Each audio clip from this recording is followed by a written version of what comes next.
Welcome, dear listeners, to At Hollow Midnight, where the tales are long, the details are plentiful, and the only thing shorter than our stories is a good night's sleep for the characters within them.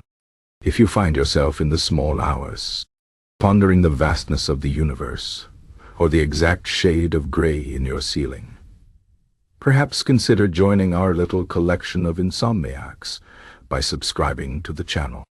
It costs nothing but a moment of your precious unsleeping time, and it ensures you won't miss a single one of our delightfully exhaustive narratives. This is Chapter 1, The Royal Insomnia Epidemic. The somber pall of sleeplessness first settled upon the kingdom of Eldoria, not with a dramatic flourish, but with the quiet, persistent sigh of a population simply too tired to even properly despair. It began subtly, like a draught creeping under a ill-fitting door, a mere inconvenience at first, a collective shrugging of shoulders over a particularly restless night. The occasional baker might have found himself stirring before the dawn chorus, only to realize the dawn chorus was still several hours away, and the stirring was merely the frantic thrumming of an overtired mind. A few more days, and the miller might have been seen leaning heavily against his flour sacks, his eyelids drooping like old velvet curtains, while his grinding stones turned with an uncharacteristically sluggish rhythm. It was a spreading weariness, a creeping exhaustion that seeped into the very stones of the kingdom, from the highest spires of the royal palace to the lowest hovels in the slurry docks.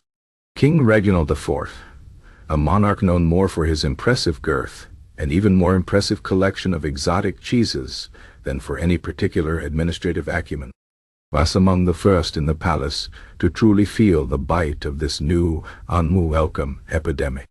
His nights, once a comforting procession of deep snores and contented murmurs, transformed into a desolate wasteland of tossing and turning. He would lie there, eyes wide open in the oppressive darkness of his chambers, listening to the drip of a faulty ewer in the antechamber, or the distant mournful hoot of an owl that seemed to mock his desperate wakefulness. His mind, usually a placid pond of regal pronouncements and plans for his next lavish banquet, became a churning maelstrom of anxieties. Was the treasury truly as full as his chancellor claimed? Had the royal stables been properly mucked out? And what, precisely, was the precise number of threads in the royal tapestries? Such trivialities, once dismissed with a wave of his bejeweled hand, now occupied his every waking, and indeed every unsleeping moment. The king, once jovial and ruddy-faced, began to resemble a particularly deflated prune, his eyes rimmed with purple shadows, his temper as brittle as old parchment. Queen Theodora, a woman of formidable will and even more formidable hair, fared little better. Her carefully constructed morning routines, which involved an intricate series of lotions, potions, and precisely pinned curls, began to unravel. She found herself snapping at her ladies-in-waiting for the slightest rustle of their silk gowns, or bursting into uncharacteristic tears over the slightly askew placement of a decorative cushion.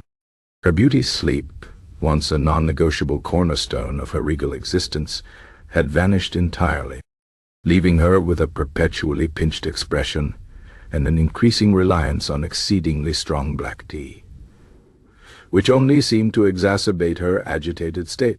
The royal nursery, typically a bastion of soft lullabies and gentle coos, became a place of frantic parental whispers and hushed arguments, as even the young Prince Alaric, barely past his swaddling days, seemed to be afflicted with an unholy wakefulness, his tiny cries piercing the royal quiet at all hours. The insomnia, however, was not content to merely torment the royal family.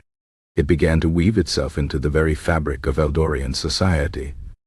Guards, once stalwart sentinels, found themselves nodding off mid-patrol, leaning against castle walls like weary gargoyles, only to be jolted awake by the insistent clanging of their own helmets hitting the flagstones. Their challenges to late-night wanderers became slurred, often nonsensical interrogations that concluded with both guard and wanderer simply staring blankly at each other, too tired to care. The court itself, once a bustling hive of gossip and political intrigue, transformed into a zombie parade. Courtiers, bedecked in their finest velvets and silks, would slump in their chairs during tedious council meetings, their powdered wigs tilting precariously, their whispered conspiracies replaced by the rhythmic cadence of involuntary snores. The Grand Vizier, a man whose reputation rested on his razor-sharp wit and even sharper tongue, found himself responding to urgent queries with eloquent descriptions of particularly fluffy clouds he'd imagined in the dead of night. Beyond the castle walls, the kingdom groaned under the burden of its collective sleeplessness. The once vibrant marketplaces, usually a cacophony of hawkers' cries and shoppers haggling, grew eerily quiet during the supposed peak hours. Merchants, too weary to calculate profits or bargain effectively, sat slumped behind their stalls, their wares gathering dust. The blacksmith, whose rhythmic hammering once echoed through the town, now struck his anvil with an erratic, feeble clink, often pausing mid-swing to rub his bloodshot eyes. Farmers, stumbling through their fields, mixed up seed varieties, planted crops upside down, and mistook scarecrows for particularly stubborn weeds. The cattle, oddly enough, seemed to thrive in this new, sleep-deprived world, grazing contentedly while their human caretakers stumbled around them like spectral figures. The kingdom's infrastructure, dependent on precision and steady hands, began to falter. Bridges were built slightly crooked, their timbers joined by carpenters whose eyes refused to focus. Roads, once meticulously maintained, developed potholes large enough to swallow small wagons, as road crews simply lacked the coordination to fill them properly. Even the kingdom's renowned tapestry weavers, whose intricate designs once graced every noble hall, found their hands trembling, their threads becoming hopelessly tangled, their masterpieces devolving into bizarre, abstract expressions of utter exhaustion. The very concept of productivity became a cruel joke, whispered through the land by those too tired to laugh. Desperate measures were, of course, attempted. The royal physician, a stern man with an unhealthy obsession with leeches, prescribed liberal bleedings, insisting that the agitated humors of sleeplessness needed to be released. This, predictably, only made the populace weaker and even more irritable. Herbalists brewed vast quantities of chamomile and lavender infusions, which produced nothing more than large puddles of lukewarm, floral-scented liquid. Storytellers were summoned to the palace, their voices soft and low, only to find their listeners, including the king himself, staring blankly ahead, their minds too active to follow even the simplest plot, their eyes unwilling to close. The royal bards, attempting to soothe the kingdom with gentle lullabies, found their melodies dissolving into dissonant wails as their own voices cracked from sheer fatigue. The air itself seemed to grow heavy, thick with the unexhaled yawns of 1,000 weary souls. The light of day, once a cheerful yellow, now seemed to possess a grayish, almost sickly cast, as if even the sun was struggling to stay awake. Night, once a time for quiet rest, became an extended empty vigil, punctuated only by the distant rhythmic creak of rocking chairs belonging to those who had given up on sleep entirely, choosing instead to simply witness the slow passage of time. It was amidst this suffocating fog of chronic exhaustion, with the royal household teetering on the brink of complete collapse and the kingdom descending into a state of somnambulistic chaos, that King Reginald, in a particularly lucid moment of sleep-deprived clarity, pounded his fist on his throne. "Enough," he rasped, his voice hoarse from endless nights of frustrated sighs.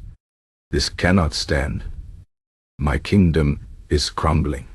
My cheeses are neglected. Someone must fix this malady, this cursed wakefulness." Hushed silence fell over the small, weary gathering of courtiers. All eyes turned slowly, reluctantly, towards the Grand Vizier, who merely shrugged, too tired to offer anything but a resigned sigh. "Summon him!" the king roared, his voice cracking. "Summon Master Elara." The royal court wizard, If anyone can conjure a solution to this nightmare, it must be he. He promised me a cure for dragon hiccups just last year, and though the dragon remains hiccup-free, I never actually saw him do anything, which is, in its own way, quite impressive.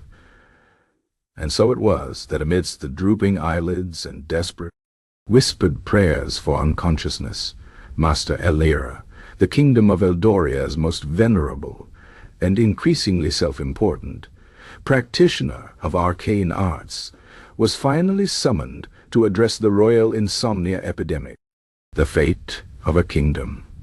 And indeed his own rather comfortable position now rested squarely upon his shoulders. He arrived, a figure draped in midnight blue robes embroidered with glittering, but subtly tarnished, constellations, his long white beard slightly askew, and a look of profound, almost theatrical contemplation etched upon his ancient, weary face. He had, after all, been just as sleepless as everyone else, and the thought of having to work was almost too much to bear. But the king had commanded, and a wizard's duty, however inconvenient, was a wizard's duty. He stepped forward, inhaling deeply, preparing himself for the greatest magical challenge of his long, often lazy career. Chapter 2. The Wizard's Dubious Remedy. Master Elara, the royal court wizard, glided into the audience chamber with a practiced solemnity that belied the faint tremor in his hands and the almost imperceptible sag of his shoulders. His midnight blue robes, once a vibrant tapestry of embroidered constellations, now seemed faded and slightly askew, as if even the celestial bodies had grown weary of their endless vigil. His long silver beard, usually meticulously groomed, sported a stray breadcrumb or two, a testament to a particularly fraught breakfast. The air in the chamber, already thick with the palpable exhaustion of its occupants, seemed to hum with a faint, almost imperceptible static electricity, a nervous anticipation for the arcane pronouncements expected from this venerable man. Every eye, heavy-lidded and bloodshot, fixed upon him, a silent plea for salvation from the tyranny of wakefulness. King Reginald IV slumped on his throne, his crown askew, and a faint trail of drool glistening on his velvet tunic, managed to prop himself up, his eyes widening with a desperate flicker of hope. "Master Elara," he croaked, his voice raw, "the kingdom, it suffers. My royal personage, I suffer. The very fabric of Eldoria unravels. Speak, great wizard. Unfile the ancient magic, the potent incantation, the forgotten potion that shall restore the sweet embrace of slumber to my tormented people." The king's plea, though delivered with a monarch's customary gravitas, held an undercurrent of genuine, pathetic desperation that even the most jaded courtier could detect. The weight of Eldoria's sleeplessness seemed to physically press down on Elara as he reached the center of the chamber. He paused, raising a hand to his temple, as if communing with unseen forces, or perhaps just attempting to massage away a particularly persistent headache. A hushed quiet descended, punctuated only by the occasional snore from a particularly overwhelmed knight-at-arms or the rustle of a courtier attempting with surprising vigor to suppress a yawn that threatened to dislocate their jaw. Elara's gaze swept across the assembled faces, each one a testament to the kingdom's nocturnal torment. The gaunt Grand Vizier, whose normally sharp intellect was currently operating at the speed of a sloth navigating molasses. Queen Theodora, her magnificent hair now a rather wild explosion of untamed curls, looking as if she hadn't slept a wink in a fortnight, and even the scullery maids peeking in from the doorway, their faces pale and drawn beneath their caps. He then closed his eyes, dramatically, as if gathering the very essence of cosmic wisdom. The court held its collective breath. A full minute passed. Then, too, some courtiers shifted nervously. Others began to fear the wizard himself had succumbed to the epidemic mid-consultation. Finally, Master Elara opened his eyes, a flicker of what might have been profound insight or merely severe fatiguationing within their depths. He cleared his throat, a low, resonant sound that reverberated through the weary silence. My liege, he began, his voice surprisingly robust, and esteemed members of this sleepless court, I have delved deep. I have consulted the whispering winds of the Ethereum, communed with the ancient spirits of forgotten dreams, and sifted through the dusty, brittle pages of the geek tome of somnolent enchantments. A text so obscure even I had trouble finding it behind that pile of old robes in the back of my study. He paused, allowing his words to hang in the air, thick with the scent of old parchment and the faint tang of desperation. The king leaned forward, his eyes wide with anticipation. The Grand Vizier, despite his weariness, managed a flicker of a cynical eyebrow raise. "And what, Master Elara?" King Reginald prompted, his voice barely a whisper. "What wisdom did these arduous divinations bestow upon you? What mighty spell, what potent elixir, what grand ritual shall chase away this cursed wakefulness?" Elara straightened to his full, albeit slightly stooped, height. He raised a finger, pointing it towards the ceiling, as if indicating the very source of his profound revelation. "The answer, my king," he pronounced, his voice brimming with the gravitas of a man about to reveal the secret of the universe, "is remarkably simple, elegant in its efficacy, a remedy so universally accessible, so profoundly comforting, that its very obviousness has, I dare say, blinded us all to its potent truth." He then lowered his hand, his gaze meeting the king's, a beatific, almost smug expression settling on his face. "The cure for Eldoria's royal insomnia epidemic is warm milk." A moment of stunned silence enveloped the chamber. It was a silence so profound, so utterly devoid of expectation, that it seemed to vibrate with disbelief. Then a faint, almost imperceptible ripple of confusion spread through the assembled courtiers. A maid standing near the doorway let out a tiny, involuntary snort, quickly stifling it with a hand pressed firmly over her mouth. The knight-at-arms, who had been dozing, jerked awake with a confused grunt, wondering if he had missed a critical incantation. King Reginald's jaw, which had been slack with hopeful anticipation, slowly, almost comically, dropped open. "Warm milk," he repeated, his voice barely audible, a profound bewilderment etching itself onto his prune-like features. He blinked slowly, then blinked again, as if convinced his ears were playing cruel tricks on his sleep-deprived mind. "Master Elara, surely you jest? We speak of a kingdom plagued by sleeplessness, of royal torment, of an entire populace teetering on the edge of a collective nervous breakdown. And your grand revelation, after communing with whispering winds and forgotten dreams, is a beverage one gives to infants and the exceptionally feeble." Elara, however, remained utterly unfazed by the palpable wave of skepticism washing over the court. Indeed, his expression deepened into one of profound wisdom, as if the king's reaction was precisely what he had anticipated from the unenlightened. "Ah, my liege," he intoned, with the air of a scholar patiently explaining a complex theorem to a particularly dull student, "it is precisely in its apparent simplicity that its profound genius lies. The Ethereum does not speak in riddles of fireballs and transfiguration spells for every malady. No, sometimes its whispers are of the subtle vibrations, the harmonious frequencies, the inherent tranquility found in the most unassuming of substances." He gestured expansively, his gaze sweeping over the baffled faces of the court.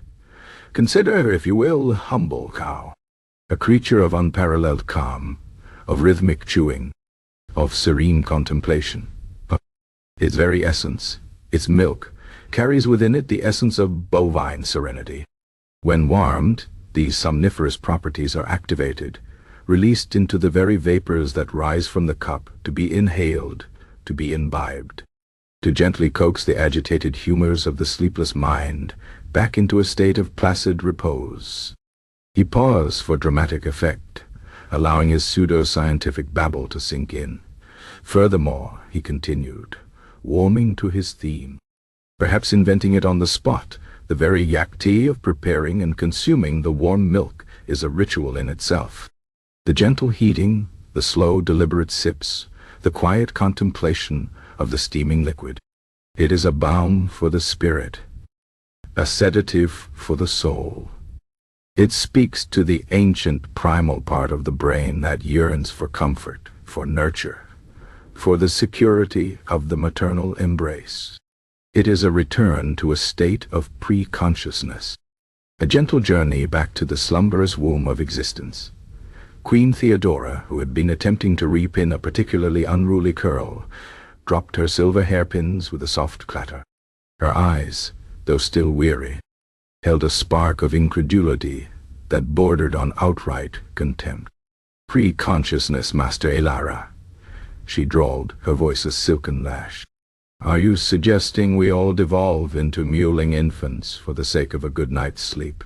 What of the dignity of the monarchy? Am I, the Queen of Eldoria, to be seen sipping from a child's mug, awaiting a return to the slumberous womb of existence?" The Grand Vizier, finding a moment of unexpected clarity, chimed in. "And what of those with lactose intolerance, Master Elara? Are they condemned to an eternity of wakefulness, perhaps accompanied by intestinal distress? Or are we to expect a magical, perhaps lactose variation of this bovine elixir?" A few of the younger courtiers, emboldened by the Queen's and Vizier's interjections, began to exchange muffled giggles, which quickly devolved into snorts of suppressed laughter, which then morphed into a cacophony of coughing as they tried to hide their amusement. Master Elara merely stroked his beard, a faint, condescending smile playing on his lips. "Minor considerations, my dear Queen, my astute Vizier. For the truly afflicted, a small quantity will suffice, just enough to prime the neural pathways for somnolent reception, as the ancient Elvorian texts describe it. As for the delicate constitution, a drop of honey, or perhaps a pinch of moon-petal dust, can be added to counteract any unsettling side effects, while simultaneously enhancing the inherent soothing properties. It is not merely the milk itself, you see, but the intention behind its consumption, the belief in its restorative power, the quiet surrender to its gentle embrace. It taps into the universe's natural rhythm of rest and activity, a rhythm we have, in our modern freneticism, tragically abandoned." Well, he paused again, allowing this latest flourish of wisdom to settle. He then raised a hand, as if invoking a silent, powerful charm. "My recommendation, therefore, is this: for every member of the royal household, and indeed, for every citizen of Eldoria suffering from this pervasive wakefulness, a mug of warm, fresh milk, consumed slowly, mindfully, precisely 1 hour before the customary hour of repose. No grand incantations, no expensive reagents, no perilous journeys to gather rare ingredients. Just the humble, honest goodness of the lactating bovine, warmed to a temperature that soothes without scalding, and consumed with a spirit of quiet receptiveness." King Reginald, after a long, arduous moment of internal struggle, during which he visibly weighed the absurdity of the wizard's cure against the unbearable agony of another sleepless night, finally sighed, a sound that seemed to carry the weight of 1,000 undreamt dreams. His eyes, still bleary, scanned the faces of his suffering court. He saw the desperate hope in some, the utter bewilderment in others, and the creeping cynicism in a few. He himself felt a profound sense of disappointment. He had anticipated grand magic, perhaps a sleeping potion brewed from dragon's tears, or a lullaby sung by a choir of benevolent forest sprites. Instead, he was offered milk, the very stuff he used to spill on his royal pajamas as a babe. Yet, what other options remained? The royal physician had exhausted his leeches, the herbalists their chamomile, and the bards their voices. "Very well, Master Lara," the king said, his voice laced with a resignation so deep it verged on despair. Prepare it for the royal household first. Let us see if this bovine tranquility truly holds the cosmic key to our torment. If it succeeds, you shall be showered with honors. If it fails, well, let us not speak of failure just yet. Let the dairymaids be summoned.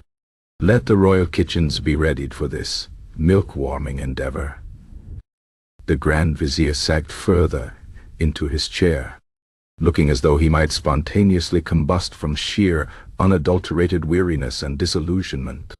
Queen Theodora merely pinched the bridge of her nose, muttering something about the distinct lack of a beauty sleep setting on a warm milk regimen.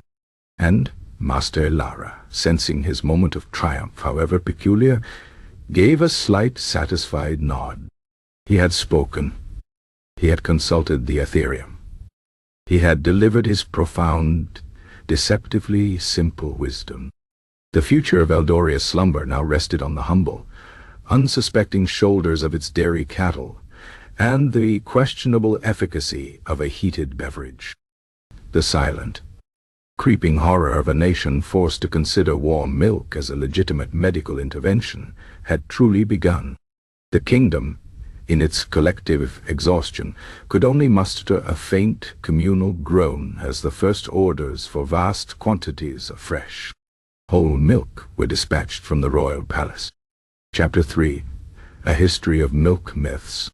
The silence that followed Master Alara's pronouncement of warm milk as the panacea for Eldoria's sleep-starved populace was not the reverent hush of acceptance, but rather the stunned quiet of a court collectively struggling to process a revelation so mundane it bordered on the deeply insulting. King Reginald's mouth remained agape, a faint snore escaping a particularly weary page boy, the only sound to fill the awkward void. Queen Theodora's elegant eyebrows had ascended to a height previously unseen, resting somewhere near her perfectly coiffed, albeit now slightly disheveled, hairline. The Grand Vizier, a man whose cynical disposition had been honed over decades of political machinations, simply closed his eyes, as if wishing to erase the absurd scene from his memory, or perhaps to simply succumb to the sweet oblivion of unconsciousness, even if only for a fleeting second. For them, for the entire royal household, who had braced themselves for intricate spells, rare elixirs, or at the very least, a strenuous regimen of nighttime exercise, the wizard's solution felt less like a miracle and more like a cosmic jest. Yet, in the grand, meandering tapestry of human, and indeed pre-human and occasionally post-human history, where the pursuit of health and tranquility often led down the most bewildering of byways, the veneration of warm, while perhaps uninspired, was far from the most peculiar belief attributed to the lacteal secretions of various creatures. Indeed, had the weary Eldorians possessed the benefit of a vast cross-temporal library of medical curiosities and folk remedies, they might have found Master Alara's suggestion a comforting bastion of normalcy amidst the sheer, unadulterated absurdity that had permeated previous ages' understanding of milk and its supposed magical properties. Consider, if one dared to delve into the dusty, often unsettling annals of the so-called Age of Alchemical Whimsy, a period long before Eldoria's current tribulations, when scholars of the hermetic arts were less concerned with the practicalities of governance and more with the transmutation of lead into gold, or more often of lead into slightly shinier lead. In those days, there existed a fervent belief in the existence of lac viridis, or green milk. This was not, as one might imagine, milk from particularly grass-fed bovines, nor a precursor to some regrettable concoction of vegetable dye. No, the lac viridis was believed to be a rare luminescent substance that seeped from the very heart of the earth in deep, unplumbed caverns, imbued with the primordial energy of the planet itself. Alchemists, with their grand, often delusional ambitions, sought this green milk as a fundamental ingredient for their magnum opus, the creation of the philosopher's stone. They believed that by distilling this iridescent liquid, which supposedly glowed with a faint, otherworldly light, they could unlock the secrets of elemental transformation, perhaps even achieve immortality, or at the very least, turn their failing experiments into something less likely to explode. Expeditions into subterranean darkness. Equipped with nothing but flickering torches and an abundance of misplaced optimism, often returned empty-handed or, more disturbingly, with feverish tales of whispering rocks and shadowy forms, but never a single vial of lac viridis. Those few who claimed to have tasted it often described a sensation not unlike consuming cold, liquid bedrock, followed by a sudden, profound enlightenment that rapidly devolved into rambling incoherence and an insatiable craving for mushrooms. The failure to produce anything more substantial than peculiar fungal growths from their alchemical retorts only served to fuel the myth of lac viridis' elusive power, rather than disproving its existence. It was, in essence, the ultimate "it's so rare you can't possibly find it, and if you did, you wouldn't understand it" alchemical cop-out. Further back still, into the hazy mists of what some historians termed the pre-enlightened era, there lingered the curious tale of the Oracle of Delphos and the nectar of bovine prophecy. Not the famed Delphos known to the common Eldorian, but a forgotten, far more ancient cult dedicated to a cow goddess of foresight. The priests and priestesses of this forgotten sect, it was whispered, would feed their sacred cattle on particular herbs that grew only under the light of a specific crescent moon, harvested with silver sickles at the precise moment of lunar zenith. The milk from these specially nourished bovines was then collected in obsidian bowls and allowed to sit overnight under the open sky. By dawn, this nectar of bovine prophecy was said to possess an astonishing property. When poured over a heated, smooth river stone, the bubbling milk would froth and coalesce into transient ethereal symbols, images, or even entire miniature landscapes, which the oracle would then interpret as visions of the future. Battles for Razine, famines averted, marriages blessed or doomed, all revealed through the ephemeral effervescence of a dairy product. The problem, as many a disillusioned acolyte discovered, was that predicting the future through frothing milk was rather less precise than the legends suggested. More often than not, the symbols resembled nothing more than curdled milk, or perhaps a particularly stubborn patch of mold, leading to prophecies as vague and unsatisfying as, "A time of many puddles shall soon be upon us," or "Beware the man who wears sandals, for his journey shall be long." Yet the belief persisted, perhaps due to the sheer comfort of having any form of divination, however opaque, in an uncertain world. Moving forward in time into the rather unhygienic yet wonderfully imaginative period of medieval folk medicine, the ideas surrounding milk diversified with a truly impressive lack of scientific rigor. One prominent school of thought embraced the concept of milk of sympathy. This wasn't milk offered in kindness, but rather the belief that the emotional and spiritual state of the milk-producing creature directly influenced the therapeutic properties of its milk. Thus, milk from a cow known for its placid demeanor, one that spent its days chewing cud in quiet contemplation, was prescribed for those afflicted with agitated humors or fretting of the spirit, remarkably similar, one might note, to Master Ilara's current rationale for Eldoria's sleeplessness. Conversely, milk from a particularly irritable goat was sometimes given to patients suffering from melancholy or listlessness, on the theory that its inherent sprightliness would invigorate the despondent. It was also widely believed that if a nursing mother harbored anger or resentment, her milk would literally curdle within the babe's stomach, leading to digestive woes and perhaps a rather strong aversion to familial gatherings.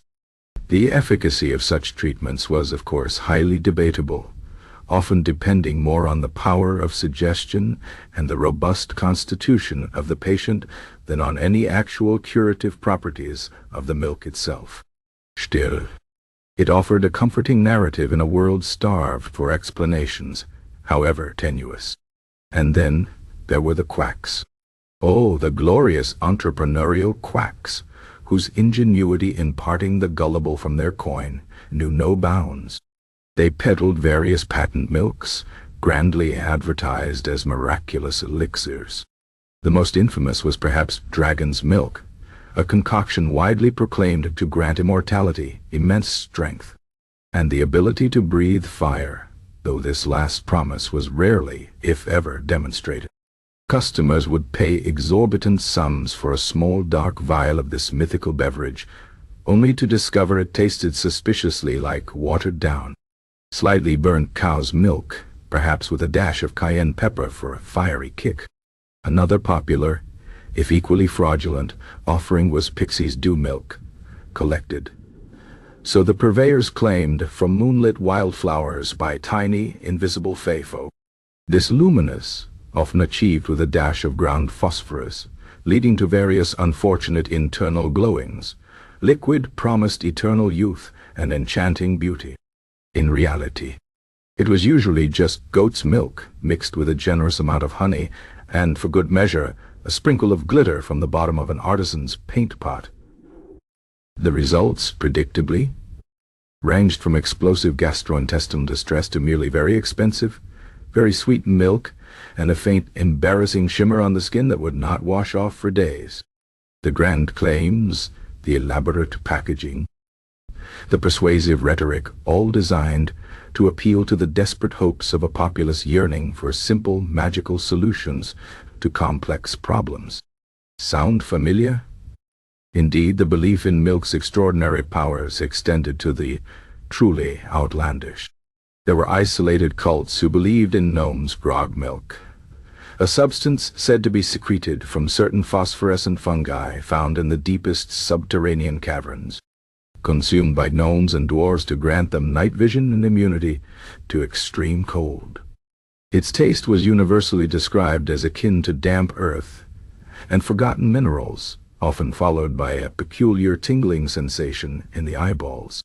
Witches, it was rumored, would feed their familiars not on scraps or mice, but on milk imbued with specific human intentions or whispered spells, believing this ritual would strengthen the bond between spirit and master, allowing thoughts and commands to flow freely between them. The resulting familiar, one might imagine, would be either exceedingly loyal or profoundly confused, depending on the clarity of the witch's desires. And for the romantics among the deluded, there was the poetic, yet utterly impractical, notion of milk of starlight. This concept, popular among certain dreamers and starving poets, suggested that milk left out under specific constellations on particular celestial nights would absorb cosmic energy, bestowing wisdom, profound insight, or even the ability to compose impromptu sonnets of startling beauty. More often, it simply resulted in a collection of curdled milk, attracting various nocturnal insects and disappointed stargazers who found themselves no wiser, only considerably poorer for their wasted dairy. So when Master Elara, weary and perhaps slightly muddled from his own sleepless nights, declared that the answer to Eldoria's torment lay in a simple cup of warm milk, he was, in a convoluted and perhaps unintentional way, tapping into a rich, albeit often ridiculous, historical vein of human credulity regarding this ubiquitous beverage. He was not, it seemed, proposing something utterly novel, but rather reaching for a remedy that, while perhaps uninspired by the lofty standards of high magic, was far less bizarre than the glowing secretions of subterranean fungi, the prophetic froth of moon-blessed cattle, or the glitter-infused offerings of unscrupulous charlatans.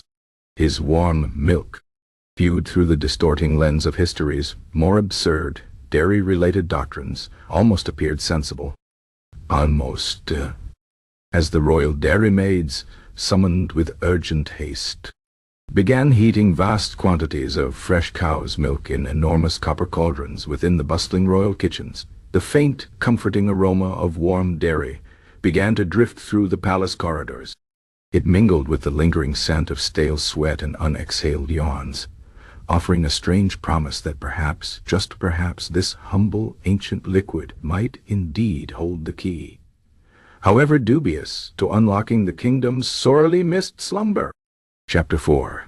The King's Skeptical Sip. The air within the royal palace of Eldoria, previously thick with the stale scent of unexhaled yawns and the faint aroma of desperation, now began to acquire a peculiar milky sweetness. From the cavernous kitchens, where copper cauldrons of unprecedented size bubbled with freshly delivered bovine output, wafted the comforting, yet increasingly cloying, fragrance of warmed dairy.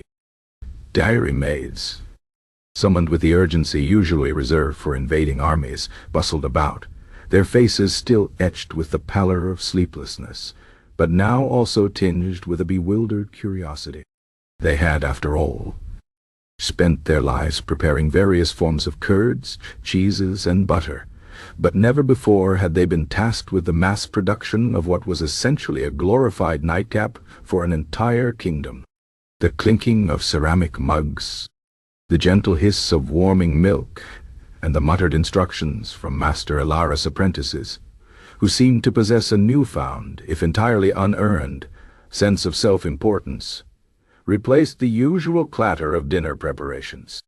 A strange, almost surreal calm descended upon the palace, a quiet born not of peace, but of profound, shared exhaustion and a bewildered resignation to the wizard's dubious remedy. King Reginald IV, having issued his reluctant decree, retreated to his lavish bedchambers, a chamber so expansive that a small family of particularly enterprising squirrels could have comfortably raised several generations within its velvet-draped confines.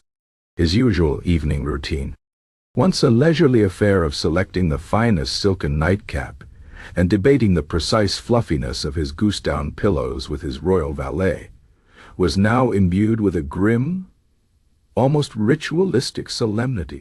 He sat on the edge of his enormous four-poster bed, the heavy brocade drapes drawn against the oppressive, yet tantalizingly quiet night. His royal attendant, a young man named Cuthbert, whose own eyes bore the unmistakable purple rings of chronic wakefulness, approached with a silver tray. Upon it sat a single steaming ceramic mug, intricately painted with scenes of frolicking lambs. A design that King Reginald found simultaneously saccharine and insulting, given the gravity of the situation. The milk within emitted a faint wisp of steam, carrying with it the undeniable scent of cow. "Your Majesty," Cuthbert whispered, his voice hoarse, the elixir, as prescribed by Master Ilara, varminted to the precise temperature that soothes without scalding, as the wizard instructed. Cuthbert's gaze, as he presented the mug, held a mixture of genuine concern and an almost imperceptible flicker of suppressed amusement. He had, after all, heard the whispers in the servants' quarters. The cow-juice cure was already becoming the stuff of legend, often accompanied by muffled snorts of disbelief. Reginald eyed the mug with the suspicion usually reserved for a particularly suspicious-looking tax ledger. He picked it up, feeling the warmth seep into his palms. It was not unpleasant, he conceded. The ceramic felt smooth, the warmth comforting in a purely physical sense. But his mind, his mind was a veritable beehive of activity, each bee buzzing with a different anxiety, a different plan, a different worry about cheeses or cavalry formations, or the precise moment a particular tap might begin to drip in the kitchen wing. "So," the king rumbled, his voice thick with unrested exasperation, "this humble product of the bovine realm is to be the salvation of my royal personage. This, after I've endured weeks of staring at the ceiling, counting the faint cobwebs, listening to the very stones of the castle hum with silence. On my grievances?" He sniffed the milk, then took a small tentative sip. The taste was milk. Warm Milk kommt a. It was neither magical nor repulsive. It simply was in tea. It coated his tongue with a creamy blandness, then slid down his throat with an unremarkable smoothness. He waited. He furrowed his brow, concentrating. Was there a subtle wave of drowsiness? A gentle easing of the frantic thoughts that chased each other around his skull like agitated mice? No. There was only the taste of milk, and the lingering, almost accusatory warmth in his belly. He took another sip, larger this time, following Alaris earlier, elaborate instructions in his mind. Consumed slowly, mindfully, precisely 1 hour before the customary hour of repose. No grand incantations, no expensive reagents, just the humble, honest goodness of the lactating bovine, warmed to temperature that soothes without scalding, and consumed with a spirit of quiet receptiveness. Quiet receptiveness, indeed. Reginald felt about as receptive as a brick wall to a feather duster. He took another sip, then another, until the mug was half empty. He tried to think of placid cows grazing in meadows, as Elara had suggested. All he could conjure was the image of a particularly stubborn bull that had once escaped the royal pastures and terrorized the market square for a full afternoon, leaving behind a trail of overturned vegetable carts and thoroughly traumatized greengrocers. Not very soothing. He drained the mug, setting it down with a soft clink on the silver tray. There, he announced to the room. Though only Cuthbert was present, standing stiffly by the door, trying not to yawn. It is consumed. Now, for this gentle journey, back to the slumberous womb of existence, to instruct the royal chronicler to record the exact moment, Cuthbert. Posterity demands to know the precise minute of my deliverance from this torment. Cuthbert, bless his weary heart, merely nodded, trying to look profound. The king settled himself into his vast bed, pulling the silken sheets up to his chin. He lay on his back, hands clasped over his impressive belly, eyes fixed on the ornate canopy above. He waited, and waited. The minutes stretched into an eternity. He listened. The distant hoot of the owl, previously a source of mournful irritation, now seemed to mock him with its very existence. The faint creak of the castle timbers, the barely perceptible scurry of a mouse in the wainscoting, the soft whisper of the night breeze through the window, every sound, no matter how minute, seemed amplified, sharpened, cutting into the silence that should have been conducive to sleep. His mind, far from descending into a state of pre-consciousness or bovine serenity, became even more active. The blandness of the milk seemed to have awakened a particularly stubborn corner of his brain, usually reserved for complex geopolitical calculations, now obsessed with the intricacies of his kingdom's dairy production. How many cows did the royal herd actually contain? What was their average daily yield? Was the feed up to snuff? Were the pastures adequately fertilized? He found himself mentally designing a new, more efficient milking parlor, complete with automated milk chutes and a self-cleaning trough system. This was hardly the stuff of dreams. He tossed onto his left side, then his right. The pillows, once fluffy and inviting, now felt like unyielding sacks of potatoes.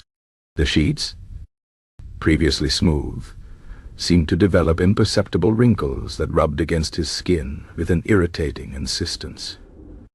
He closed his eyes tightly, willing sleep to come, but his eyelids felt like stubborn lead weights, refusing to truly shut down the visual input, allowing phantom flashes of light and swirling patterns to dance behind them.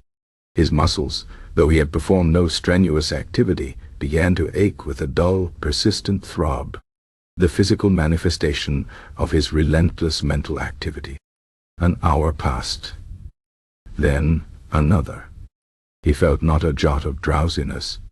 If anything, he felt more awake, his senses strangely heightened, his frustration curdling inside him faster than any milk left out in the sun. He imagined Master Ilara, perhaps sleeping soundly in his own chambers, smug in the knowledge of his profound discovery. The thought made Reginald's jaw clench. He pictured the wizard's self-important pronouncements, His vague hand gestures, his pseudoscientific babble about agitated humors and the slumberous womb of existence. The king felt a rising tide of fury. A womb of existence? He was a king. For heaven's sake! He was meant to conquer, to rule, to perhaps occasionally commission an elaborate portrait of himself, riding a particularly majestic warhorse, not to regress to some infantile state due to a glass of warm bovine, bodily fluid. He sat up abruptly, his nightshirt twisting around his considerable frame. The silence of the room seemed to mock him. He swung his legs over the side of the bed, planting his bare feet on the cold stone floor. The chill was sharp, invigorating him further. He paced the room, a large, disgruntled bear trapped in a velvet cage.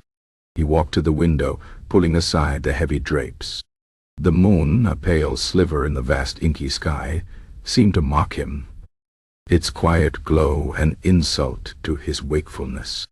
He could see the faint glow of torches on the battlements, where the royal guards, also presumably having consumed their quota of warm milk, were likely leaning against the cold stone, fighting off the same oppressive wakefulness. He imagined them swaying slightly, their minds filled with the mundane anxieties of guard duty, their stomachs perhaps gurgling faintly with the unexpected dairy influx. He considered summoning Cuthbert, demanding some form of strong ale, or perhaps a particularly potent sleeping draught from the royal physician, consequences be damned. But he had made a royal decree. He had allowed this preposterous experiment. To abandon it now would be to admit defeat, to admit that Master Ilara, despite his ridiculous remedy, had somehow outmaneuvered him. And that, Reginald knew, was utterly unacceptable. He was a king. He was meant to be the master of his domain, not prisoner of his own sleepless mind, held captive by the bland promise of a dairy product. Another hour crawled by. Then, too, the first hint of false dawn. That almost imperceptible lightening of the sky that promises day, but delivers only deeper despair to the sleepless, began to creep through the eastern windows. Reginald slumped back into bed, defeated. He stared at the ceiling, his eyes burning, his throat dry, his entire being a coil of tightly wound frustration. The warm milk had done precisely nothing. No, that wasn't quite accurate. It had done worse than nothing. It had inflated his hopes, however briefly and reluctantly, only to dash them against the unyielding rocks of reality. It had replaced the vague ambient dread of insomnia with a sharp, specific and intensely personal irritation directed squarely at one Master Ilara, royal court wizard. The dragon hiccups, he mused bitterly, now seemed a far simpler, far more dignified problem to solve. At least dragons, when afflicted, tended to be visibly unwell rather than merely blandly ineffective. As the true dawn finally broke, painting the royal chambers in shades of bruised purple and sickly gray, King Reginald IV lay wide awake, every nerve jangling, every muscle tense. He felt less rested than he had before the milk, his stomach slightly unsettled, his mind a whirlwind of recrimination. The taste of warm milk lingered, a ghostly, irritating presence on his tongue. He had given the wizard his chance. He had consumed the absurd remedy. And now, as the sun rose higher, casting long, accusing shadows across his sleepless face, the king knew, with a certainty that transcended his exhaustion, that Master Ilara was going to regret his profoundly unmagical medical advice. He was going to regret it with a depth and breadth that only a monarch who had gone without sleep for too long could truly conjure. The royal court wizard, it was becoming increasingly clear, had stirred up more than just a mug of milk. He had stirred the sleeping dragon of royal wrath. Chapter 5. The Court's Mocking Whispers. The morning after the kingdom's inaugural, mandatory milk-drinking ritual dawned with a palpable, almost suffocating sense of disappointment. King Reginald IV emerged from his chambers looking less like a monarch and more like a particularly deflated, ill-tempered pudding. His eyes, already bloodshot from weeks of unrelenting insomnia, now seemed to possess a deeper, more profound shade of puce, rimmed by shadows that looked as though they had been painted on with a sooty brush. His royal nightshirt, usually pristine, was rumpled, and his carefully groomed beard, once a symbol of his regal majesty, now appeared to have spent the night in a minor skirmish with an enraged badger. He paced his receiving room, his heavy silken slippers slapping against the polished marble with an irritable rhythm. His mind, far from being soothed into bovine tranquility, was a raging storm of recrimination and frustration. The faint, sweet aroma of warmed milk seemed to cling to his very person, a mocking, lingering scent that did nothing to alleviate his growing fury. He had, after all, performed the ritual precisely as instructed. He had sipped, he had contemplated, he had even, for a fleeting, desperate moment, tried to channel the placid serenity of a grazing cow. The result?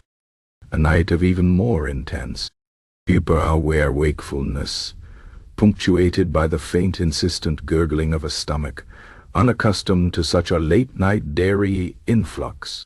Downstairs, in the labyrinthine corridors and bustling nerve centers of the royal palace, the atmosphere was thick with unspoken opinions. The Grand Vizier, a man whose cynicism was usually delivered with the precision of a master surgeon, now merely slumped in his council chair, rubbing his temples with a slow, agonizing motion. Queen Theodora, her magnificent hair now, a truly wild explosion of untamed curls that defied all attempts at regal composure, refused to speak above a whisper, her eyes darting nervously, as if expecting very walls to mock her sleepless plight.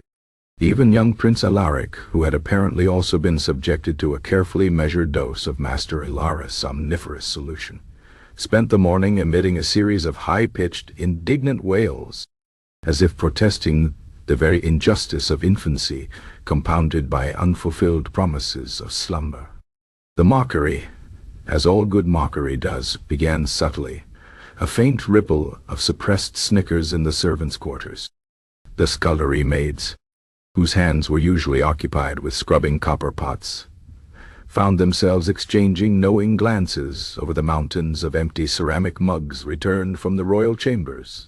"Did you see the cook?" one whispered to another, her voice barely audible over the clatter of cutlery.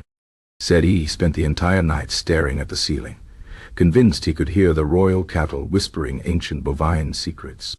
A stable hand, tasked with mucking out the king's personal riding horse, chuckled darkly to himself as he imagined the king, eyes wide and unblinking, attempting to converse with a particularly uninterested mare. "Perhaps Master Ilara meant we were to drink the milk directly from the udder," he muttered, loud enough for a passing laundress to overhear, who then stifled a giggle into a pile of royal napkins. The guards slumped against the castle walls, their lances leaning precariously, found themselves engaging in mock philosophical debates about the precise texture of silence at 3 a.m., or whether the moon truly looked more judgmental after a mug of milk. Their challenges to late-night visitors had morphed from slurred interrogations into weary, sarcastic laments about the futility of bovine-induced sleep. "Halt! Who goes there?" one would drone before adding, "And have you, perchance, found repose in the bosom of a warm dairy product? For I assure you, it remains as elusive as a unicorn with a valid hunting license." The whispers, carried on the stale air of collective exhaustion, rapidly ascended the social ladder. In the bustling antechambers where courtiers idled, pretending to be busy with scrolls and correspondence, the polite veneer of respect began to crack.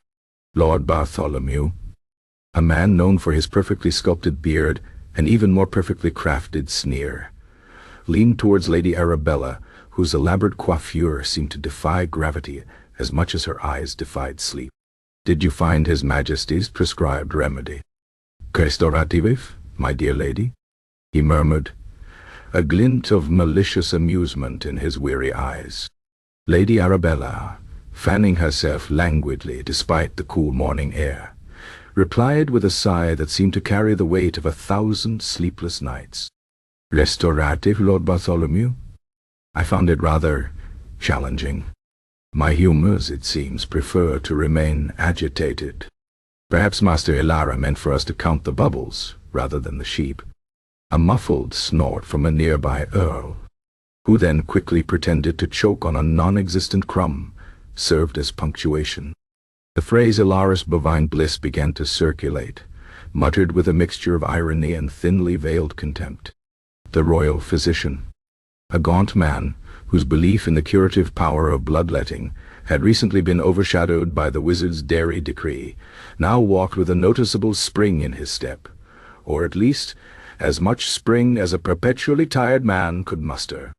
He found opportunities to cough pointedly whenever Master Ilara's name was mentioned, or to make oblique references to the long-standing yet proven efficacy of certain medieval remedies, such as purging or the application of hot poultices infused with nightshade, remedies that at least guaranteed some a form of unconsciousness, even if temporary.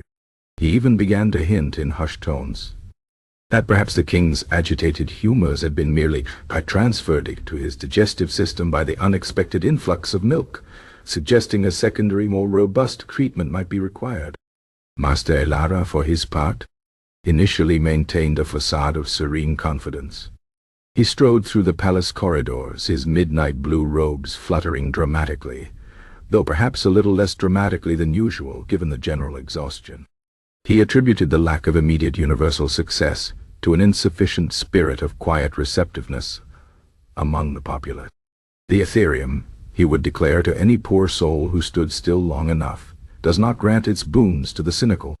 One must approach the humble bovine essence with an open heart and a truly receptive mind, allowing its tranquil frequencies to resonate with one's own inner being.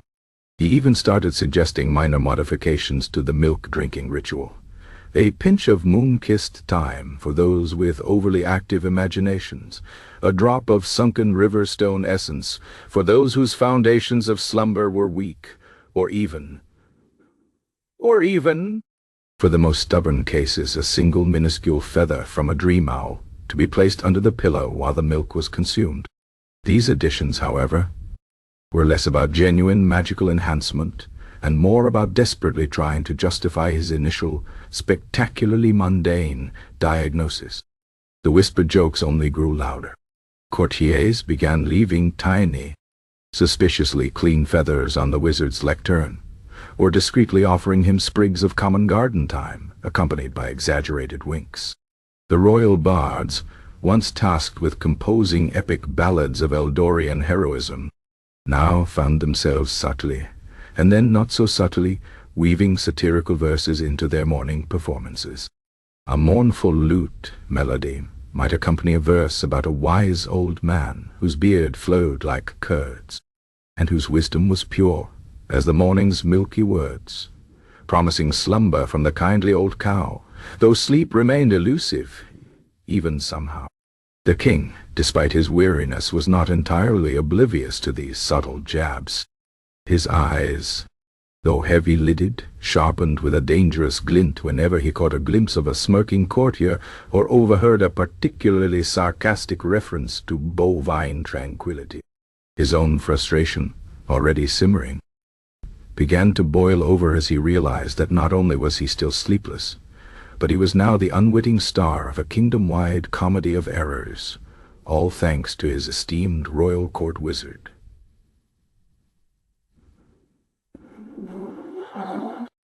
The indignity of it all gnawed at him, more persistently than any chronic lack of sleep. The dairymaids, once merely the unsung heroes of the royal larder, now found themselves elevated to a strange, almost mythological status.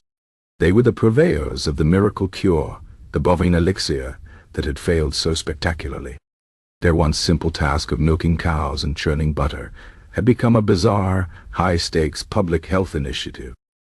They were besieged with questions. Is the milk from the white cow more potent than that from the brown one? Does adding a whisper of a lullaby to the cauldron enhance its somniferous properties? They were even approached by desperate nobles begging for extra strength milk, perhaps from a cow that had truly lived a life of serene, uncomplicated bovine contentment. The royal herd itself seemed perplexed by the sudden increase in demand for their nocturnal output, and the peculiar, almost mournful expressions on the faces of the humans who consumed it. Cows, with their naturally placid dispositions, were immune to the human obsession with sleep, preferring to chew their cud in peaceful, oblivious contentment, entirely unaware of the dramatic failure their secretions were causing among the royal household. The rumors, meanwhile, metastasized with the speed of a particularly aggressive fungal growth in a damp cellar. Master Elara, it was whispered, had lost his touch.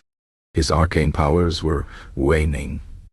Some claimed he was merely a charlatan, his prior successes attributed to sheer luck or elaborate misdirection.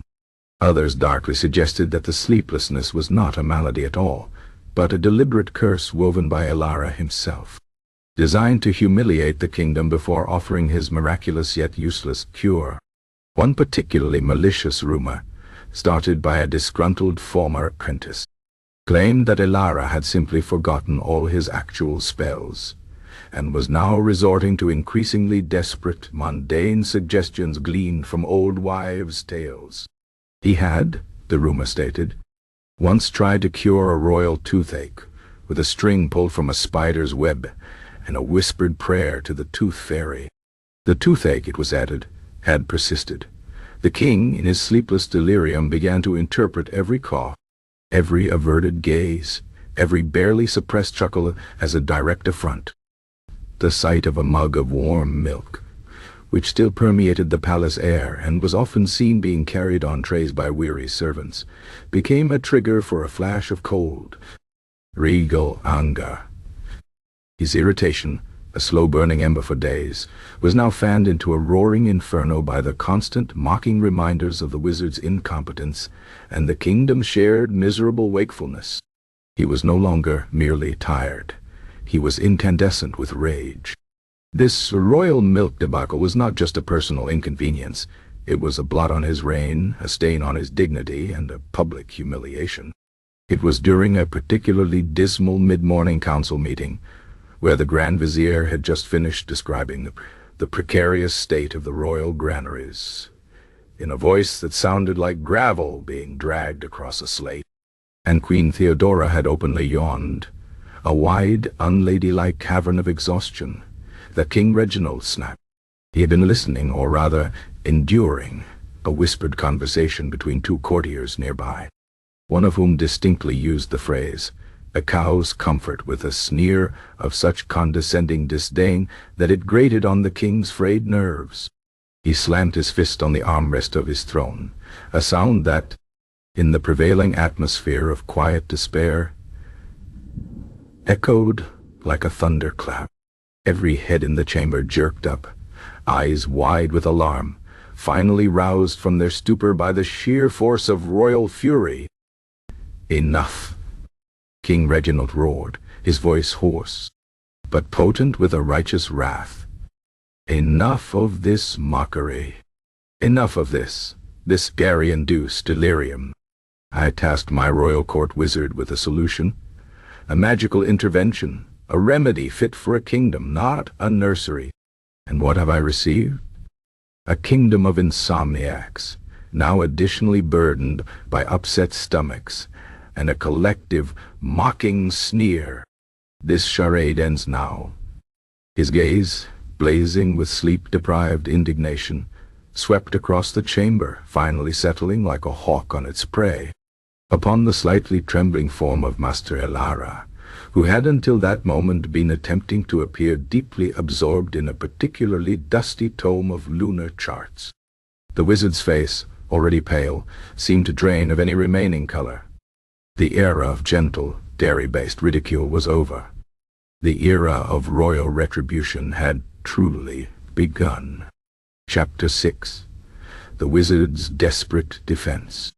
King Reginald IV's roar, echoing through the Grand Council chamber, stripped away the lingering illusion of dignity that had clung to the royal household like a threadbare tapestry. The collective jump of the courtiers, a symphony of startled gasps and jostled powdered wigs, was a testament to the king's unholy wrath, sharpened to a razor's edge by weeks of unrested torment. Master Elara, who had been attempting to appear deeply engrossed in a particularly dense passage of the Celestial Compendium of Contemplative Constellations, a book he himself had last opened during a particularly dull banquet 3 decades prior, visibly flinched. His aged face, already pale from the kingdom's shared sleeplessness, seemed to drain of any residual color, leaving him with the pallor of a particularly anxious ghost.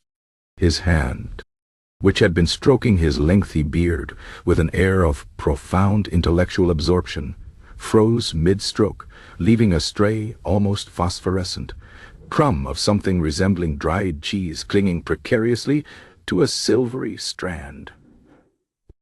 Every eye in the chamber, suddenly invigorated by the sheer terror of royal fury, snapped towards the wizard, their expressions a grim tableau of exhausted schadenfreude. This was it, the reckoning. The Grand Vizier, a man whose habitual weariness had momentarily lifted, leaned forward imperceptibly, a faint, almost reptilian flicker of anticipation in his eyes. Queen Theodora, for her part, merely crossed her arms, her magnificent yet wildly disheveled hair seeming to bristle with silent, regal indignation. Master Elara, despite the evident peril of his predicament, managed to muster an impressive semblance of composure.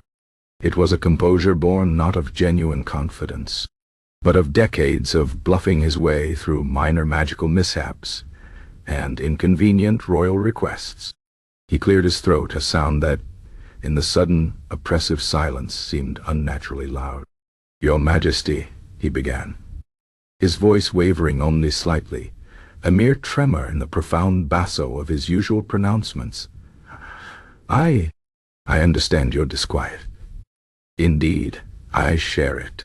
The cosmic energies of Eldoria remain turbulent, the currents of the Ethereum, whilst generally predictable in their somnolent influence, are occasionally subject to unforeseen fluctuations. It is a subtle science, my king, a dance between the mundane and the arcane, a delicate ballet of bovine essence and the human spirit. He gestured vaguely towards the ceiling, as if the answers lay somewhere amidst the dust motes dancing in the morning light. King Reginald, however, was in no mood for poetic prevarication.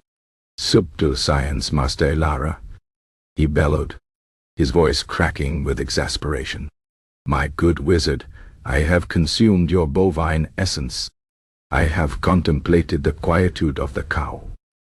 I have counted not sheep, but the very patterns of my royal wallpaper, until I believe I have committed every faded floral motif to memory. And yet, here I stand, more awake than a night owl in a coffee shop, while my kingdom descends into a somnambulistic farce. My people, your people, are suffering.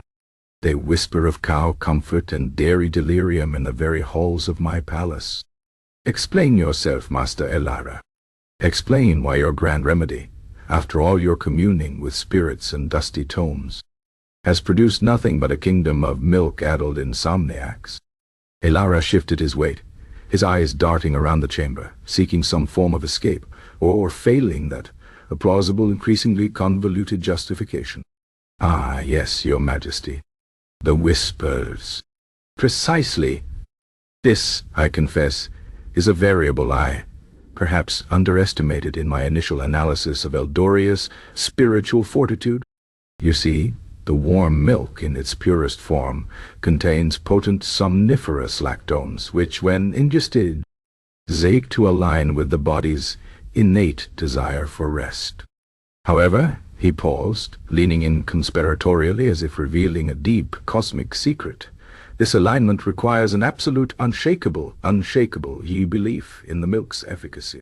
Any pervasive undercurrent of doubt, any mocking whisper, any cynical thought directed towards the very essence of bovine tranquility acts as a counter-frequency. It creates a dissonant hum that repels the somniferous lactones, sending them scattering like startled pixies.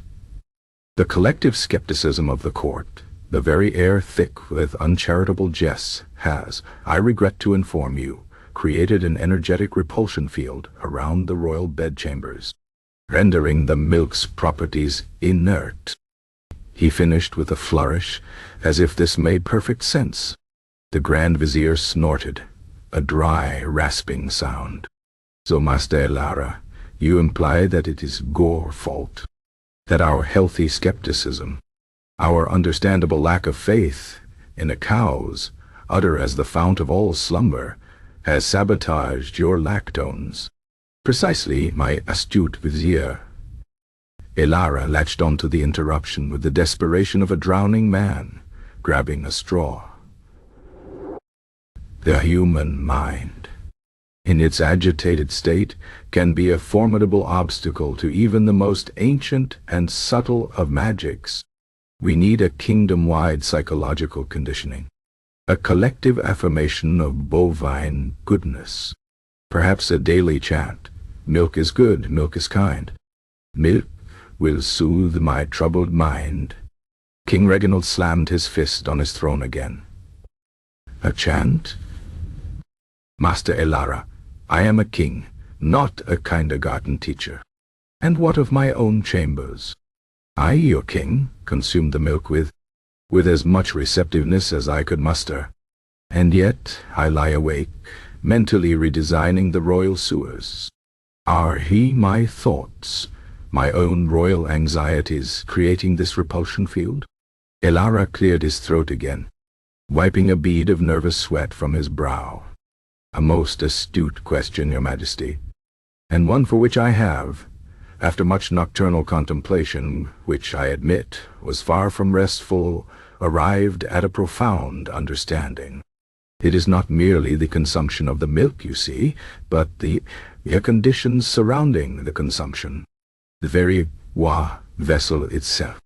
The mugs, Your Majesty, the mugs, while aesthetically pleasing with their charming depictions of frolicking lambs, they are, alas, crafted from common Eldorian ceramic.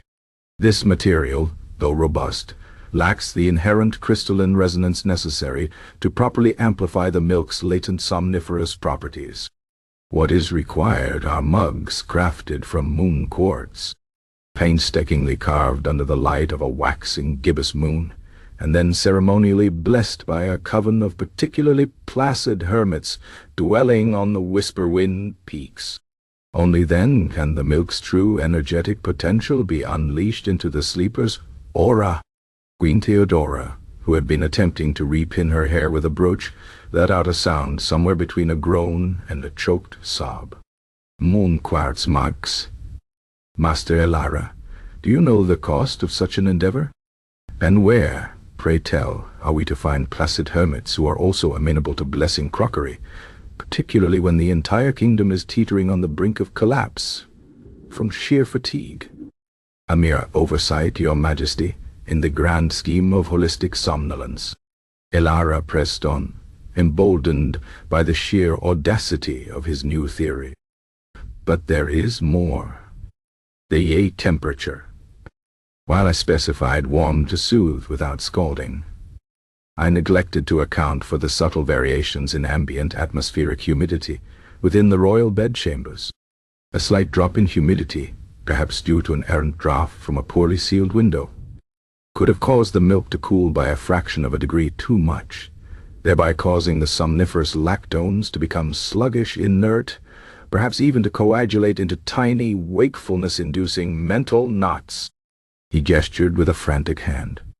What is truly required is a precise, magically regulated warming system, perhaps involving enchanted geothermal vents beneath each bed, or a carefully calibrated ethereal heat source directed by a minor air elemental. A few courtiers exchanged looks of utter disbelief, their expressions a mixture of profound exhaustion and the dawning realization that their wizard was either a genius or completely, gloriously mad. The king, however, merely grew redder. Air elementals, Master Elara. Are you suggesting my royal sleep is contingent upon the good graces of a perpetually irritable breeze? And my windows are sealed? I had them triple glazed after the Great Pigeon incident of '67. Elara gulped. My apologies, Your Majesty. A mere hypothesis. Perhaps then, the source of the milk itself.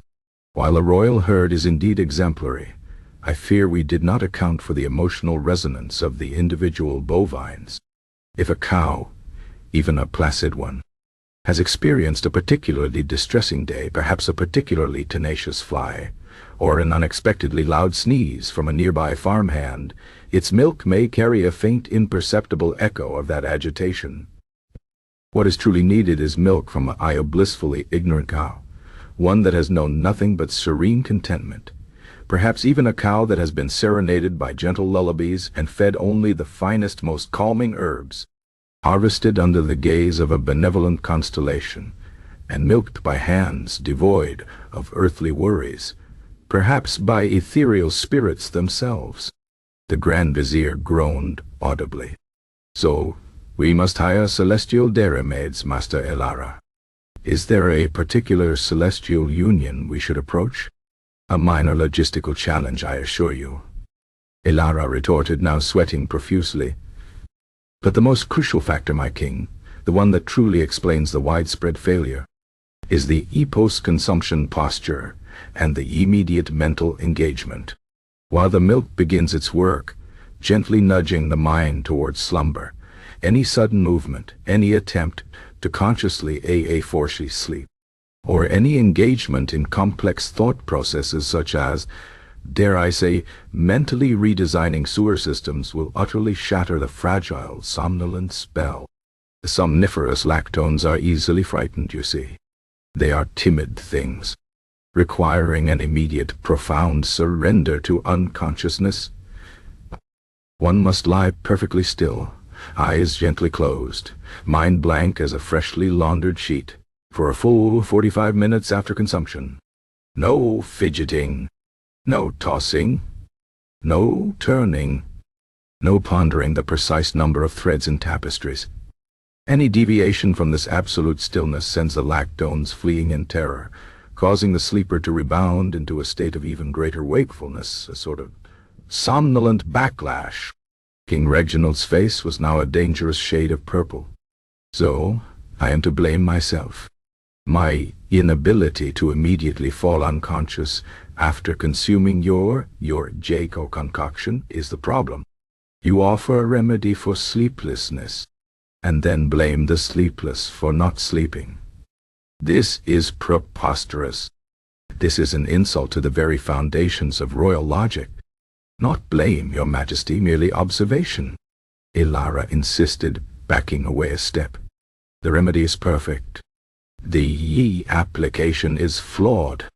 Think of it like this. I provide the perfect key, but if the user attempts to insert it into the lock while juggling flaming torches and reciting epic poetry backwards, can the key be truly blamed for failing to turn? No. The environment, the user's mental state, the presence of rogue dust mites whose microscopic leg movements disturb the very atmospheric pressure around the bed, all these must be accounted for. I now see that what is truly required is not merely the milk, but a comprehensive, palace-wide, somnolence chamber. A room hermetically sealed against all sound, all light, all drafts, and all cynical thought forms, with walls lined with dream silk woven from the gossamer threads of forgotten lullabies, and floors infused with the vibrations of ancient slumber stones, and a bed, of course, that floats on a cushion of pure, undisturbed silence, far from the jarring realities of daily life, and a personal, dedicated sleep acolyte, trained in the art of mind-emptying whispers and aura-soothing gestures, to gently coax the sleeper into the proper state of receptive stillness. The Grand Vizier had completely given up any pretense of professionalism. He simply stared, slack-jawed, at the wizard. Queen Theodora pressed the heel of her hand against her throbbing temple. And furthermore, Elara continued, growing increasingly desperate, and therefore increasingly fantastical, the very eye-qualitating of the silence in the chamber is paramount. Any stray thought, any forgotten grievance echoing in the mind, can create a subtle mental echo that disturbs the nascent somnolent state. Perhaps the king, in his infinite wisdom, was subconsciously reliving the indignity of the great pigeon incident of '67, or pondering the precise moment the royal cheese collection might require rotation. Such mental noises acts like a blaring trumpet in the delicate symphony of sleep. Therefore, a preliminary ritual of thought purging is necessary. Perhaps a short, intensely boring lecture on the history of Eldorian taxation, or a detailed itemized list of every single brick in the castle walls. This would, I posit, bore the mind into a state of utter, blissful blankness, making it maximally receptive to the milk's gentle promptings. King Reginald slowly, deliberately, rose from his throne. His eyes, though still red-rimmed and weary, burned with a cold, terrifying intensity. The previous anger had solidified into a chilling resolve. He looked at Master Elara, whose increasingly frenzied justifications painted a picture not of profound, arcane wisdom, but of a man frantically trying to patch a gaping hole in his reputation with increasingly threadbare tales. The wizard's face, now glistening with a fine sheen of perspiration, twitched nervously.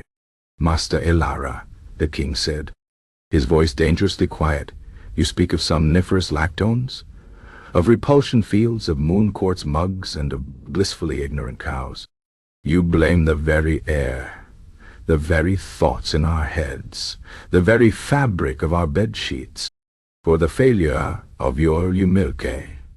He paused, allowing the weight of his words to settle. "I tasked you with a solution, a grand magical cure for a kingdom's torment, and you have given me a lecture on bovine psychology and the proper selection of sleep acolyte. You have made my royal household, and indeed my entire kingdom, the laughing-stock of the known world. The whispers, Master Elara, are no longer confined to my palace. They are echoing through every tavern, every marketplace, every privy. They speak of Reginald's milk misery and Elara's dairy delusions." The wizard opened his mouth, perhaps to offer another convoluted explanation about the subtle energies of public opinion or the insidious vibrations of widespread mirth, but the king raised a hand, silencing him. "I have endured enough," King Reginald stated, his voice now calm, but laced with an undeniable finality. "I have endured the sleepless nights. I have endured the mockery. I have endured the indignity of being prescribed a beverage suitable for infants by my own royal court wizard. It is clear, Master Elara, that your unique approach to the arcane arts, and indeed to royal medical crises, is no longer aligned with the pressing needs of the Kingdom of Eldoria. Your services, Master Elara, are no longer required. You are, as of this moment, hereby dismissed." A stunned silence, even more profound than before, descended upon the chamber. It was a silence filled with the abrupt cessation of frantic rationalizations and the heavy thud of a wizard's career collapsing.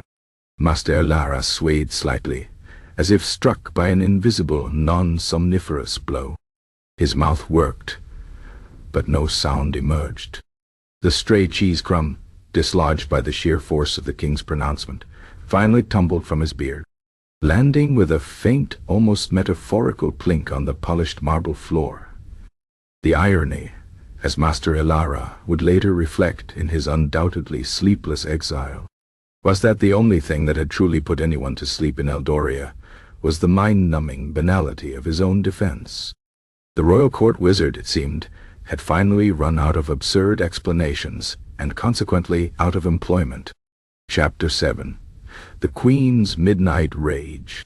The silence that settled over the royal palace of Eldoria after King Reginald IV's thunderous dismissal of Master Elara was not the blessed quiet of slumber, but rather the hollow, ringing emptiness of profound and collective despair. It was the kind of silence that amplifies every creak of timber, every distant hoot of an owl, every maddening drip from a faulty ewer in an antechamber. For Queen Theodora, however, This quiet was merely a stage upon which her own internal torment played out with merciless intensity. Her magnificent chambers, typically a sanctuary of serene repose, had become a luxurious prison, its silken drapes, once a comforting barrier against the world, now felt like stifling shrouds. Her goose-down pillows, usually the softest cloud of dreams, seemed to have transformed into unyielding lumps of granite, mocking her with their very presence. The queen had endured another night of wide-eyed vigilance. The warm milk, consumed precisely 1 hour before her customary hour of repose, had done nothing but add a faint, curdling sensation to her already churning stomach. She had lain there, perfectly still as Ilara had nonsensically prescribed, her mind attempting to achieve the blissful blankness of a freshly laundered sheet. But instead it raced with the speed of 1,000 startled mice in a cheese factory. Every slight shadow cast by the moonlight through her window seemed to morph into a mocking caricature of a cow. Every distant cough from a guard on patrol became a subtle, derisive snort. The very air, still faintly redolent with the cloying sweetness of warmed milk from the previous day's mass consumption, seemed to whisper the kingdom's collective, mocking laughter directly into her ears. Queen Theodora was, by nature, a woman of impeccable composure, a monarch whose public persona was as meticulously crafted as her elaborate coiffures. She rarely raised her voice, preferring the subtle sting of an arched eyebrow or the icy chill of a perfectly delivered, understated remark.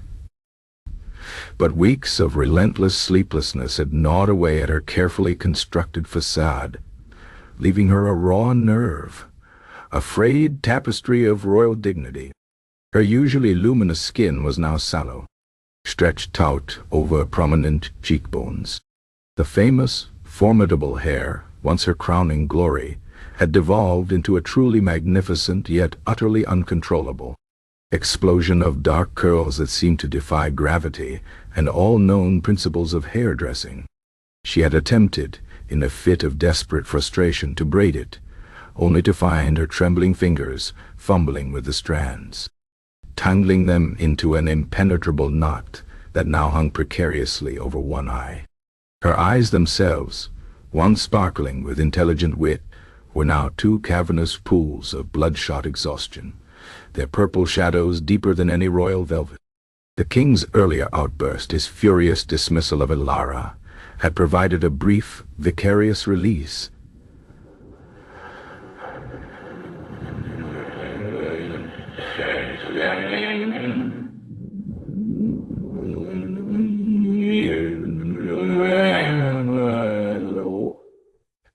A temporary satisfaction, but as the midnight hours stretched on, her own unsleep returned with a vengeance, bringing with it a fresh wave of incandescent rage. It was not enough for the wizard to be merely eye-fired. He needed to understand the depth of their suffering, the utter humiliation he had inflicted upon them, the very indignity of being subjected to a remedy suitable for a colic-ridden infant. He had promised celestial wisdom, ancient arcane secrets, a profound understanding of the cosmos, and he had delivered milk. Plain, simple, utterly useless milk. The thought of it made her royal blood boil with an intensity that burned hotter than any fever. She swung her legs out of bed, her silk nightgown rustling indignantly. She grabbed a heavy velvet robe, wrapping it around herself like a battle standard. Her hands, usually graceful and delicate, clenched into fists. She stalked from her chambers, her footsteps echoing with alarming clarity on the polished marble floors, a testament to the oppressive silence of a palace that could not sleep. Cuthbert, her royal attendant, startled awake from a doze against the doorframe, immediately jumped to attention, his own eyes wide with fear at the sight of his queen, disheveled and radiating pure, unadulterated fury. "Where is he, Cuthbert?" Theodora demanded, her voice a low, dangerous growl that vibrated with suppressed rage. It was barely above a whisper, yet it carried the undeniable weight of 1,000 sleepless nights. "That that purveyor of bovine banality, that peddler of pointless potions. Where is Master Elara? Cuthbert, trembling visibly, stammered, "Your Majesty." Master Elara. He was last seen in his study, Your Majesty. Packing, or perhaps just staring blankly at his dusty scrolls. He seemed quite undone by His Majesty's decree. Undone? Theodora scoffed, a chilling sound. You will know undone when I am finished with him. Lead the way, Cuthbert. And do not, under any circumstances, allow yourself the indulgence of a yawn in my presence. Cuthbert, knowing that defiance would likely lead to a far worse fate than extreme fatigue, silently led the way through the hushed, cavernous corridors of the sleeping, or rather non-sleeping, palace. The air in the wizard's study, typically thick with the scent of esoteric herbs and burnt sugar from failed experiments, now carried the distinct, melancholic odor of old parchment and the faint, lingering scent of disappointment. Master Elara, true to Cuthbert's report, was indeed in his study. He sat slumped at his enormous, cluttered desk, his long silver beard resting disconsolately amidst a pile of scrolls and a half-eaten, lukewarm pastry. His midnight blue robes, usually worn with an air of theatrical grandeur, seemed to hang loosely upon his frame, and his wizard's hat, typically perched at a jaunty angle, lay crumpled on the floor beside his chair like a discarded dream. He was staring, with profound and unsettling intensity, at a single empty ceramic mug on his desk, the one presumably used for his own, equally futile attempt at bovine bliss. He seemed to be in a state of profound shock, his mind having apparently given up on convoluted explanations and resorted to simple, silent misery. Theodora strode into the room, her velvet robe swirling around her like a dark storm cloud. The heavy thud of her slippers on the stone floor shattered the oppressive silence, jolting Elara from his stupor. He looked up, his eyes wide and bloodshot, like a startled owl caught in the sudden glare of a torch. He visibly flinched at the sight of the Queen, a figure of terrifying, disheveled fury. Your Majesty, Elara croaked, attempting to scramble to his feet, but his limbs, stiff from exhaustion and shock, seemed to rebel. He half rose, then slumped back into his chair, looking utterly pathetic. Theodora ignored his feeble attempt at deference. She walked directly to his desk, her face inches from his. Her voice, though still a low growl, was laced with an intensity that made the very air vibrate. "Master Elara," she hissed, "you promised salvation. You promised respite. You promised the return of peace and rest to my suffering household, to my sleepless king, to my wailing infant son. And what have you delivered? A kingdom of yawning, dyspeptic insomniacs, plagued by the mocking whispers of cow comfort and the indignity of milk-addled misery."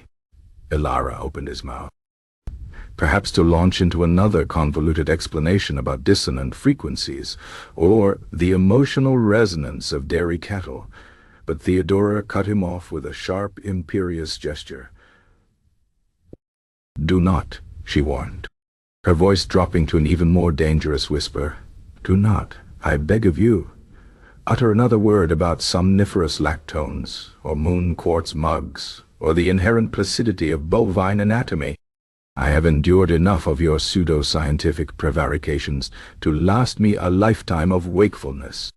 I want a solution, Master Elara, a real one, a solution worthy of a royal court wizard, not a particularly dim-witted dairy farmer."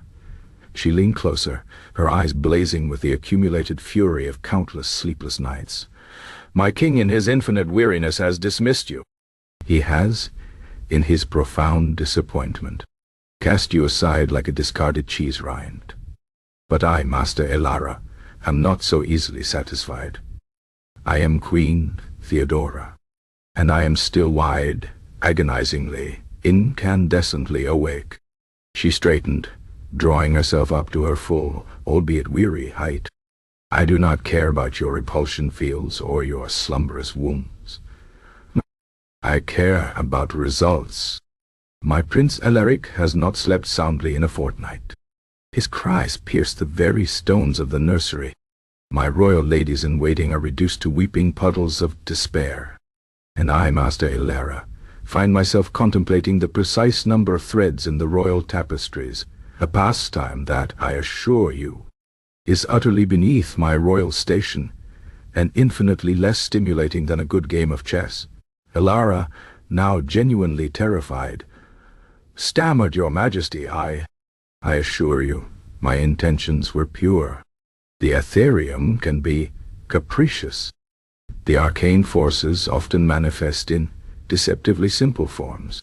He wrung his hands, his gaze darting around his cluttered study as if seeking a magical escape route, or perhaps just a sturdy hiding place behind a pile of alchemical equipment.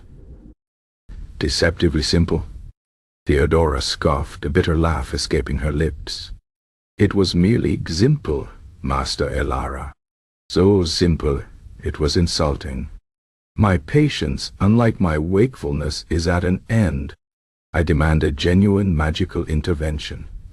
I demand a spell that will truly banish this torment. A potion, perhaps, brewed from the tears of a sleeping dragon, or a lullaby sung by a choir of benevolent forest sprites, or a dream catcher woven from the very fabric of forgotten nightmares. Something, Master Ilara, anything that does not involve the secretions of a barnyard animal. Her voice had risen with each demand, now echoing with a raw, desperate power. Ilara recoiled, pulling his beard nervously. "But your Majesty, the ancient texts, the very fabric of reality. True sleep magic is exceedingly rare, immensely volatile. It risks unintended side effects. Visions of peculiar squirrels, perhaps, or a sudden, inexplicable craving for pickled onions upon waking. And the tears of a sleeping dragon are notoriously difficult to acquire, as dragons tend to be rather light sleepers, and exceptionally resentful of attempts to harvest their lacrimal secretions. Unintended side effects?" Theodora snarled. "Master Ilara, I would gladly risk waking with a compulsion to organize my royal sock drawer by shade, or a sudden passion for amateur taxidermy, if it meant but 5 hours of uninterrupted, dreamless oblivion. My life, as it stands, is an unintended side effect of your bovine bliss." She stepped closer, her voice dropping again to a chilling whisper.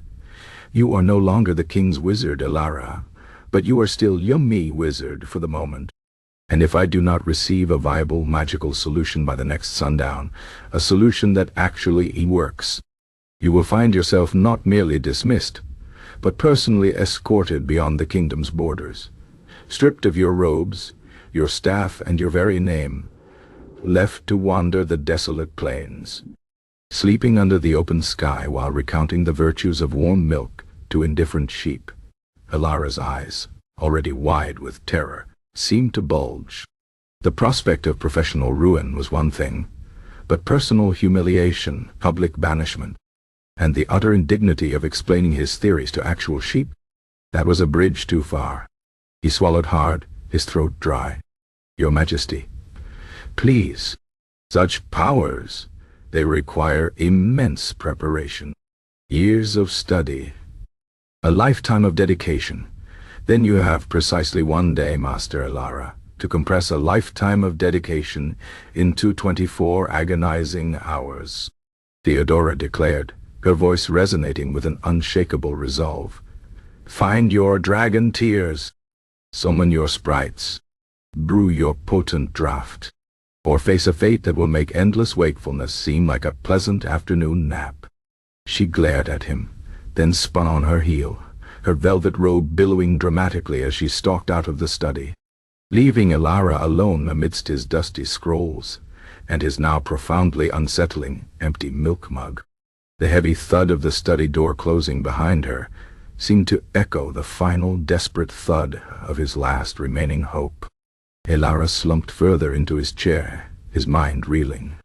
The king's dismissal had been a blow, but the queen's midnight fury was a cataclysm. He was no longer merely unemployed. He was on the precipice of utter public disgrace. Exiled to a life of utter, sleepless destitution, haunted by the phantom bleating of sheep who had heard his theories one too many times.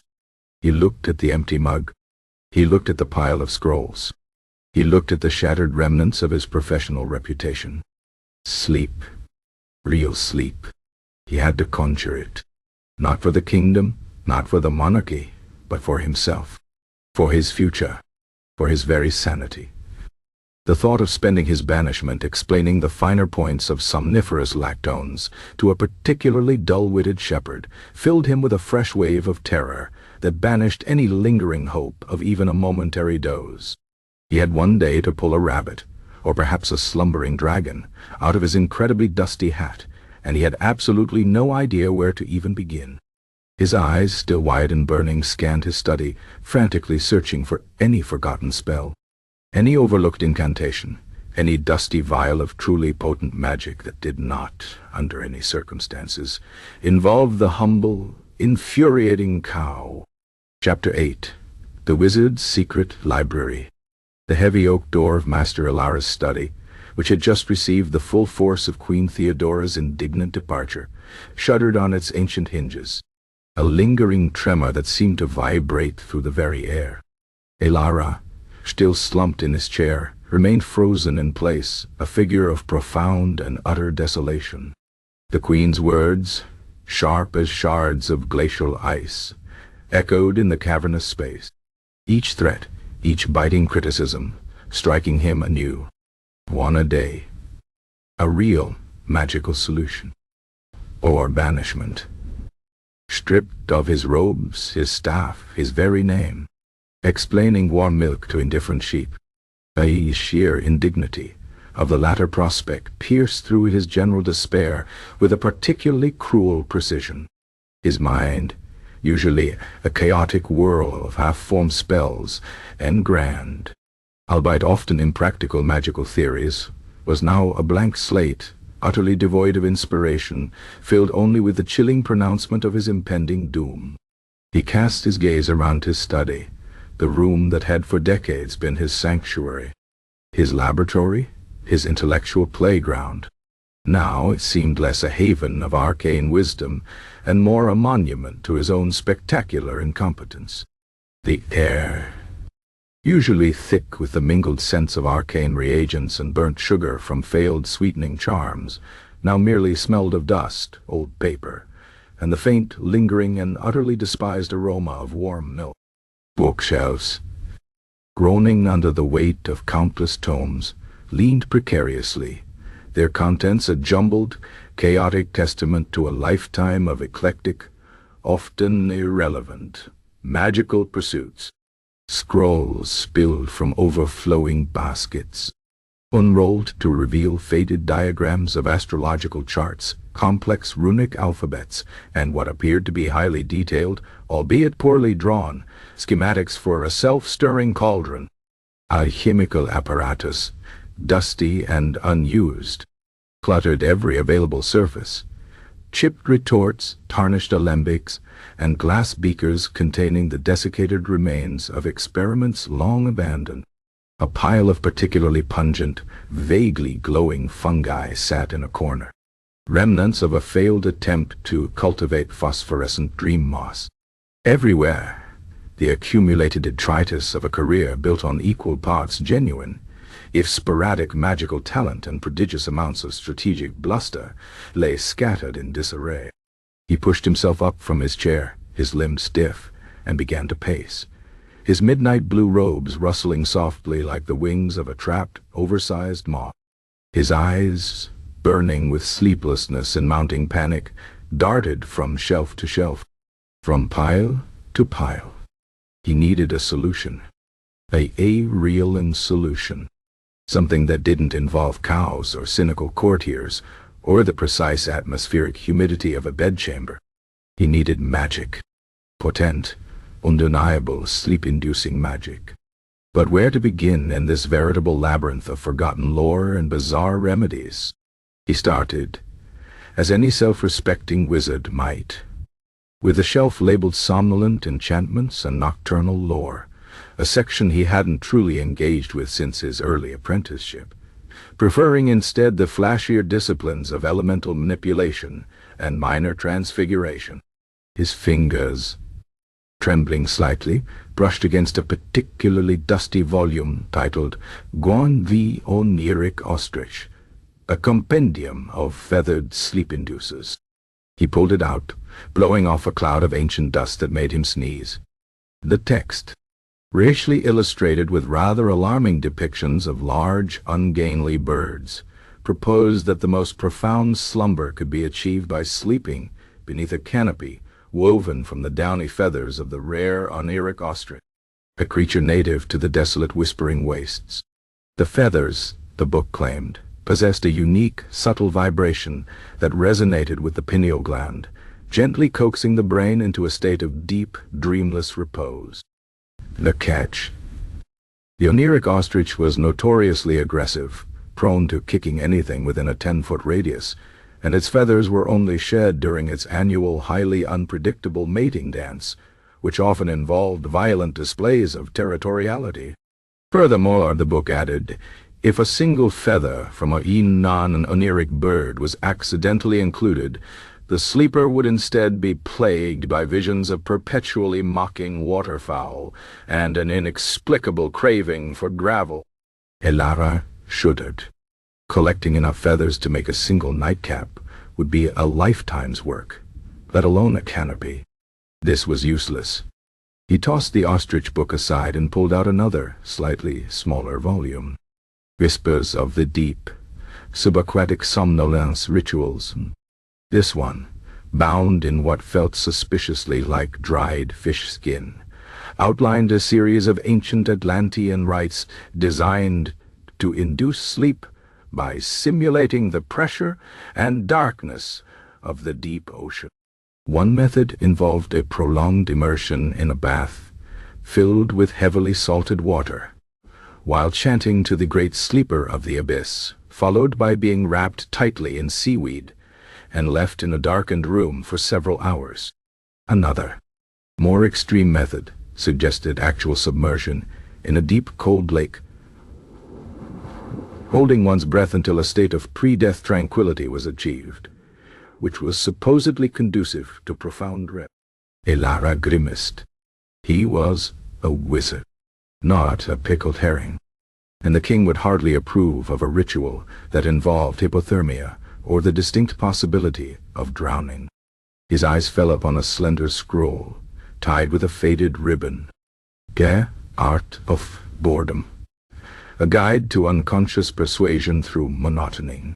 This, he vaguely recalled, was a text penned by a particularly obscure philosopher monk from the Order of the Perpetual Drone, who believed that the most effective way to achieve mental peace was through overwhelming tedium.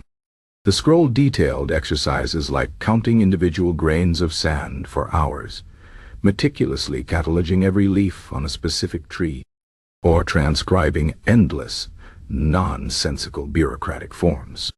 The ultimate goal was to bore the mind into a state of utter, blissful unconsciousness, a form of self-induced mental collapse. Elara scoffed.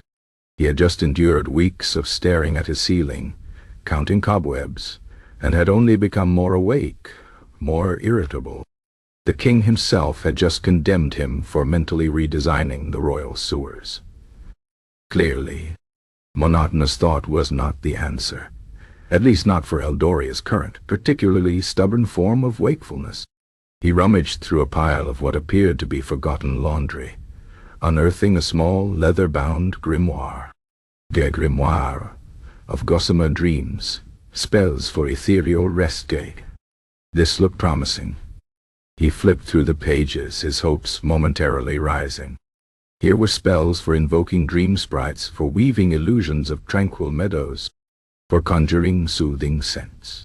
One particularly elaborate ritual involved collecting the dew from spider webs, under a full moon, mixing it with the tears of a heartbroken nightingale, and then painting symbols on the eyelids of the sleeper while humming a specific, complex melody. The complexity of the melody alone seemed enough to induce a headache, let alone sleep. Another spell, titled The Gentle Hand of the Somnolent Shadow, required the wizard to mentally project a shadowy, comforting presence into the sleeper's mind, gently stroking their consciousness until it drifted into unconsciousness. Elara imagined trying to do this for an entire kingdom, or even just King Reginald, whose mind was likely a veritable fortress of stubborn wakefulness. He'd probably just end up with a headache and a very confused royal. And the sheer exhaustion of having to perform such intricate mental feats for hundreds, perhaps thousands, of sleepless Eldorians was enough to make him feel even more tired. He then pulled out a curious contraption from beneath a pile of old alchemy notes. A small, intricately carved wooden box, no larger than his hand. A box of Boroblinsky. The accompanying scroll explained that this device, when left open near a sleeping owl, would subtly absorb the blink energy of the creature. Later, when the box was opened near a human insomniac, it would release these stored blinks, compelling the human's eyelids to close, thus inducing sleep. Elara remembered trying this once, years ago, on a particularly rowdy apprentice who refused to go to bed. The result had been a startled owl, an even more rowdy apprentice who now had an inexplicable twitch in his left eye, and a distinct lack of any borrowed blinks. This was pure charlatanry, even by his own standards. His fingers brushed against a thick, surprisingly heavy tome, the Encyclopedia of Nocturnal Nuisances and their mystical countermeasures. This wasn't strictly about sleep, but about eye-preventing wakefulness from external sources. He flipped to a section titled The Curse of the Cosmic Creak.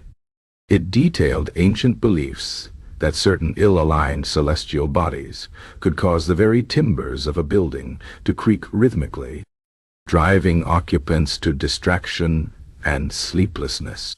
The countermeasure involved wrapping each joist in a parchment inscribed with specific anti-creak runes, followed by a ritualistic blessing of fermented badger milk. Quote your dear wire sides. Keine Eis. Badger milk gut günster. Elara suppressed a groan. It seemed milk, in its various, often unappetizing forms, was an inescapable theme in the history of ludicrous remedies. He remembered King Reginald's fixation on the dripping ewer and the creaking castle timbers. Perhaps the king's own anxiety was manifesting as a cosmic creak, but he highly doubted fermented badger milk was the answer. It would, at best, cause a different kind of widespread distress. He dug deeper, his desperation growing with each useless discovery. Phytology of the peculiar pillow plants in.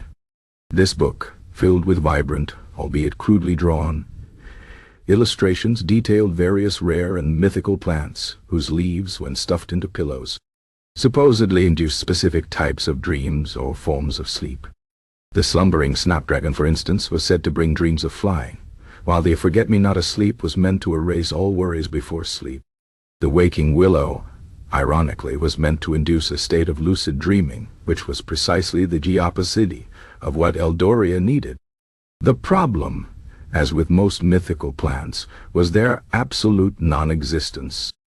And even if they did exist, Elara knew that the king would never agree to sleep on a pillow stuffed with strange, possibly hallucinogenic, flora. His gaze fell upon a dusty, long-forgotten corner of his study, behind a precarious stack of old cauldrons. There, nestled amongst cobwebs and what looked suspiciously like a mummified newt, was a small, ornate chest. He rarely opened it, as it contained items of particularly dubious provenance, relics from his younger, more experimentally days. He pulled it out, coughing as a cloud of dust erupted. Inside, nestled on a bed of faded velvet, lay a collection of charms and talismans. There was the Orb of Oblivion, a polished black stone supposedly capable of absorbing intrusive thoughts, but which had, in Elara's experience, merely grown warm in his hand and offered no discernible effect. There was the Dreamweaver's spindle, a tiny, intricate spindle, believed to spin threads of slumber from the very fabric of moonlight, which had always produced nothing but tangled, useless silk. And then there was the amulet of the ancient adder's yawns, a bizarre, snake-shaped carving that purported to channel the deep reptilian torpor of hibernating adders into the wearer. Elara had tried it once, wearing it to bed after a particularly exhausting magical duel. He had woken up with a crick in his neck and a distinct feeling of having been bitten by something small and irritated.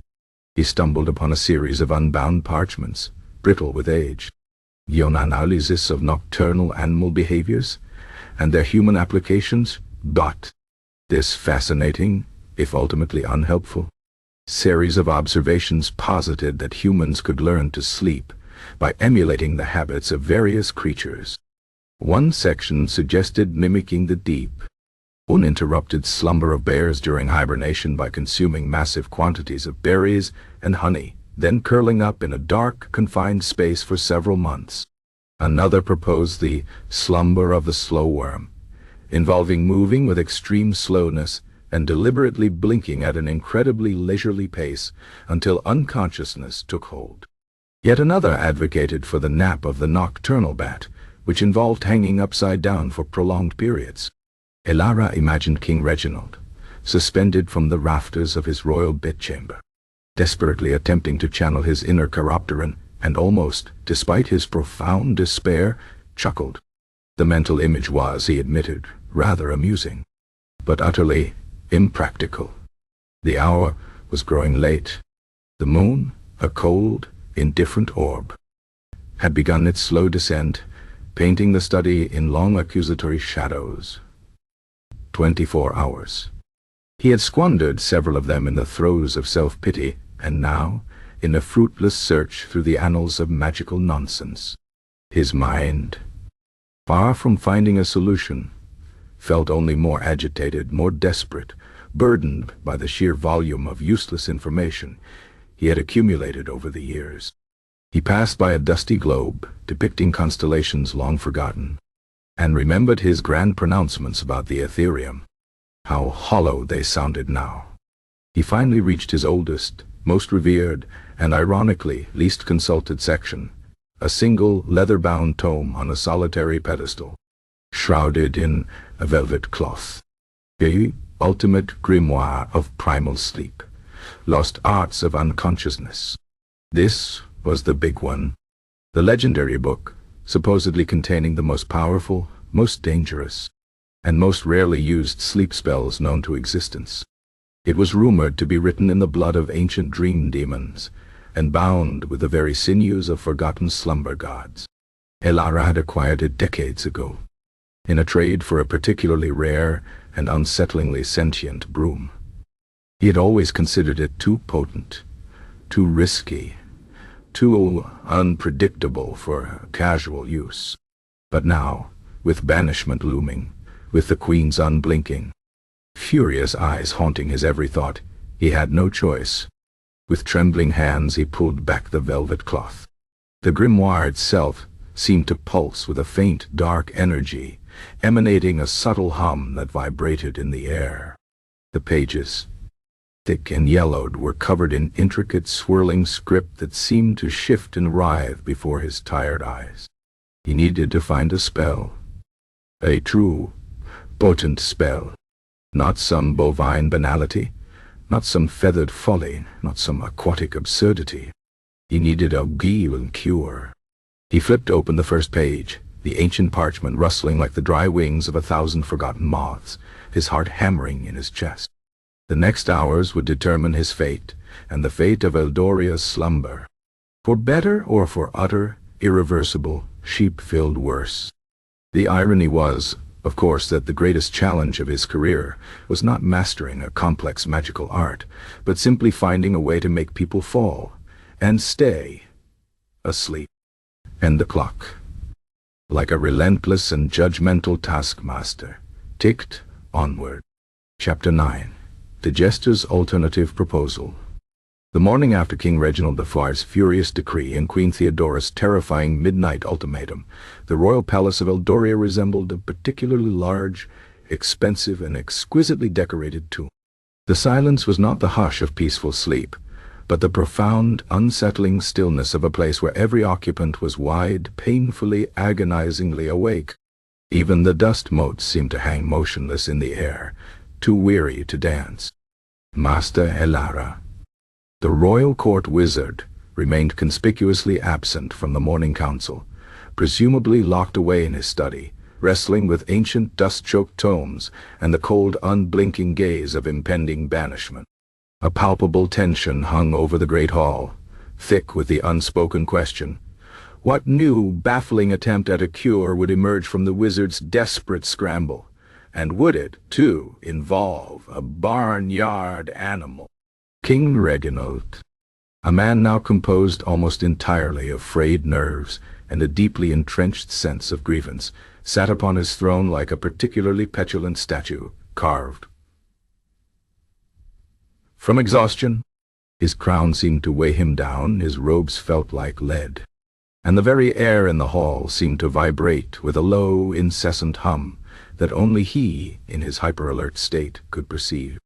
He had spent another night staring at the ceiling, this time mentally composing a highly detailed, scathingly critical review of Master Elara's entire professional career, complete with annotated footnotes on the precise moments of the wizard's most spectacular failures. He had also, in a fit of sleep-deprived inspiration, designed an entirely new system for organizing royal socks by weave pattern, a system he now realized was utterly pointless, but had nevertheless occupied 3 hours of his precious non-sleep. Queen Theodora, seated beside him, was a formidable sight. Her hair, having defied all attempts at taming, now resembled a storm cloud of regal fury. Her eyes, two burning coals of sleepless wrath, scanned the assembled courtiers with an intensity that promised swift retribution for any perceived slight, or indeed, any visible signs of rest. The Grand Vizier, looking as though he had wrestled a particularly stubborn badger through a thorn bush, periodically jerked awake with a soft snort, only to immediately clamp his jaw shut and pretend he had merely been contemplating a profound philosophical paradox. The entire court, a collection of pale, drawn faces, moved with the leaden slowness of the recently deceased, their whispered conversations now replaced by profound, almost meditative, silence, broken only by the occasional clink of a misplaced silver spoon, or the soft rustle of a courtier desperately trying to stifle a yawn that threatened to dislocate their jaw. It was into this atmosphere, profound, almost religious, exhaustion, that Pipkin, the royal jester, made his entrance. Pipkin was not a jester in the traditional sense, prone to pratfalls or slapstick. His humor was of the dry, observational variety, delivered with a deadpan expression and an unnervingly accurate grasp of the absurdities of court life.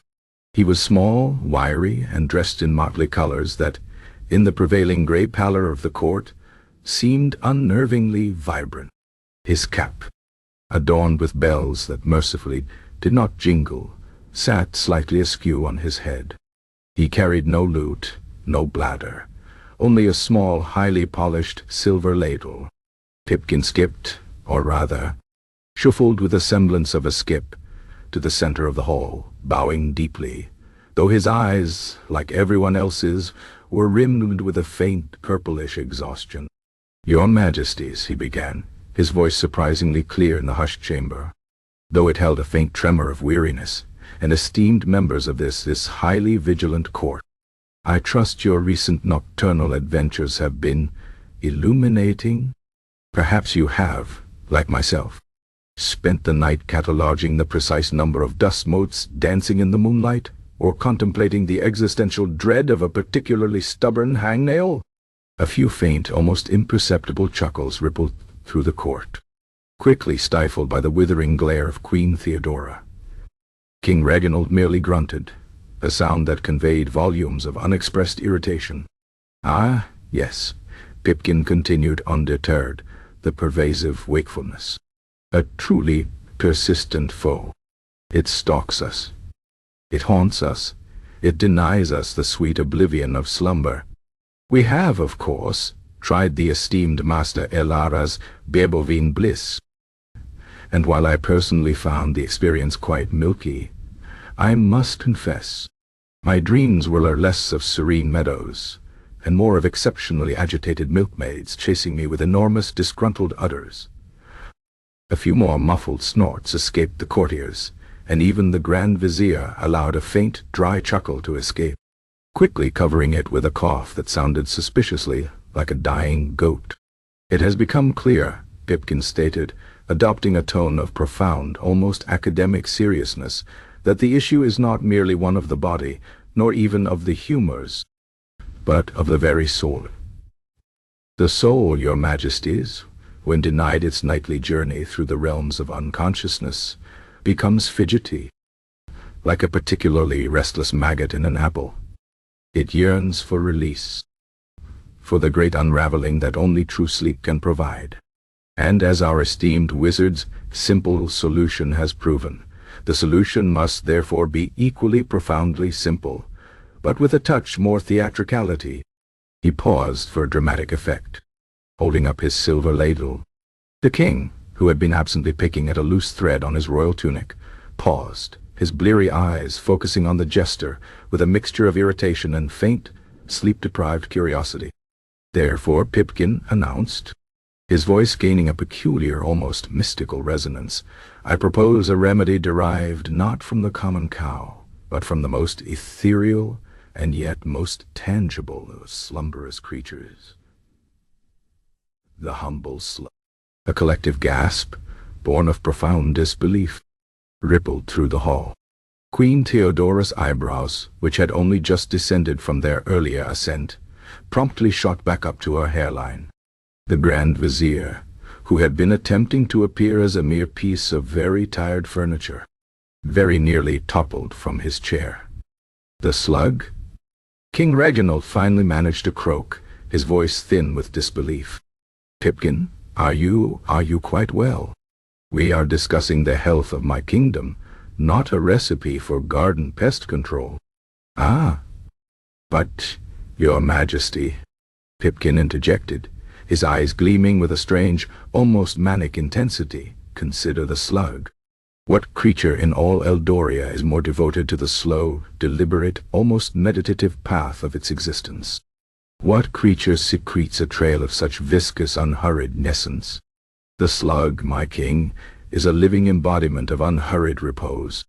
It embodies the very antithesis of our current agitated state." He held up the ladle. "I propose the collection of what I have termed glimmering, glandular goo. This, your majesties, is not merely slime. Oh no. This is the distilled essence of 1,000 peaceful passages across damp garden stones. It is the very spirit of unhurried progress, of quiet, profound indifference to the world's frantic pace." He then proceeded to elaborate on his preposterous proposal with a solemnity that bordered on the truly unhinged. "The ritual, your majesties, is as follows. Firstly, one must acquire slugs. Not just any slugs, mind you. Only slugs harvested under the purest moonlight, from the shaded side of ancient moss-covered sundials. These slugs, you see, absorb the very slowness of time itself. Secondly, these specially selected gastropods must be gently coaxed with utmost reverence to traverse a surface of chilled, polished obsidian. The cold of the obsidian, combined with the extreme polish, will encourage them to produce a particularly potent, almost iridescent trail of glimmering glandular goo." He paused, holding up the ladle as if it contained the very essence of his miraculous cure. "This goo, once collected in a silver ladle, must then be warmed, not over a common flame, but over the faint, almost imperceptible warmth of a perpetually snoring badger. The badger's rhythmic snores, you see, will infuse the goo with subtle, soporific vibrations. The goo must be stirred precisely 3 times clockwise to imbue it with the rotational energy of a spiraling dream, and 3 times counterclockwise to unravel the knots of wakefulness. The court was now staring, transfixed, by Pipkin's bizarre explanation. Dubious. Some faces wore expressions of utter bewilderment. Others seemed to be struggling valiantly to suppress hysterical laughter, while a few, particularly desperate individuals, seemed to actually be listening with a disturbing degree of seriousness. Once warmed and vibrated, Pipkin continued, oblivious to the simmering emotions. The glimmering glandular goo is then administered. Not by ingestion, your majesties, for that would be messy, and perhaps lead to a peculiar persistent craving for damp earth.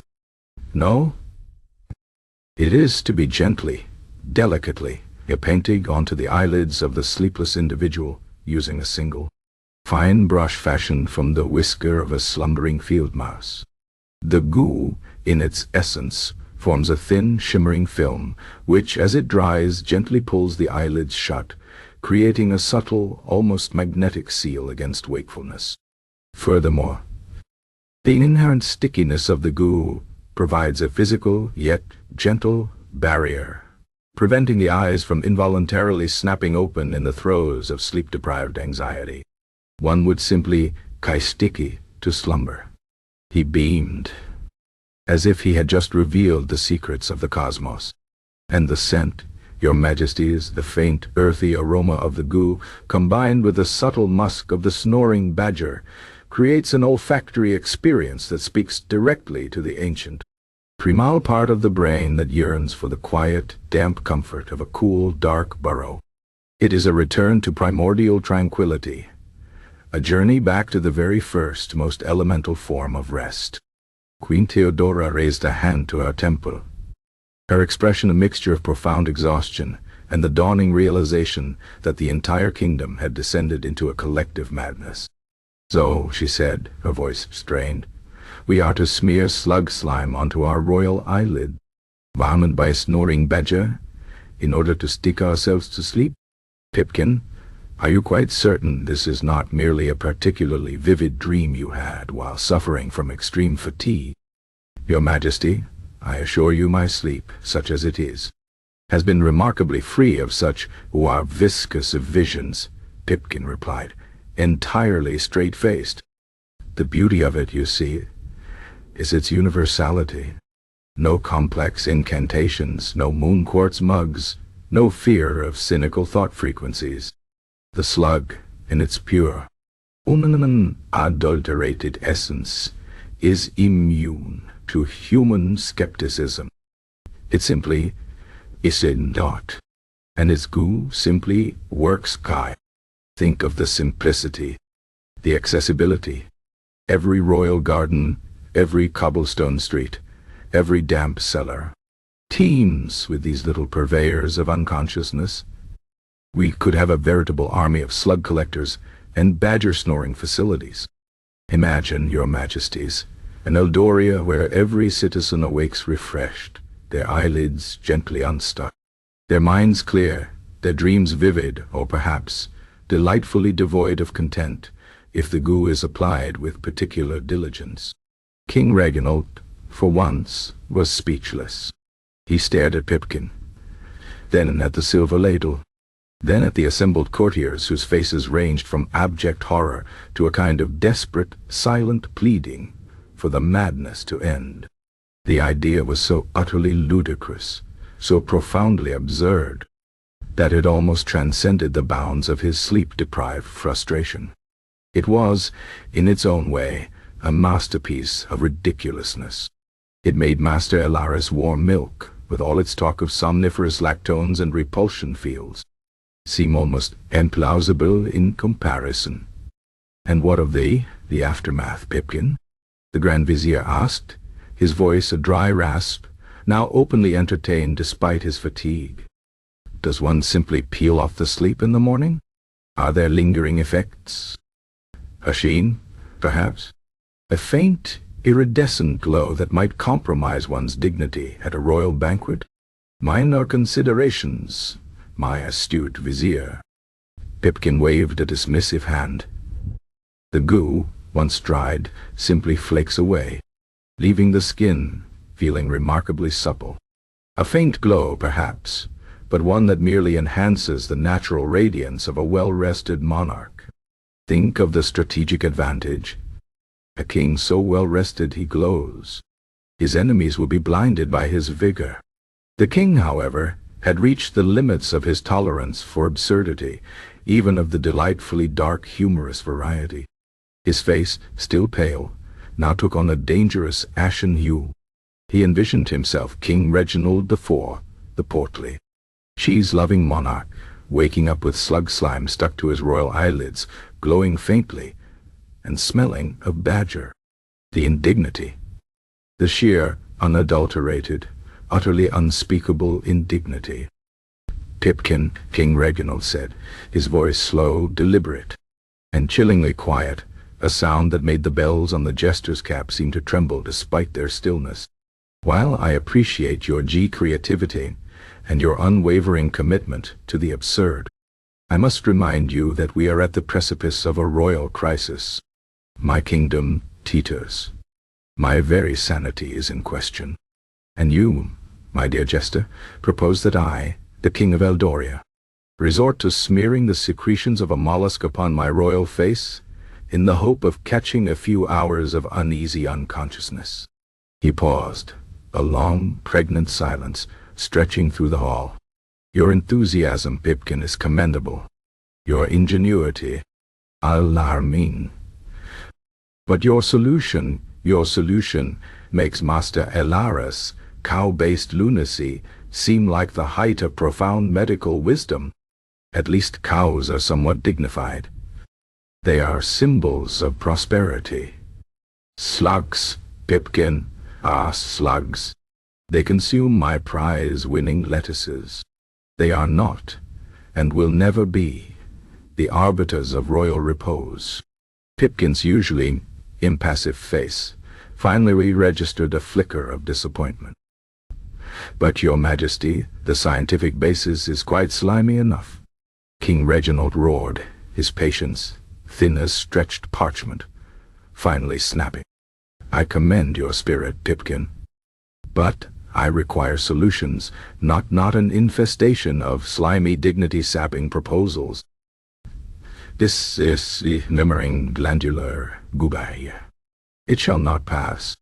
He slammed his hand on the armrest of his throne, the sound echoing through the hall like a death knell for all unconventional slug-based therapies. The court sighed, a collective weary exhalation that was part relief, part renewed despair. The jester, for all his imaginative absurdity, had only served to underscore the desperate, baffling state of their sleepless world. And Master Elara, wherever he was still the only wizard they had.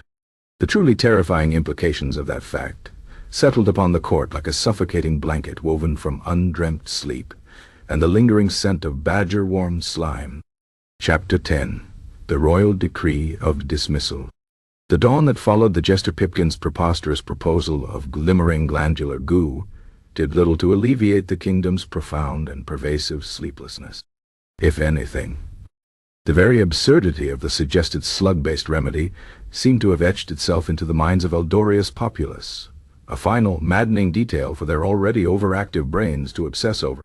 King Reginald IV, who had endured another night of wide-eyed contemplation, this time the precise velocity required for a properly delivered royal spitball, and the philosophical implications of a perfectly symmetrical cobweb, rose from his bedchamber feeling less like a monarch, and more like a particularly deflated wineskin filled with finely ground gravel.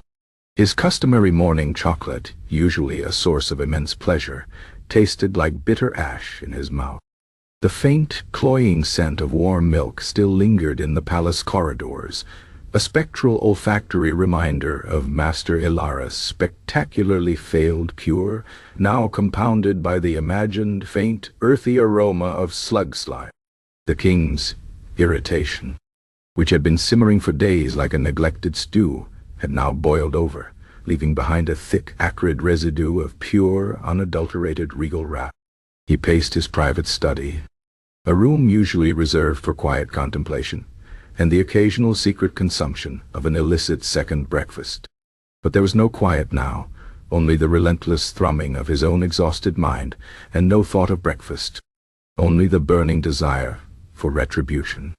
His eyes, two bloodshot orbs in a face that had taken on the pallor of old parchment, scanned the familiar portraits on the walls, his stern ancestors, all looking remarkably well rested.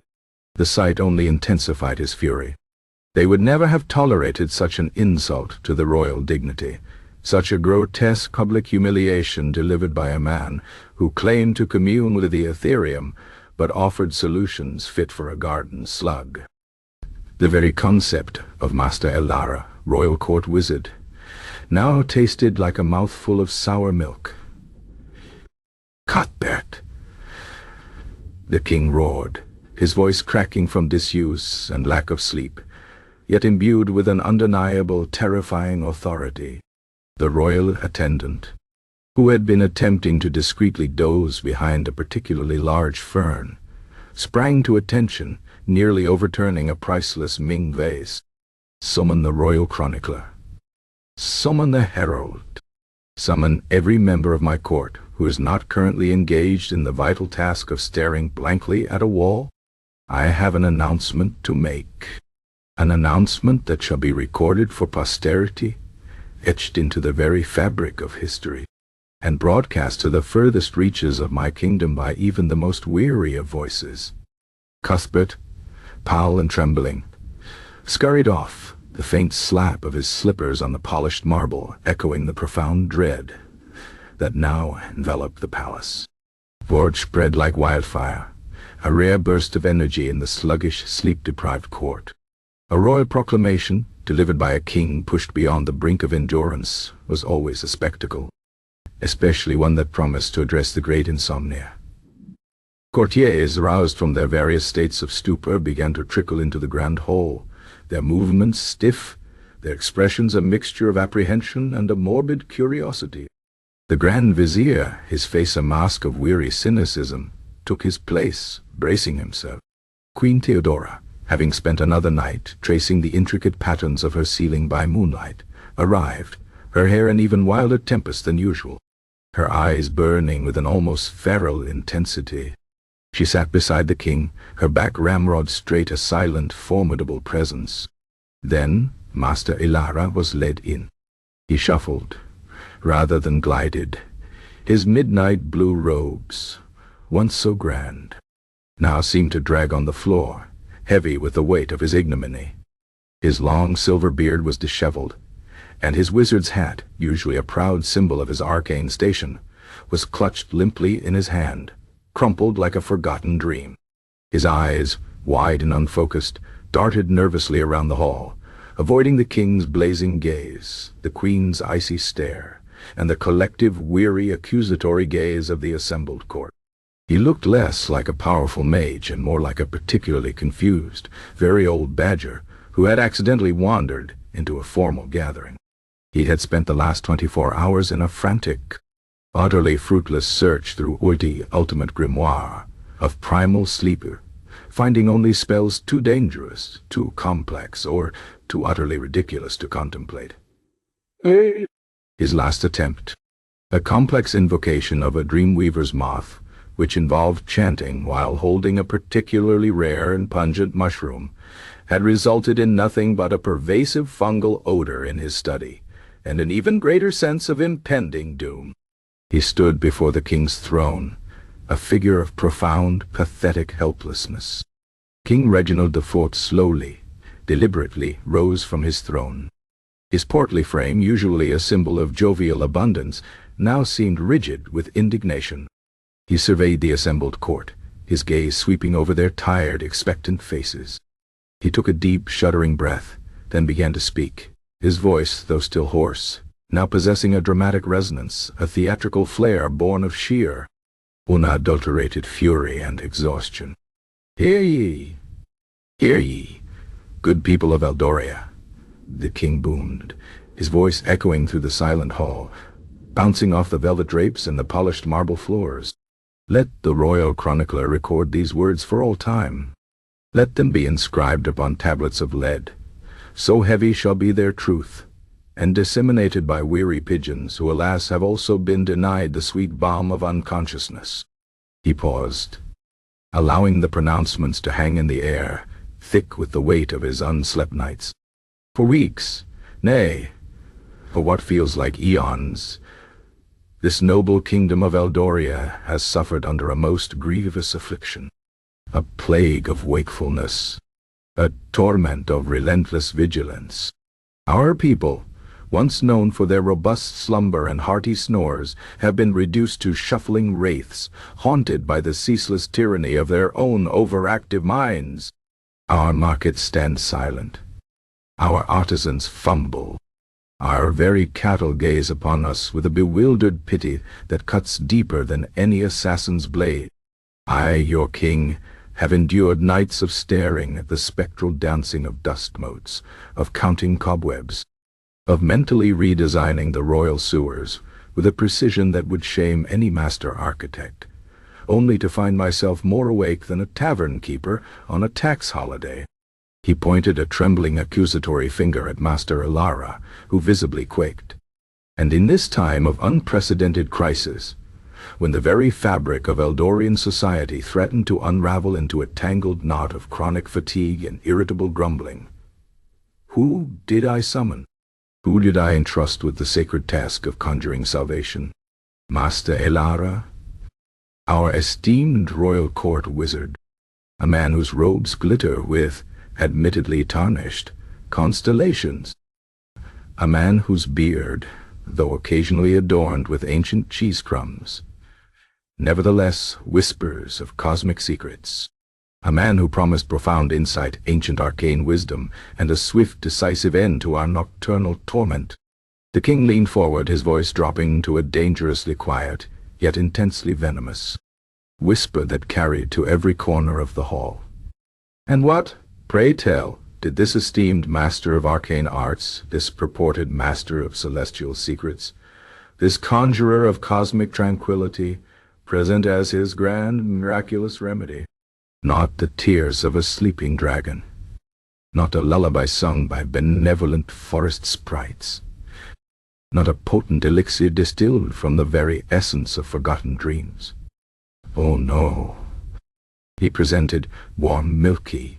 A collective, barely suppressed gasp rippled through the court. A few faint snorts of laughter were quickly stifled. The king's eyes blazed. Yes, warm milk, the very lacteal secretions of a common barnyard animal, a beverage fit for infants with colic, or perhaps a particularly feeble badger suffering from a head cold. He spoke of somniferous lactones, of bovine serenity, of repulsion fields created by our own healthy skepticism. He blamed the ambient humidity, the emotional resonance of the cows, the precise angle of the moon quartz mugs we were to procure at astronomical cost. He even dared to suggest that my inability to immediately fall into a comatose state after imbibing his tasteless concoction was Jimmy's fault. My royal lack of receptiveness, my mental redesigning of plumbing, my noble anxiety about my cheese collection. The king's voice rose again, booming with indignation. This is not merely a failure of magic, good people. This is a failure of dignity, a grand dairy-based humiliation. My royal personage has been made a mockery. My queen, a woman of formidable will, and even more formidable hair, has been reduced to contemplating the precise number of threads in her tapestries, a pastime utterly beneath her. My royal nursery echoes with the wails of a milk-addled infant, and the very name of Eldoria is now synonymous with Reginald's milk misery and Ilara's dairy delusions throughout the known world. We have become the punchline of every tavern jest, the subject of every whispered scoff. He gestured wildly, his hand sweeping towards the trembling wizard. And when pressed for a agriole solution, a spell, a potion, something beyond the bland offerings of the common cow, what did he present? Further convoluted nonsense about dream moths and slumber stones.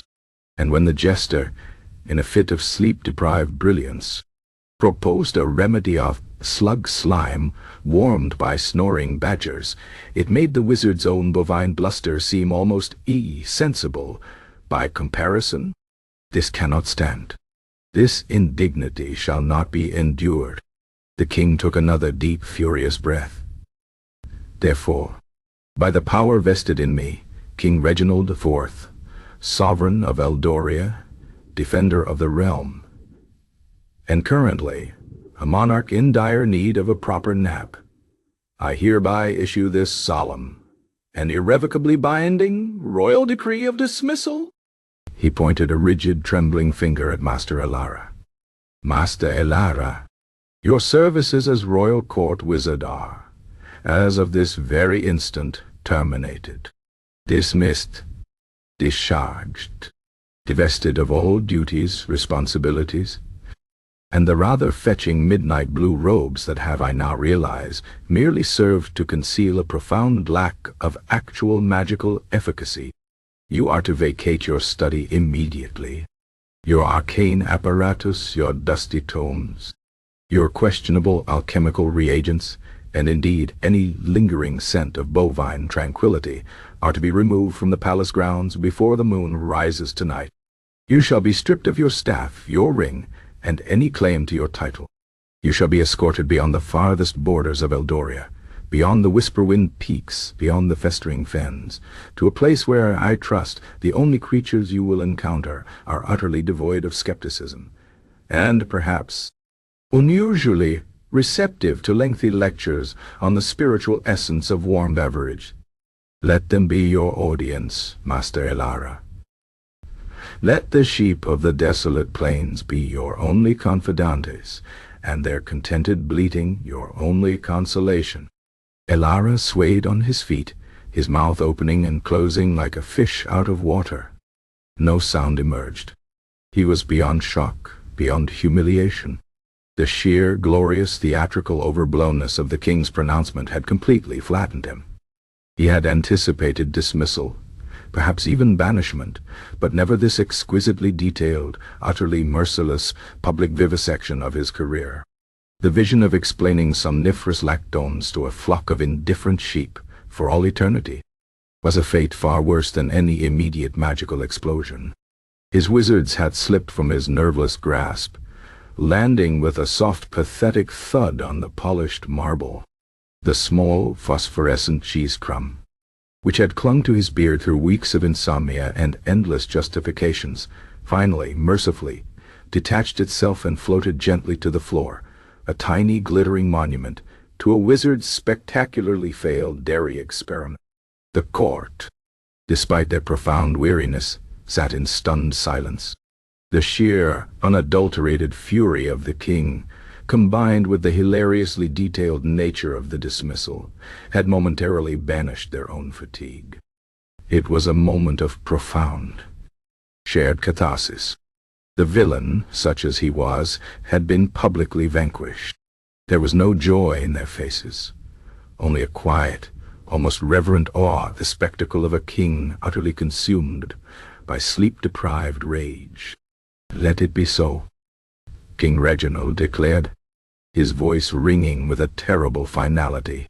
He slumped back onto his throne, exhausted by the sheer effort of his dramatic outburst, but feeling for the first time in weeks a strange fleeting sense of satisfaction.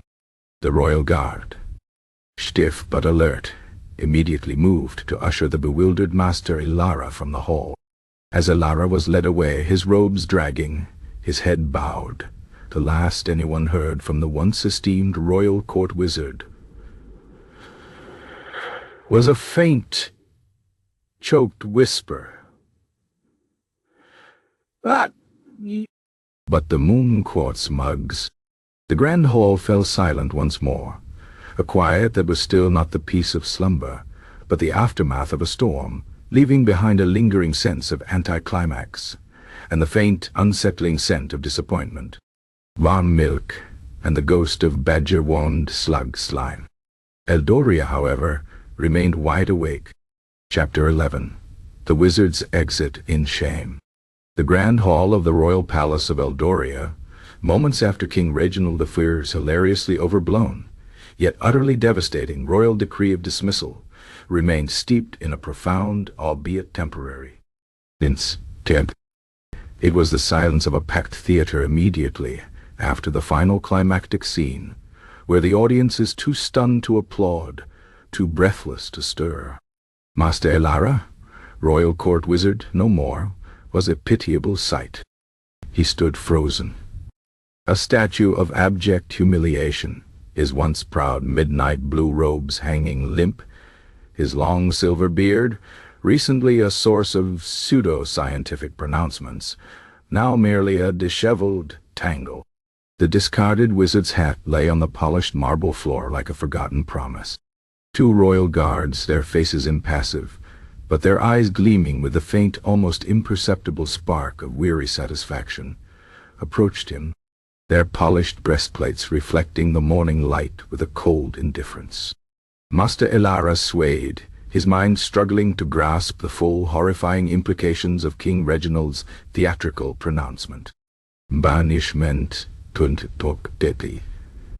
Stripped of his robes, his staff, his very name, explaining somniferous lactones to indifferent sheep.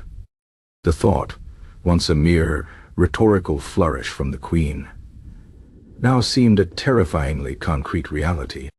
His mouth opened and closed, a silent fish out of water, desperately seeking one last, convoluted justification, one final, absurd theory about the cosmic alignment of dairy products. But no words came. His well of prevarication, usually inexhaustible, had finally run dry, leaving only the bitter taste of utter, complete, public failure. The guards, with a firm but not unkind grip, took his arms. His staff, a gnarled piece of oak carved with astrological symbols, was gently but firmly removed from his nerveless grasp by a particularly tired-looking junior aide, who then awkwardly held it as if unsure whether it might spontaneously transform into a badger. As Elara was slowly, shufflingly led from the grand hall, the silence broke, not with a roar of triumph, but with a collective, almost compassionate sigh from the assembled courtiers. It was the sigh of a people who, despite their own profound exhaustion, understood the magnitude of the fall from grace, and perhaps felt a flicker of pity for the poor, deluded wizard. Some averted their eyes, too weary to gloat. Others, those with a more cruel streak born of weeks without proper rest, allowed themselves a faint, weary smirk. The Queen merely watched, her face a mask of stone, her eyes still burning with an unholy wakefulness, a promise of retribution yet to come.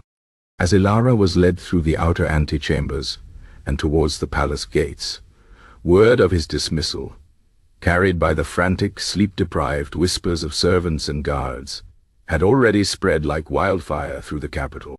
The royal proclamation, delivered with such dramatic flourish by the king, had been heard imperfectly by those few citizens awake enough to listen, and then embellished and exaggerated by the multitude of unsleeping gossips. The details were murky, but the core truth was clear. The wizard, the supposed savior from their nocturnal torment, had failed spectacularly, and his remedy had been milk. The very banality of it, after weeks of such profound suffering, had festered into a potent, bitter resentment among the populace. The palace gates, usually reserved for grand royal processions or the dignified arrival of foreign dignitaries, were now thronged with a crowd unlike any seen before. It was not a celebratory crowd nor a rebellious one. It was a crowd of the utterly, profoundly, dangerously ID. Their faces were pale and drawn, their eyes rimmed with purple shadows, their movements sluggish and jerky. They looked less like an angry mob and more like a collective of somnambulistic zombies, roused from their restless beds by the promise of justice, or at least a spectacle. And the spectacle, the glorious public humiliation of the man who had offered them bland, bovine secretions as a cure for their existential torment, was about to begin, as Master Elara, flanked by the two grim-faced royal guards, was guided through the palace courtyard and towards the main gates. A hush fell over the assembled throng.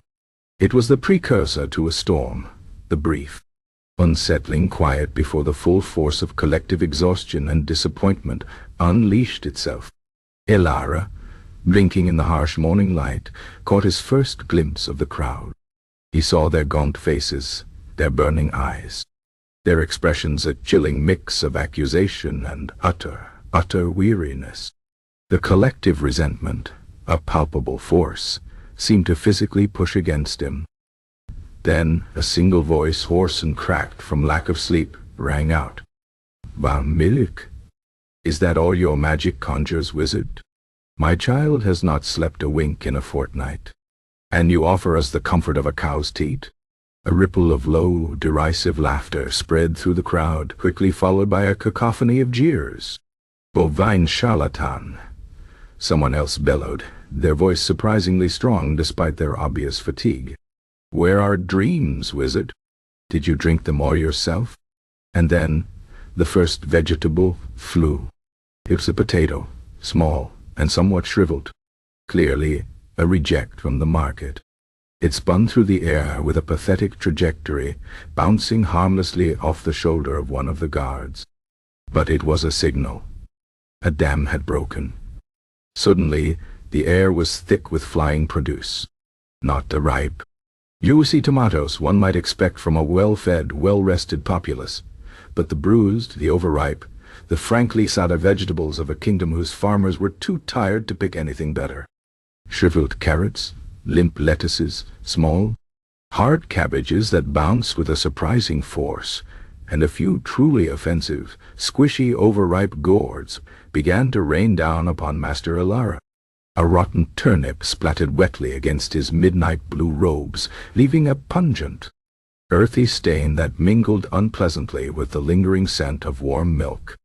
A half-eaten, slightly moldy apple glanced off his temple, causing him to wince.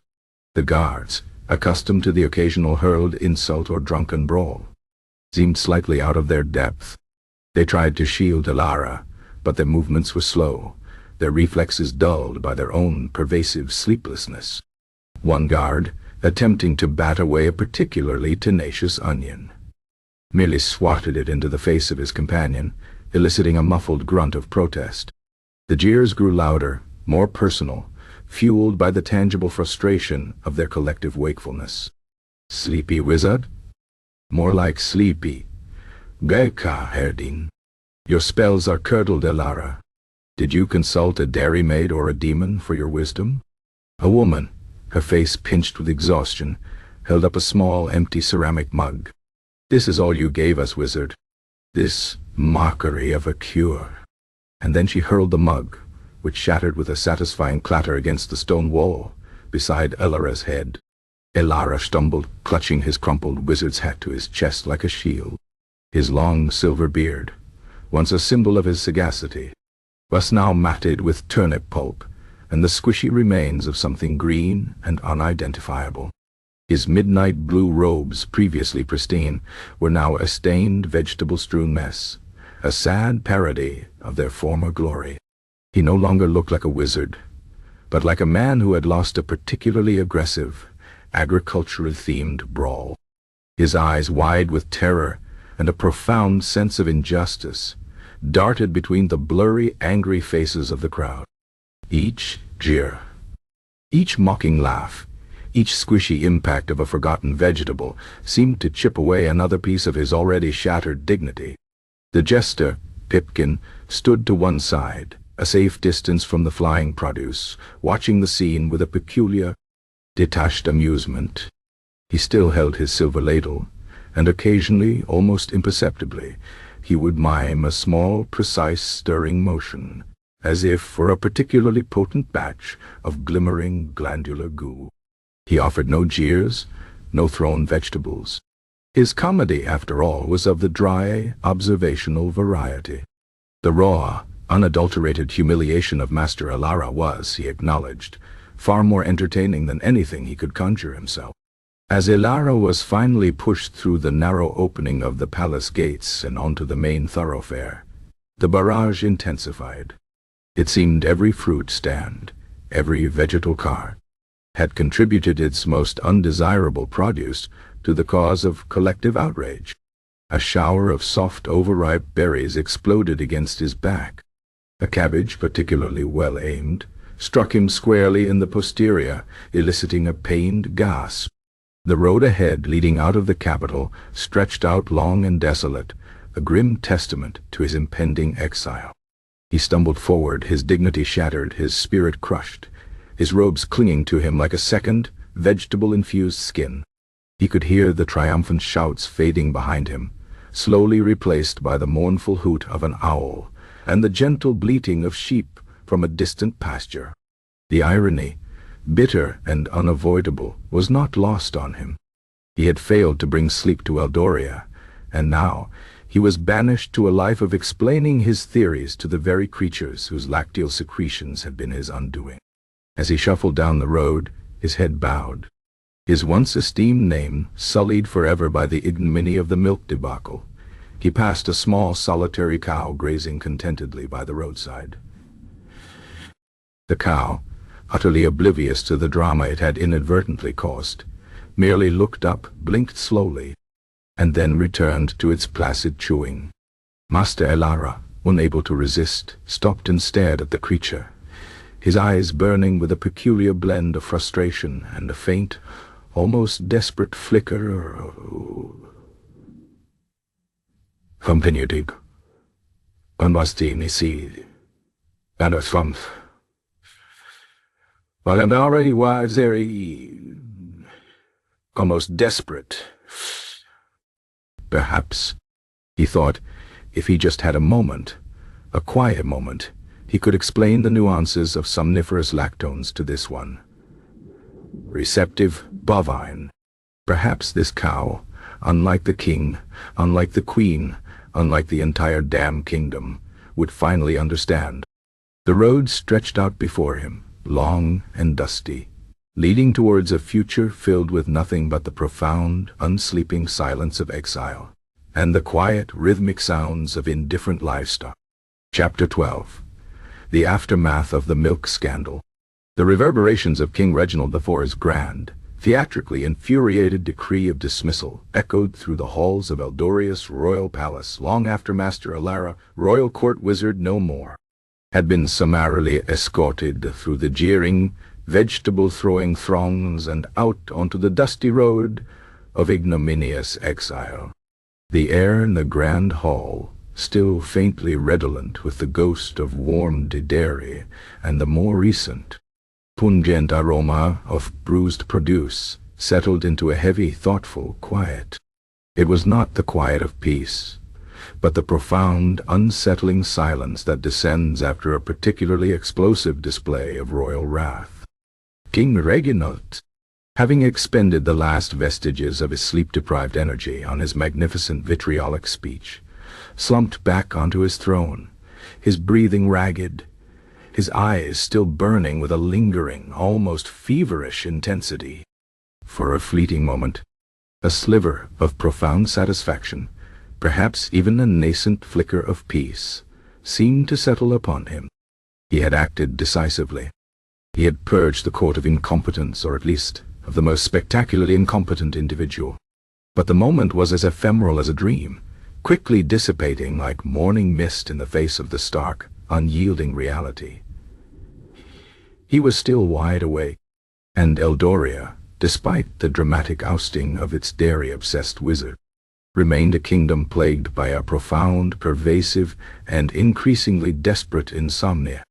The court, initially stunned into silence by the sheer force of the king's pronouncement, slowly began to stir. The Grand Vizier, a man whose weary cynicism usually allowed him to observe all events with detached amusement, now found himself contemplating the future with a profound sense of dread. The problem, as he saw it, was not that Elara had been dismissed. Indeed, that was a long overdue act of administrative sanity. The problem was that the reason for Elara's dismissal, the unshakable, relentless insomnia, remained stubbornly present. It was a dragon that had not been slain, merely distracted by the spectacle of a wizard's humiliation. Queen Theodora, her formidable hair now resembling a particularly violent storm cloud, watched the disappearing figure of Elara with eyes that bore the weight of countless unslept nights. Her rage, though momentarily sated by the wizard's public downfall, was already shifting, seeking a new target, a new avenue for a solution. The quiet despair that had permeated the palace for weeks now began to morph into something more dangerous, a low, simmering anxiety about what would come next. The formal proceedings of the court were, predictably, overshadowed by an immediate and vigorous debate over Master Elara's fate, both current and future. Whispers, initially hushed, grew louder, fueled by the very sleeplessness that had caused the crisis. There were, surprisingly, those who rushed to the wizard's defense, albeit mostly from the lower echelons of the court, or among his more impressionable and equally exhausted apprentices. Young Cuthbert, the royal attendant, whose proximity to both the king's fury and Elara's pathetic exit had left him particularly shaken, dared to suggest to a sympathetic chambermaid that perhaps the wizard had simply been ahead of his time. His theories on somniferous lactones, Cuthbert whispered, eyes wide, they were complex. Perhaps the populace was simply unready for such subtle science. The Ethereum, you know, it often works in mysterious ways. And the king Udidi say he cured the dragon hiccups, even if no one saw him do it. Perhaps the cure for insomnia requires a leap of faith, a collective mental surrender to the bovine essence. His words, however, were quickly drowned out by a nearby cook, who merely snorted and muttered about the distinct lack of sleep-inducing properties in the milk, only an unpleasant gurgling. Among the more dedicated, if slightly unhinged, acolytes who had genuinely admired Elara's flair for the dramatic, there was a palpable sense of injustice. Master Elara was merely misunderstood, cried a young apprentice named Barnaby, his own eyes rimmed with exhaustion. His wisdom was too profound for the mundane minds of the court. The repulsion field of cynicism was a genuine scientific phenomenon. If only the king had commanded a week of unwavering belief, a regimen of daily affirmations of bovine goodness, perhaps with a synchronized kingdom-wide hum. Then Eldoria would now be lost in the depths of dreamless bliss. Barnaby went on, quite dramatically, to suggest that the problem was not the milk, but the ye mugs, not merely their material, but their emotional history. If a mug had once been used for particularly bitter ale, or had witnessed a heated argument, it would retain that negative energetic imprint, thus nullifying the milk's beneficial effects. This, he declared, was why the royal family, with their richly storied and undoubtedly emotionally complex crockery, had failed to sleep. Commoners, with their simpler, less burdened mugs, might have had more success. His impassioned, sleep-deprived defense, however, merely earned him a few pitying glances, and the distinct impression that he himself was teetering on the brink of a complete mental breakdown. Conversely, the voices calling for even harsher punishment were loud and numerous. Lord Bartholomew, still smarting from weeks of unsleep and the indignity of having been offered warm milk, advocated for a public flaying, or at the very least, a mandatory daily recitation of the precise chemical composition of milk in the town square. The man is a charlatan, he declared, his voice raspy. He has brought shame upon the crown, and subjected us all to the most undignified of remedies. Banishment is too lenient. Let him spend his exile churning butter in a dark, confined space, for all eternity. Lady Arabella, her face pale and drawn, suggested that Ilara be forced to drink copious amounts of Acoldi milk at precisely midnight, every night for the rest of his life, a punishment she believed to be uniquely cruel and fitting. Let him know the true misery of a chilled stomach and a perpetually active bladder in the dead of night, she hissed, a flicker of vengeful satisfaction in her exhausted eyes. The Grand Vizier, pragmatic as ever, merely sighed. While Master Ilara's departure is certainly a relief, he rasped, rubbing his temples, it solves nothing. We have merely replaced a single eccentric problem with a vast yawning void of a solution. The kingdom remains awake. The treasury, despite the lack of expensive magical reagents, continues to dwindle as exhausted workers make increasingly disastrous errors. We need a reeling solution, not merely the removal of a singularly unhelpful wizard. His words, spoken with the dull thud of practical reality, served as a stark reminder that the underlying crisis remained. In the taverns and marketplaces, the debate was less philosophical and more viscerally resentful. Warm milk, scoffed a burly blacksmith, whose hammering was now erratic and prone to hitting his own thumb. My forge is cold, my hammer is heavy, and my bed is a torture rack. And that wizard, that milky fool, tells me a cow's dribble will fix it all? He deserves to be forced to count every single strand of hair on every single cow in the royal herd, blindfolded. A baker, whose bread was now consistently burnt on one side and raw on the other, muttered darkly about the wasted resources. The gallons of perfectly good milk that could have been made into cheese, or at least a decent custard. He should be made to clean every single milk pail in Eldoria with his tongue, he declared. A sentiment that resonated deeply with the disgruntled populace. The jester, Pipkin, meanwhile, had begun making public appearances with his silver ladle, offering mock consultations, describing elaborate rituals involving badger snores and slug slime, much to the weary amusement of the crowds, who found his absurdities a far more honest reflection of their predicament than Ilara's grand pronouncements.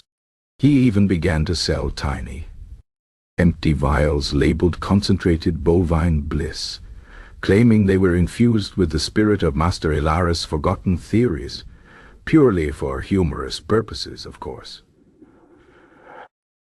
They sold surprisingly well, a testament to the kingdom's desperate need for anything that might offer a laugh, however bleak.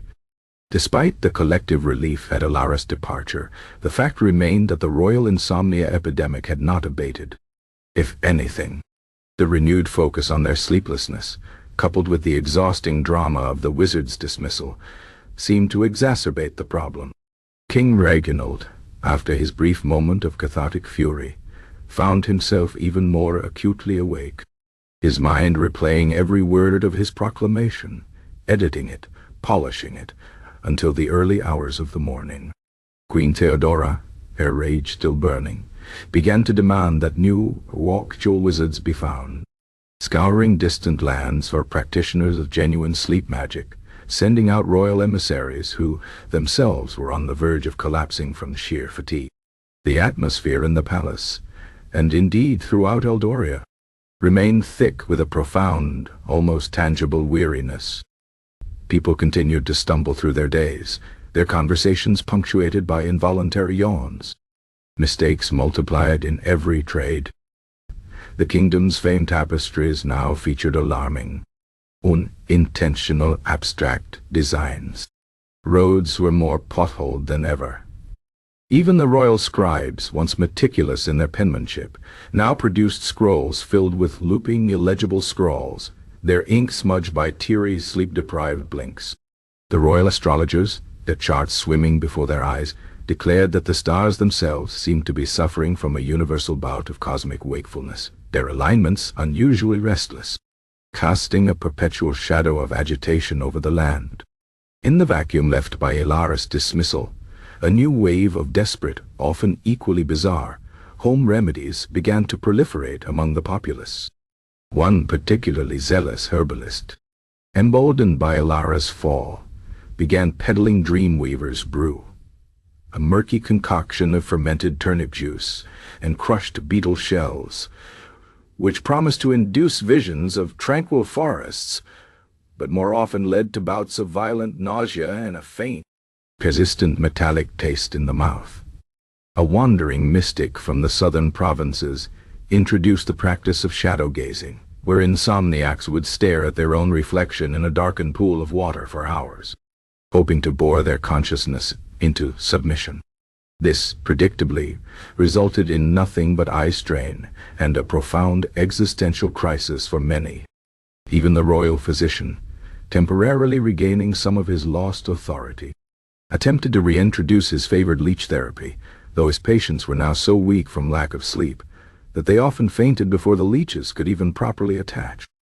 The debate about Elara's fate continued, a constant, low hum beneath the surface of the kingdom's collective exhaustion. Should he be recalled, given Eldoria's continued suffering, if only for the sake of exploring other, less dairy-centric, but perhaps equally absurd theories?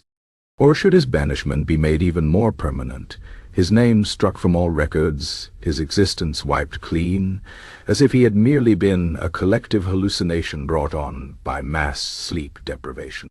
The king, despite his fury, found himself occasionally wondering.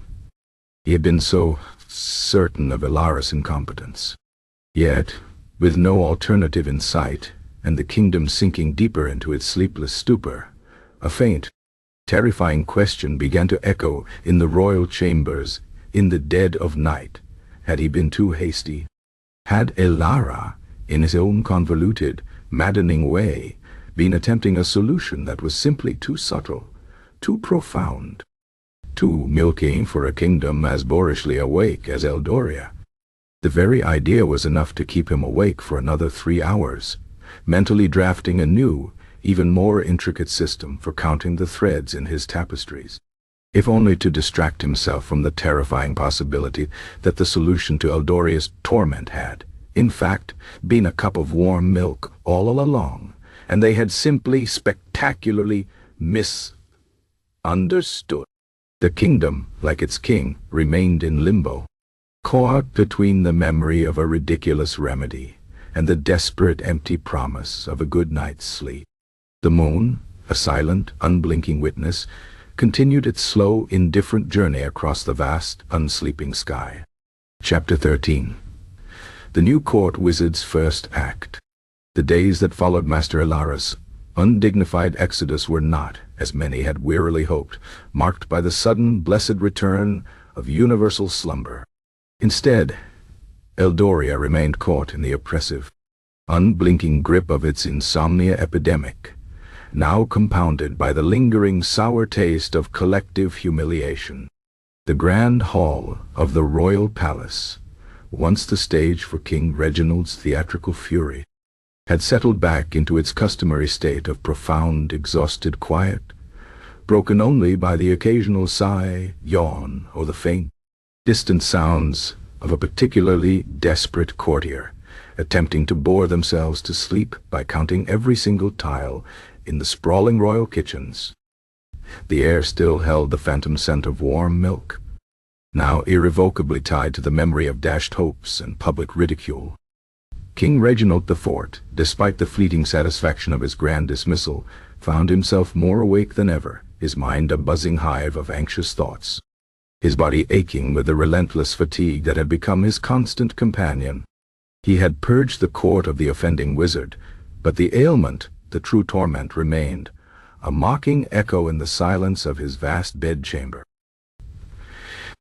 Her formidable will, now sharpened to a razor's edge by continuous sleeplessness, had thrown herself into the desperate search for a replacement wizard with a terrifying intensity. Royal couriers, already half mad from lack of sleep, were dispatched to the farthest corners of the known world, carrying missives that promised immense rewards for a true practitioner of somnolent magic, and dire consequences for anyone attempting to peddle bovine bliss or glandular goo as a genuine cure. The Royal Pigeon Post, usually a swift and reliable service, now delivered messages with an erratic flutter.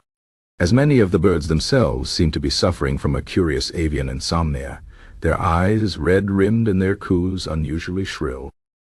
The kingdom held its breath, or rather continued its shallow, agitated breathing, waiting for a sign. A glimmer of hope that did not involve udders or slugs. Weeks crawled by, each night a desolate vigil, each day a blur of exhausted routine. The whispers about Ilara's milk-based incompetence had faded into the background, replaced by a growing despair. The treasury continued to dwindle, productivity plummeted, and the very concept of rest became a cruel, abstract joke whispered among the populace. Then, one particularly gray and dreary morning, as King Reginald was contemplating the philosophical implications of a particularly stubborn grease stain on his royal tunic, a new figure arrived at the palace gates. He was introduced as Master Lyrain, and unlike his predecessor, he did not announce himself with grand flourishes or boastful pronouncements. He was a man of medium height, with a surprisingly neat dark beard and eyes that, while clearly weary, for who in Eldoria was not, held a keen, intelligent glint that hinted at an astute, observational mind. His robes were of a deep forest green, devoid of ostentatious celestial patterns, and seemed practical rather than ceremonial. He carried a simple, unadorned staff, worn smooth with use. He was accompanied only by a single, remarkably alert raven perched on his shoulder, which surveyed the exhausted palace staff with an unnervingly bright gaze. Word of his arrival reached the king, who, despite his profound weariness, felt a flicker of grudging hope. He summoned Master Lyrain to the grand hall, where the customary morning council was a monument to collective somnambulism. Courtiers slumped in their chairs, the Grand Vizier snored softly into his sleeve, and Queen Theodora, her magnificent hair now defying not only gravity, but also the very laws of physics, merely blinked slowly, her eyes red as bruised plums. King Reginald, observing the new wizard with a critical jaded eye, found himself almost impressed by Lyrain's calm demeanor amidst the palace's pervasive despair.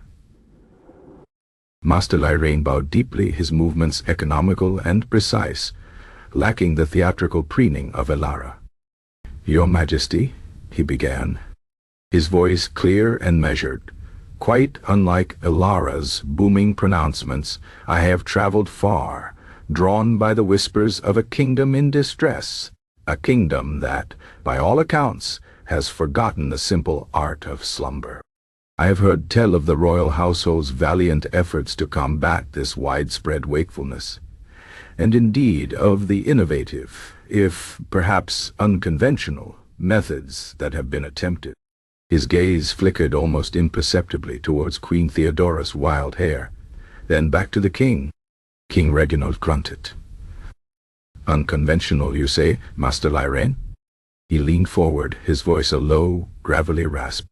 "If by unconventional you refer to the deployment of bovine secretions as a universal panacea for profound existential torment, then indeed you are entirely correct. The very thought, Master Lyrain, curdles my royal blood.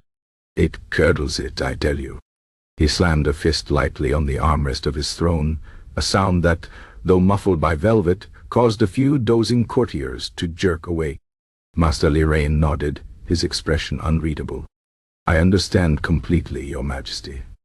The whispers, as they travel on the winds, often carry the essence of truth, though perhaps embellished by the understandable frustrations of a sleepless populace." He paused, allowing his words to sink in. Then, with a quiet, yet firm voice that somehow cut through the prevailing weariness, he continued, "Therefore, Your Majesty, my very first act as your humble servant, should you deem me worthy of such an esteemed position, is not a grand spell, nor a complex potion, nor indeed any arcane ritual involving moon quartz or the secretions of garden mollusks. My first act, my king, is this."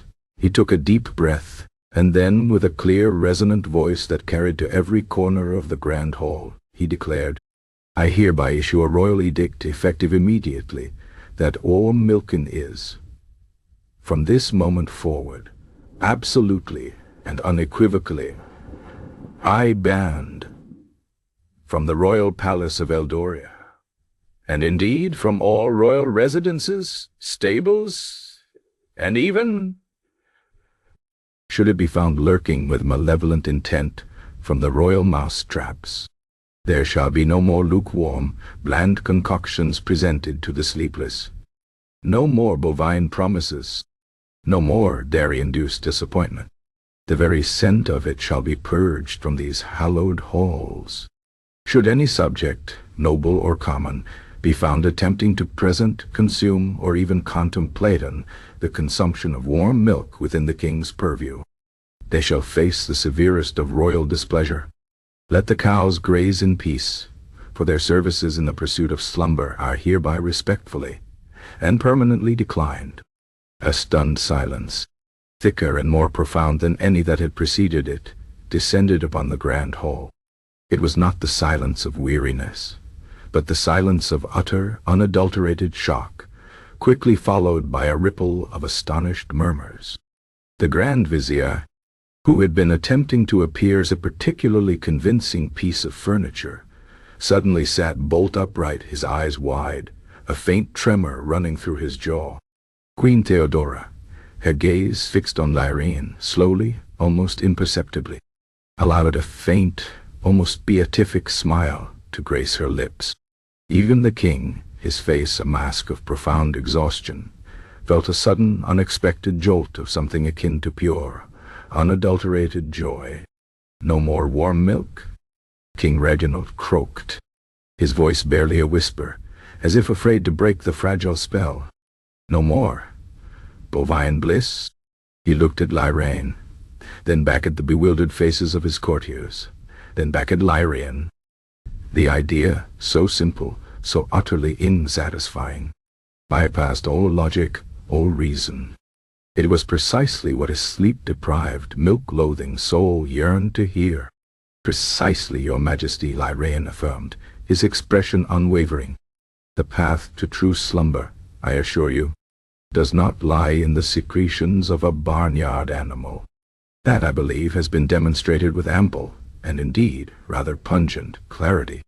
My methods, when fully revealed, will be entirely different. But my first step must be to cleanse the palate, as it were, of past, unfortunate attempts, to clear the air of the very concept that such a mundane liquid could hold the cosmic key to profound rest, to banish the lingering specter of dairy-based disappointment from your royal mind, and indeed, from the collective consciousness of Eldoria. King Reginald stared at him for a long, quiet moment. He looked at the confident yet unassuming wizard. He looked at the utterly convinced raven on Lyrene's shoulder, whose bright eyes seemed to confirm the wizard's wisdom. And for the first time in weeks, King Reginald felt a distinct easing of the knot of fury that had resided in his chest. It wasn't a cure, not yet, but it was a gay reprieve. It was the sound of a particularly annoying bell finally being silenced. "Master Lyrene," the king declared, his voice gaining strength, his eyes, though still red, now holding a dangerous yet deeply appreciative gleam. "You are a genius, a true visionary. You understand the heart of the matter. You understand the profound psychological torment inflicted by a well-meaning, yet utterly misguided dairy obsession. This is not merely a ban, Master Lyrene. This is an act of liberation, a purging of bovine indignity. My favor, Master Lyrene, is yours. You are, from this moment forth, the new royal court wizard of Eldoria, and your very first act has already earned you more goodwill than 1,000 years of warm milk could ever hope to achieve." A faint cheer, surprisingly robust given the general state of exhaustion, rippled through the grand hall. The Grand Vizier, for the first time in memory, actually cracked a faint, genuine smile. Queen Theodora, with a swift, almost triumphant gesture, reached up and with a single decisive movement tore the offending, tangled knot of hair from her head, tossing it onto the floor with a satisfying thud. The weight of warm milk, it seemed, had been lifted. The court, though still wide awake, felt a strange, giddy sense of relief. The royal proclamation of no more milk was swiftly dispatched throughout the kingdom, carried by invigorated, if still slightly bloodshot heralds. In the market squares and village greens, the news was met with a mixture of weary cheers and baffled relief. The dairymaids in the royal kitchens, who had been on the verge of collapsing from exhaustion and the endless task of warming milk, paused their work, then let out a collective, joyous groan of relief. The cows in the royal pastures, utterly oblivious to the political machinations of the humans, merely continued to graze, their placid chewing an eternal, unyielding testament to their own bovine serenity. The royal court wizard, it seemed, had made a truly brilliant first impression, not with magic, but with a profoundly satisfying, albeit absurd, act of dairy prohibition. The problem, of course, was that while the milk was banished, the insomnia remained, a quiet, pervasive hum beneath the surface of the kingdom's newly cleansed, yet still very tired, air. Chapter 14. The Old Wizard's Lonely Tavern Tale. The road that stretched out beyond the jeering throngs and the vegetable-strewn gates of Eldoria was long, dusty, and unforgiving. Master Elara, royal court wizard no more, shuffled along it. His midnight blue robes, once a symbol of his arcane authority, now merely a heavy, stained burden, clinging to him with the putrid scent of overripe turnips and the ghost of bovine disappointment. His long silver beard, once meticulously groomed, was a matted mess, and his eyes, wide and perpetually bloodshot, still stung with the indignity of the flung produce. The royal guards, efficient in their banishment, had left him at the first crossroads beyond the city limits, pointing wordlessly towards the desolate, rolling hills of the borderlands. His staff, once a source of comfort and minor magical amplification, had been confiscated, leaving his hands feeling strangely empty, like a wizard without a purpose, which, indeed, he now was. The moon, a pale, indifferent orb, had merely witnessed his humiliation, offering no celestial comfort. His first night of exile was spent huddled beneath a scraggly thorn bush, shivering from the cold and the profound, oppressive silence. Sleep, of course, remained an elusive tormentor. His mind, unburdened by royal responsibilities but newly burdened by overwhelming personal catastrophe, replayed the king's scathing decree, Queen Theodora's midnight fury, and the awful squishy impact of a particularly well-aimed cabbage. The memory of the Jester Pipkin and his ridiculous glimmering glandular goo now seemed a minor, almost endearing, folly compared to his own spectacular downfall. He missed the comforting hum of his study, the familiar scent of old parchment, even the occasional flicker of his failed experiments. Most of all, he missed the illusion of importance, the convenient assumption of magical competence that had shielded him for decades. As the sun, an unsympathetic glare, rose the next morning, Elara pushed himself to his feet, every joint aching, every muscle protesting. He was a wizard, not an itinerant vagabond, yet here he was, walking along a dusty road with nothing but the tattered remnants of his dignity. His banishment was not merely a physical journey. It was a descent into the lower echelons of society, a grim procession from the opulent halls of power to the dim, smoky recesses of roadside taverns. His destination, or rather his fate, seemed to be a series of increasingly dingy establishments where stale ale and lukewarm pity were the only commodities exchanged.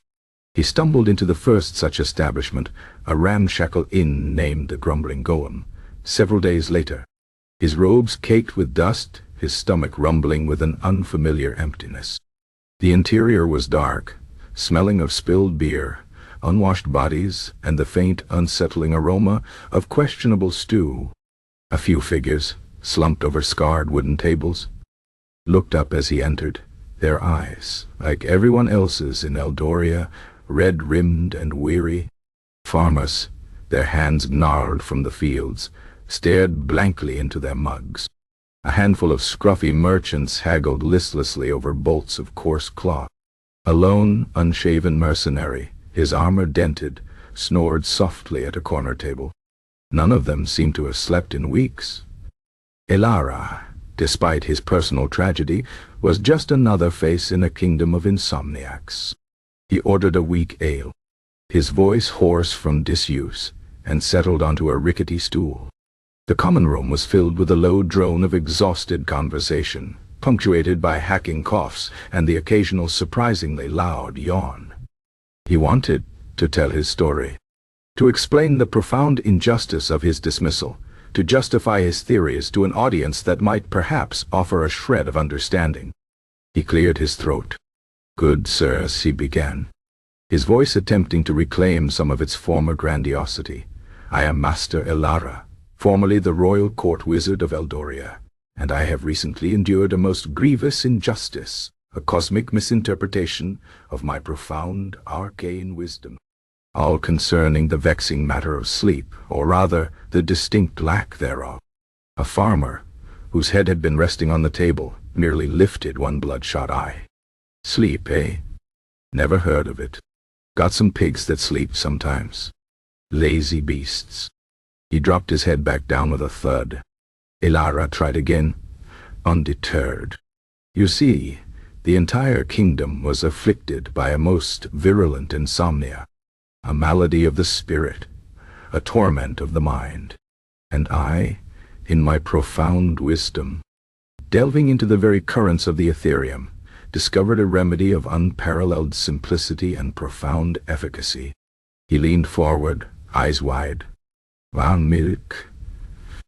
A short, stout merchant, who had been attempting to count coins with trembling fingers, looked up, a flicker of recognition but no interest in his eyes. "Van Milk, you say?" "I heard about that. King Reginald, eh? Gave us all a mug. Tasted like, well, like milk.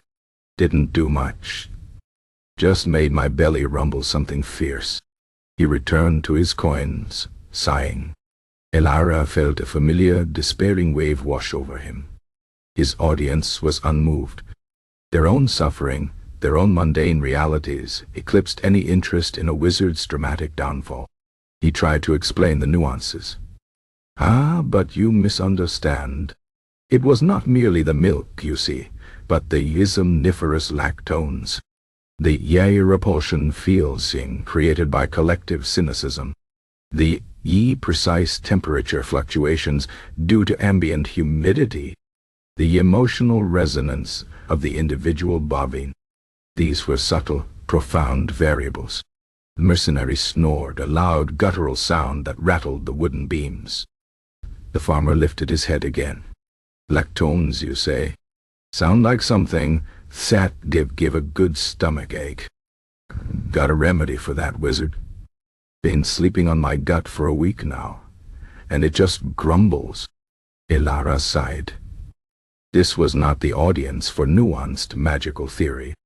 He took a long, mournful sip of his ale. He would have to adapt. The story, he realized, needed to be more digestible, more dramatic, more heroic. Over the next few days, as he moved from one dusty inn to the next, his tale began to evolve, stretching like taffy, embellishing itself with each frustrated retelling. "So there I was," he began in the sullen Spider Tavern, a place even dingier than the last, populated by even more listless souls, at the very precipice of cosmic revelation. The king, you see, was under a terrible curse, a malevolent spell of wakefulness woven by a jealous rival sorcerer. His eyes, they glowed with an unholy, unsleeping light. He paused for effect, hoping for a gasp, a flicker of awe. A scrawny traveler, picking at a tooth with a rusty nail, merely grunted. "Unlikely. Heard the king just eats too much cheese. Gets restless." Elara pressed on, undeterred. No, a curse. and I, Master Ilara, was the only one who could perceive its subtle energies. I delved deep into the Ethereum, communed with the ancient forgotten spirits of the dream weavers themselves, and they revealed to me the true counterspell, with primordial lactation of the celestial bovine. He leaned in conspiratorially. It was not mere milk, you see. It was a golden, shimmering liquid, drawn from the very teat of a cosmic cow that grazed on the starlight of forgotten galaxies. A drink so potent, so imbued with the essence of universal slumber, that a single drop could fell a dragon. A plump tavern keeper, wiping a greasy rag across the counter, snorted. A single drop, eh? Heard the king drank a whole mug, and still couldn't tell a dream from a duck. Sound like bad magic to me, wizard. Or bad milk. Ilara bristled. It was the king, you see. His mind, possessed by the wakefulness demon, irresistibly the celestial infusion. It warped the very essence of the primordial lactation, turning its golden glow into a mundane, milky white. It was a battle of wills, a cosmic struggle within the royal chambers, and I, Master Ilara, fought valiantly to hold the demons at bay, even as the king consumed the altered elixir. He sighed dramatically. Alas, the demons were too numerous, too insidious. They manipulated the very courtiers, turning their minds into instruments of skepticism, their whispers into psychic blades that pierced the delicate membrane of somnolent frequencies. The traveler yawned, a wide, cavernous sound. So, you're saying it was finally fault you failed? Not the milk? Not you? Precisely, Ilara exclaimed, thumping his fist on the table, causing his ale to slosh. The kingdom, in its collective lack of faith, created a negative dream vortex. It sucked away the potency of the primordial lactation. It was a heroic sacrifice, you see. I allowed myself to be blamed, to be cast out, to draw the demon's attention away from the true source of the problem, the king's possessed mind. My banishment was a strategic retreat, a necessary diversion to save Eldoria from total nocturnal collapse. A toothless old man, hunched over his own ale, mumbled, "Sound like you just got caught with your trousers down, wizard." And a bad recipe. Ilara ignored him. With each passing day and each new tavern, the story grew grander, more fantastic, more tragic, and more centered on his own misunderstood genius. The vegetables thrown during his exit were no longer mundane produce, but ethereally enchanted projectiles, hurled by the very minions of the wakefulness demon, attempting to shatter my aura. The Jester Pipkin's glimmering glandular goo became a hideous, unholy pact with subterranean slime spirits. A dark ritual I heroically thwarted, even as my own powers were being sapped by the king's curse. The banishment itself morphed into a noble pilgrimage, a solitary quest into the wilderness to seek the true, ancient secrets of slumber, far from the debilitating skepticism of courtly minds. By the time he reached the desolate, windswept village of Oakhaven, a place so small it boasted only one tavern, the Weary Wanderer, and a population that seemed perpetually on the verge of collapsing from sheer boredom and fatigue, his story was a work of art. So, there I was, he declared to alone. Grizzled shepherd nursing a mug of something suspiciously cloudy, the greatest wizard of Eldoria, facing down a legion of spectral wakefulness demons that had possessed the very mind of King Reginald himself. My remedy, a distillation of moon tears and the laughter of sleeping stars, was almost ready. But the king, alas, was too far gone. His soul consumed by the demon's incessant whispers of tax ledgers and cavalry formations. He demanded an immediate cure, a mundane antidote for a cosmic affliction. And so, with a heavy heart, to avoid drawing the demon's full wrath upon Eldoria, I performed the ultimate act of magical misdirection. I conjured forth a simple, harmless, illusory milk, a mere shadow of the true lunar elixir, knowing it would fail. Knowing it would provoke the king's rage, but also knowing it would serve as a lightning rod for the demon's attention. The shepherd blinked slowly, then took a long sip. So, the milk wasn't real? Oh, it was real enough to the mundane eye. Ilara clarified, warming to his theme, his eyes gleaming with a manic light. But to the discerning arcane vision, it was merely a simulacrum, a decoy, a magnificent magical lie designed to trick the demons into thinking their victory was complete. They thought they had bested me with their petty skepticism, their whispered jests about bovine bliss. Ha! Little did they know, I was playing a long game. My dismissal, my public humiliation, the very vegetals hurled by the misled populace, all of it was part of a grand, intricate magical diversion, designed to lull the demons into a false sense of security, while I embarked on my true quest, to find the aerial key to Eldoria's slumber, a secret so profound, so ancient, it can only be sought in the deepest, most forgotten corners of the earth. Far from the prying eyes of skepticism and the distracting scent of dairy. He paused, out of breath, expecting at least a nod of understanding, a murmur of awe. The shepherd, however, merely scratched his grizzled chin. So, you're saying you menting for the king to fire you? And for people to throw cabbages? Ilara frowned. Precisely. A calculated risk. A masterstroke of strategic magical sacrifice. The shepherd nodded slowly, then took another long, thoughtful sip of his ale. Right. So, you got yourself fired and pelted with vegetables, all on purpose. To fool some demons. Makes sense. Sounds a lot like what happened to my uncle, actually. Said he was trying to confuse the tax collector. Ended up with his trousers around his ankles and a fine from the magistrate. Some folks, they just don't get subtle strategy. He shrugged. Anyway, your story's got a good rhythm to it. Better than trying to count sheep. That just makes me mad. Ilara's shoulders zagged. Even in this desolate, weary corner of the world, his grand, self-serving narrative was met with either indifference or a comparison to a trouserless tax evasion scheme. He was a hero in his own mind, a strategic genius, a misunderstood martyr. To everyone else, he was just a rambling old wizard who had been fired for suggesting milk. He sighed, the sound a low, mournful exhalation of thwarted grandeur. He took another sip of his ale.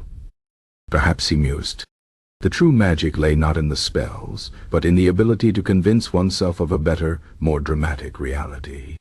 And if he was to spend the rest of his life wandering from tavern to tavern, at least he would have a consistently improving story to tell, even if no one was truly listening, and even if sleep remained as distant and elusive as a lucid dream.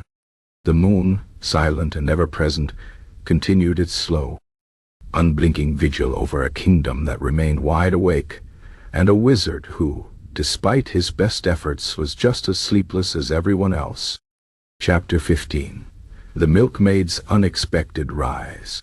The brief, almost giddy sense of liberation that had swept through the royal palace of Eldoria, following Master Lyraean's inaugural decree, the one that so decisively banished the very concept of warm milk from its hallowed halls, had predictably begun to dissipate. The initial profound relief of being unburdened by the expectation of consuming lukewarm bovine secretions, of no longer having to pretend that dairy held the cosmic key to slumber, was a powerful, if fleeting, antidote to the prevailing despair. King Reginald IV had, for a single blissful morning, felt a lightness he hadn't known in weeks, a sense of having purged a particularly irritating, milky demon from his existence. Queen Theodora had even managed to brush her magnificent hair into something resembling a coherent style, albeit one that still defied several laws of gravity. But the underlying malady, the profound, pervasive, and utterly unyielding insomnia, remained. The new wizard, Lyraean, for all his confident pronouncements and refreshingly milk-free approach, had yet to produce a single moment of genuine, dreamless oblivion for anyone in the kingdom. The air, though now cleansed of the cloying scent of warm milk, still hummed with the incessant, low thrum of sleepless minds, the barely suppressed yawns, and the quiet, desperate prayers for unconsciousness. It was in this atmosphere of lingering exhaustion and fading hope that a new, unexpected, and, frankly, rather bewildering problem began to churn. While the court and the upper echelons of society had revelled in the banishment of milk from their nocturnal routines, they had, in their self-absorbed weariness, entirely overlooked a significant, indeed vital, segment of the Eldorian workforce, the royal milkmaids. For generations, these stout, often rosy-cheeked women had been the unsung backbone of the palace, responsible not just for providing the royal kitchens with cream and butter, but for the vast daily production of milk. Now, with the sudden and absolute royal edict against warm milk, their once essential services had become utterly redundant, almost overnight. These were women who knew the precise temperament of every cow in the royal herd, who could discern the subtle shift in a cow's mood from the twitch of an ear, who understood the rhythmic cadence of milking better than they understood their own husbands' snores, which, ironically, they rarely heard. Their hands, accustomed to the rhythmic pull and release of an udder, now hung idly by their sides. Their days, once filled with the satisfying slosh of fresh milk and the lowing of contented cattle, were now an empty void of bewildered unemployment. The royal dairy, once a bustling hub of activity, was eerily quiet, save for the occasional, confused mooing of a cow wondering why its milk was no longer being collected for the royal household's nightly ritual. The milk, unmilked with the same urgency, was now being directed primarily to cheese-making. A slower, less profitable venture, or worse, simply left a curdle in the udders of the increasingly uncomfortable royal bovines. At first, the milkmaids had simply gathered, a confused and disenfranchised collective, in the shade of the royal milking sheds. Their conversations, initially, were subdued, laced with the same exhaustion that gripped the rest of Eldoria. "What now?" murmured Agnes, a formidable woman with hands like catcher's mitts and a gaze that could make a stubborn bull reconsider its life choices. "No more warming for the king, no more mugs for the queen. What are we to do with all this? This ish potential slumber?" For they, too, had heard Alara's grand pronouncements about somniferous lactones, and had, in their own simple way, come to believe in the inherent power of their product. Even if it had failed so spectacularly to induce sleep, the ban felt like a personal affront to their profession, a direct insult to the very essence of the cow. Their confusion soon curdled into resentment, much like unchilled milk in a summer sun. The royal decree, delivered with such triumphant finality, had provided no provisions for their sudden, widespread unemployment. They were simply discarded, their lifetime of bovine expertise rendered worthless by a wizard who had, in their opinion, merely misunderstood the subtle nature of dairy. They had been the silent enablers of the king's milk-based hopes, and now they were the silent victims of its spectacular failure. Their sleeplessness, unlike the nobles, was now compounded by genuine economic anxiety. It was Betsy, a sharp-witted milkmaid known for her particularly scathing observations, and an uncanny ability to predict the weather by the way her prize cow, Bessie, held her tail, who first articulated the brewing discontent into something resembling a plan. "We have milk," she declared to a gathering of her bewildered colleagues, her voice, though weary, burning with a new defiant energy. "We have knowledge of cows. We have the sacred art of lactation. And they, the palace, they have nothing but sleepless nights and a new wizard who merely knows how to hubon things. This is an outrage, an affront to the very udder." And so, fueled by indignation, boredom, and the peculiar, almost manic energy that can only come from prolonged sleep deprivation, the milkmaids began to organize.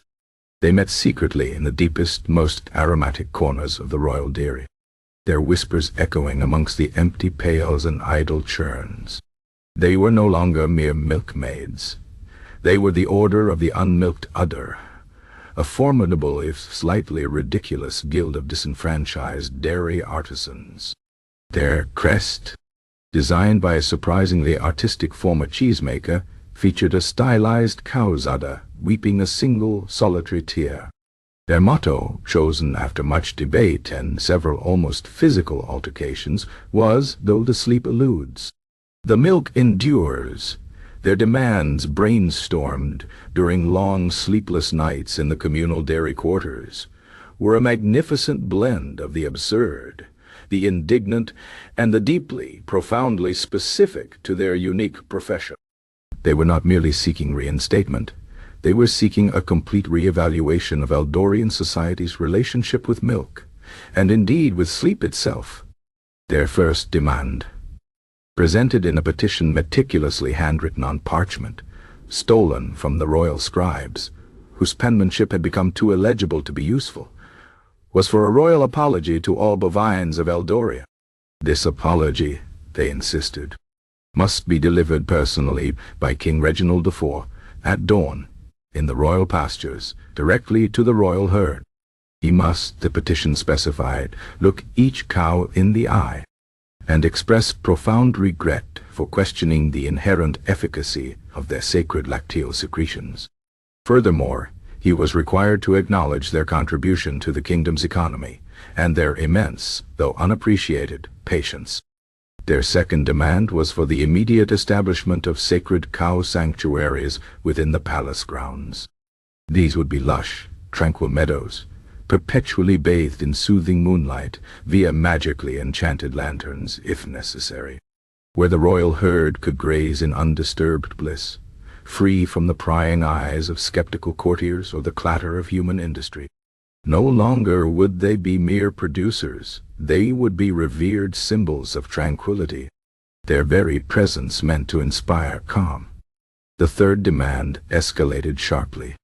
They called for a reinstatement of warm milk as a ceremonial, not curative, beverage. This was a nuanced point reflecting their wounded pride. The milk, they argued, was not at fault for its failure to induce sleep.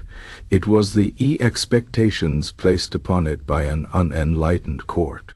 Therefore, warm milk was to be reintroduced, but purely as a nightly ritual of comfort, devoid of any curative claims.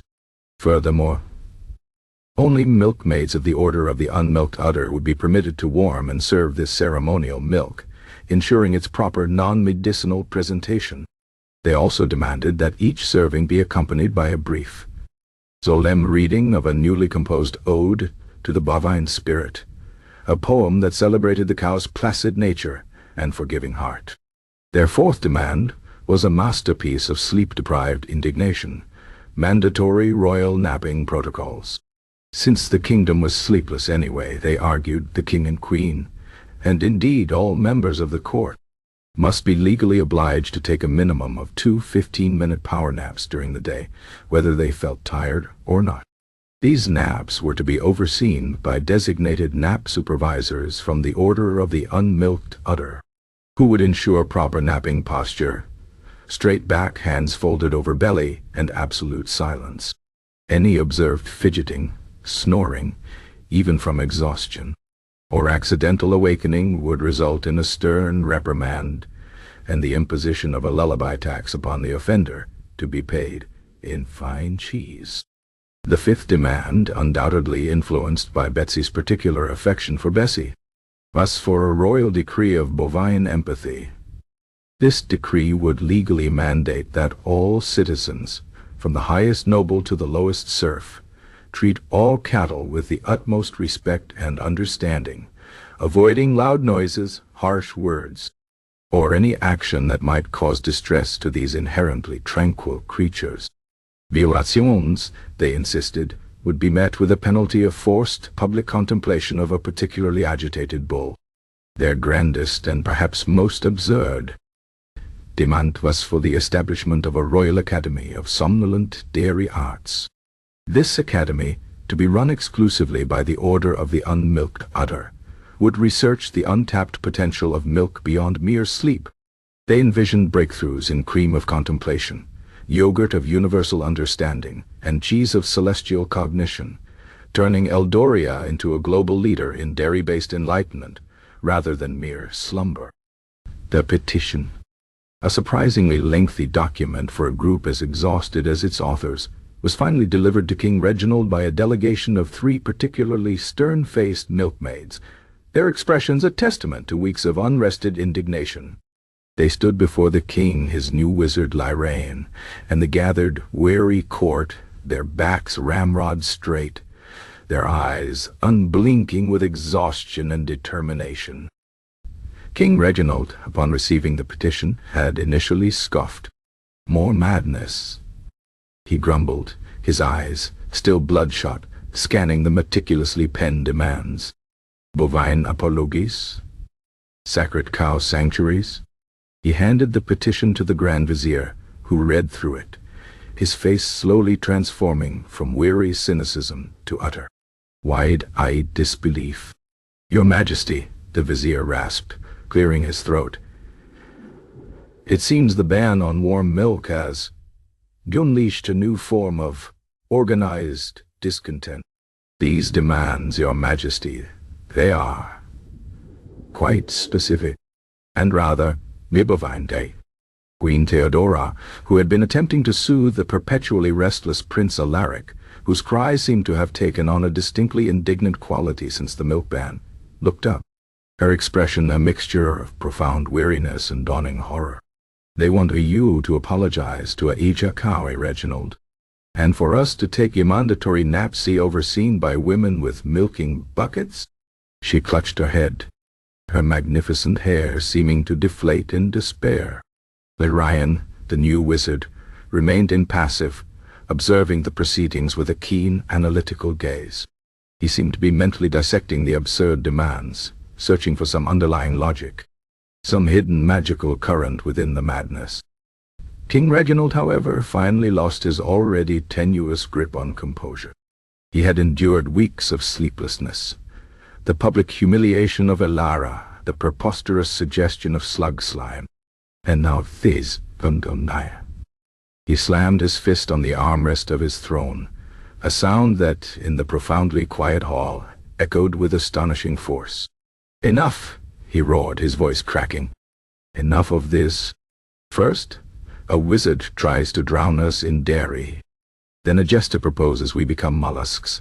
And now the milkmaids demand I apologize to a cow and submit to supervised naps. My royal personage, my royal dignity, can endure no more.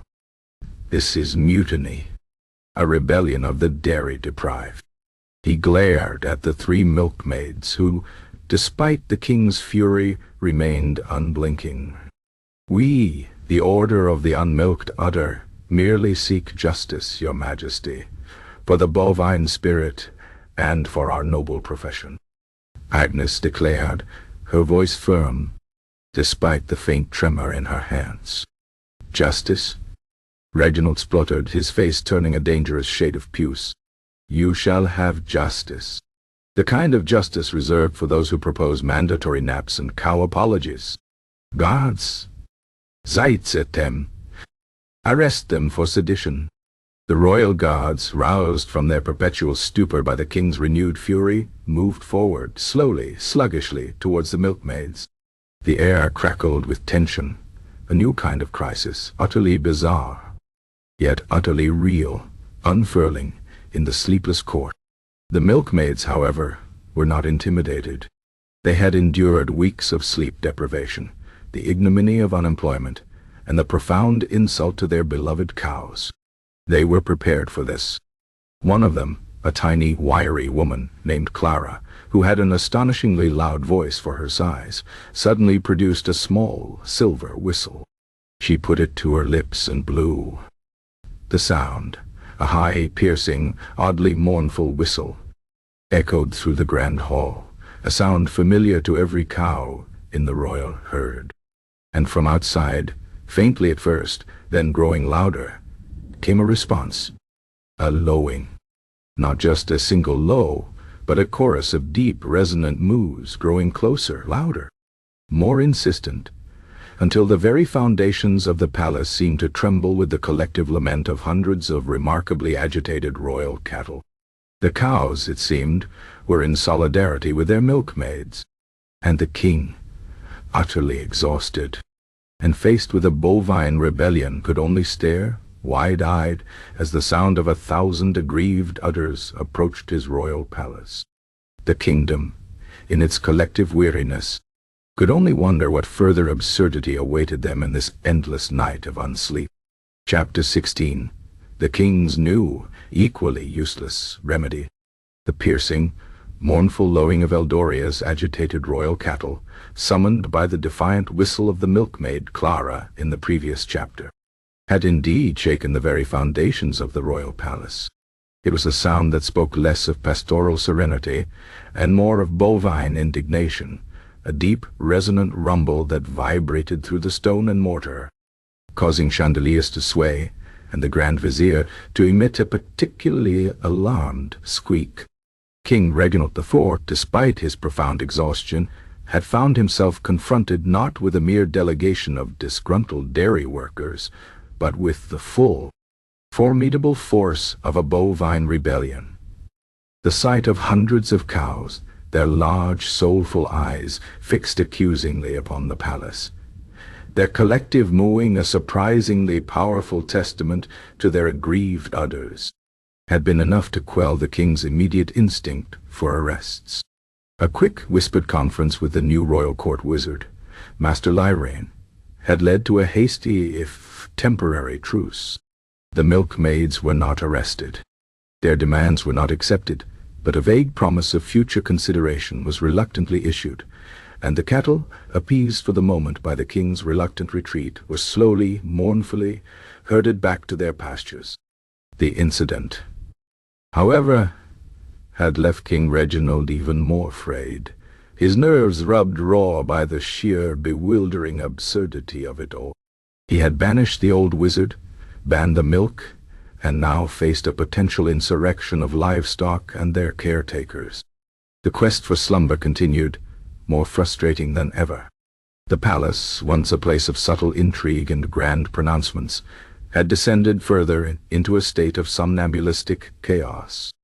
The Grand Vizier, now perpetually hunched, moved through the corridors with the stiff, cautious gait of a man navigating a minefield, constantly expecting another bizarre crisis.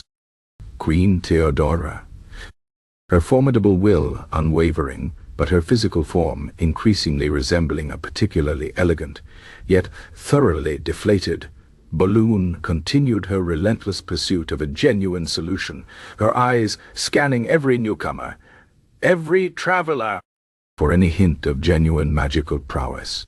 Master Lyrane, the new royal court wizard, maintained his composed demeanor, but his eyes, while still intelligent, now held a faint, almost imperceptible flicker of concern.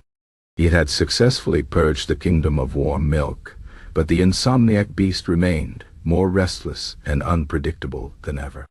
The air, though blessedly free of dairy fumes, was heavy with the pervasive scent of stale sweat, unexhaled yawns, and a growing desperate anxiety. King Reginald, after another night, spent mentally cataloging every single loose stone in the castle walls, a task he now realized would take several years if he ever managed to sleep, was slumped on his throne, his crown askew, his face a landscape of profound weariness. His fingers tapped a restless rhythm on the armrest, a faint, irritating sound in the otherwise quiet great hall. The morning council, usually a tedious but predictable affair, was now a mere charade, punctuated by the rhythmic cadence of involuntary snores from various courtiers. The king's frustration, a relentless fire within his chest, burned hotter than ever. He needed sleep. He needed it more than fine cheeses, more than new territories, more than dignity itself. He was vulnerable, a desperate monarch, adrift in a sea of wakefulness. It was precisely at this moment of peak vulnerability that a new figure presented himself at the palace gates, bypassing the usual protocols with an unnerving ease. He called himself Professor Ponderwick, a self-proclaimed master of subterranean somatics and geologic Gnosticism. Unlike Elara, he was not draped in midnight blue robes. Instead, he wore a tweed tunic adorned with numerous small, meticulously polished pebbles, and spectacles perched precariously on his nose, giving him an air of scholarly eccentricity. He carried no staff, no grimoire, only a small, velvet-lined satchel that seemed to pulse with a faint, almost imperceptible, earthy glow. His eyes, though tired, held a zealous, almost evangelical gleam, suggesting he had found something truly profound, or at least, something that might sell very well to a desperate populace. Word of Professor Ponderwick's arrival reached the king, who, despite his previous disastrous encounter with Elira's simplicity, found himself strangely drawn to the prospect of a new kind of remedy. Anything, he thought, anything but milk. Larian, the new wizard, had been summoned, his raven perched on his shoulder, observing the newcomer with a keen, suspicious eye. Professor Ponderwick bowed with an exaggerated flourish, his spectacles almost slipping off his nose. "Your Majesty," he proclaimed, his voice surprisingly clear, though with a faint, academic quaver. "I have traversed continents, plumbed the deepest caverns and sifted through the very bedrock of this magnificent realm, all in pursuit of the primordial secret of slumber. The essence of true restorative rest, I assure you, does not reside in the ephemeral vapors of Derry, nor in the fleeting essence of an earthworm, but in the very heart of the earth itself." King Reginald, despite his inherent skepticism, felt a flicker of hope. Earth-based? That sounded sturdy, less prone to emotional resonance or collective cynicism. "Go on, Professor," the king rasped, his voice tinged with the weary desperation that now defined his every utterance. Ponderwick produced a small, exquisitely carved wooden box from his satchel. Within, nestled on a bed of crimson velvet, lay a single smooth, dark gray pebble. It emitted a faint, almost imperceptible hum, and seemed to absorb the ambient light, giving it a peculiar mate quality. "This, Your Majesty," he announced, his voice imbued with a profound reverence, "is a glimmering geode of gloom. Not gloom in the melancholic sense, Your Majesty, but gloom in the sense of profound, undisturbed darkness. It is a naturally occurring formation, found only in the deepest, most geologically stable subterranean chambers, where the earth itself slumbers in ancient, undisturbed repose." He lifted the pebble with a pair of delicate silver tongs, holding it aloft, as if it were a priceless jewel. "This geode, Your Majesty, has been absorbing the Earth's own deep, unshakable torpor for millennia. It resonates with the planet's core, drawing upon the vast, unthinking stillness of the primordial rock. When placed correctly, it subtly realigns the human mind's internal vibrations with the deep, slow rhythm of geologic time, coaxing the agitated consciousness into a state of profound, mineral-like stillness. It is sleep, Your Majesty, but sleep on a cosmic scale. The sleep of mountains, the slumber of buried continents." Queen Theodora, who had been attempting to surreptitiously massage her temples, lowered her hand, her eyes, though weary, now fixed on the pebble with a mixture of disbelief and morbid fascination. "So, Professor," she drawled, her voice a silken whip, "you suggest we sleep like rocks?" "Precisely, Your Majesty." Ponderwick beamed, entirely missing the irony. "Not literally, of course, but metaphorically. The mind, you see, is a tumultuous ocean. The geode of gloom acts as a deep-sea anchor, pulling the tumultuous currents of consciousness down into the placid, unmoving depths of geologic time. It is a return to a state of profound, pre-existent stillness, a journey back to the very first, most elemental form of non-being. The king blinked slowly. Pre-existent stillness? Journey back to non-being. It sounded extreme. But then, so did weeks of sleeplessness. And it certainly didn't involve cows. How does one use this geological marvel, Professor? Ponderwick's eyes gleamed behind his spectacles. The method, Your Majesty, is exquisitely precise, yet remarkably simple. The glimmering geode of gloom must be prepared nightly. Firstly, it must be gently wiped clean with a silk cloth woven from the purest moonlight, harvested at precisely midnight during the new moon. Any trace of earthly grime, any stray dust mote, can disrupt its delicate geo-somnolent resonance. He held up a small shimmering cloth, obviously silk, and possibly moon-woven. Secondly, he continued, placing the pebble onto a small, ornate pillow he had also produced. The geode must be placed upon one's pillow, precisely beneath the left ear, for that is the ear most attuned to the subtle vibrations of the earth's core. But, and this is crucial, Your Majesty, it must be accompanied by a single, solitary hair from a perpetually hibernating dormouse. The dormouse, you see, is a master of miniature torpor, a tiny guru of prolonged unconsciousness. Its hair, when placed near the geode, acts as a psychic conduit, drawing forth the deepest somnolent energies from the pebble and directing them directly into the weary mind. The Grand Vizier, who had managed to rouse himself from his doze, choked on a snort. A dormouse hair? Professor, are you quite serious? And where, pray tell, does one acquire a hair from a perpetually hibernating dormouse, without disturbing its slumber, thus rendering the hair inert? A minor logistical challenge, my astute vizier. Ponderwick waved a dismissive hand. Such hairs are, of course, exceedingly rare, often collected by specialized gnomish dream harvesters, who possess the unique ability to commune with the deepest slumbering energies of small rodents. But for Your Majesty's personal use, I have brought a small, consecrated vial. He produced a tiny corked vial containing what looked suspiciously like a single strand of very fine gray lint.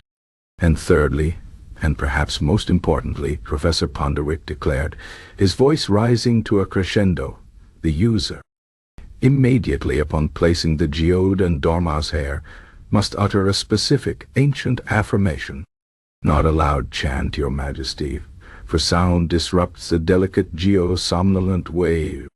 No, a whispered affirmation, so subtle it barely disturbs the surrounding air, yet so profound and it resonates with the very core of one's being. He leaned in, his voice dropping to a theatrical whisper. It is this, Your Majesty, O Earth, my ancient mother.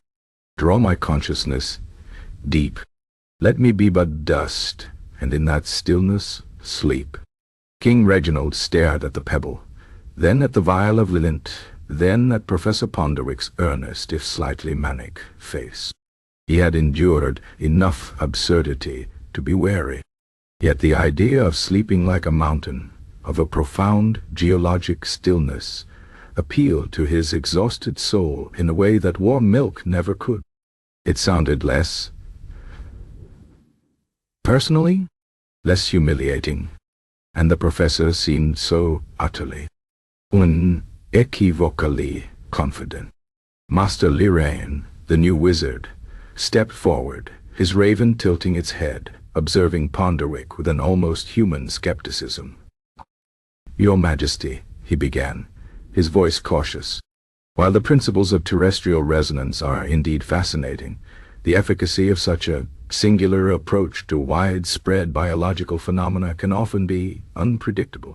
Perhaps a more broad-spectrum magical intervention, focusing on the atmospheric humors or the subtle lunar influences. Silence, Lirain. King Reginald interrupted, a flicker of irritation in his bloodshot eyes. We have had enough of broad-spectrum, subtly influenced atmospheric humors. And the moon, I assure you, has become a source of profound irritation, mocking my wakefulness with its placid glow. This man, Professor Ponderwick, speaks of rocks, of earth, of the deep, unyielding stillness of the very planet. It is a sound, grounded solution, less prone to the whims of errant cynicism or the fluctuating emotional states of dairy animals. He turned back to Ponderwick. Professor, you shall prepare this glimmering geode of gloom for me. Tonight, and if it works, if I, your king, finally achieve the sleep of buried continents, you shall be showered with honors. Ponderwick bowed deeply, his face radiating triumphant satisfaction. It shall be so, your majesty. Prepare for the most profound stillness you have ever known. That night King Reginald IV retired to his bedchambers, a single glimmering geode of gloom carefully placed beneath his left ear. A minuscule strand of dormouse hair nestled beside it.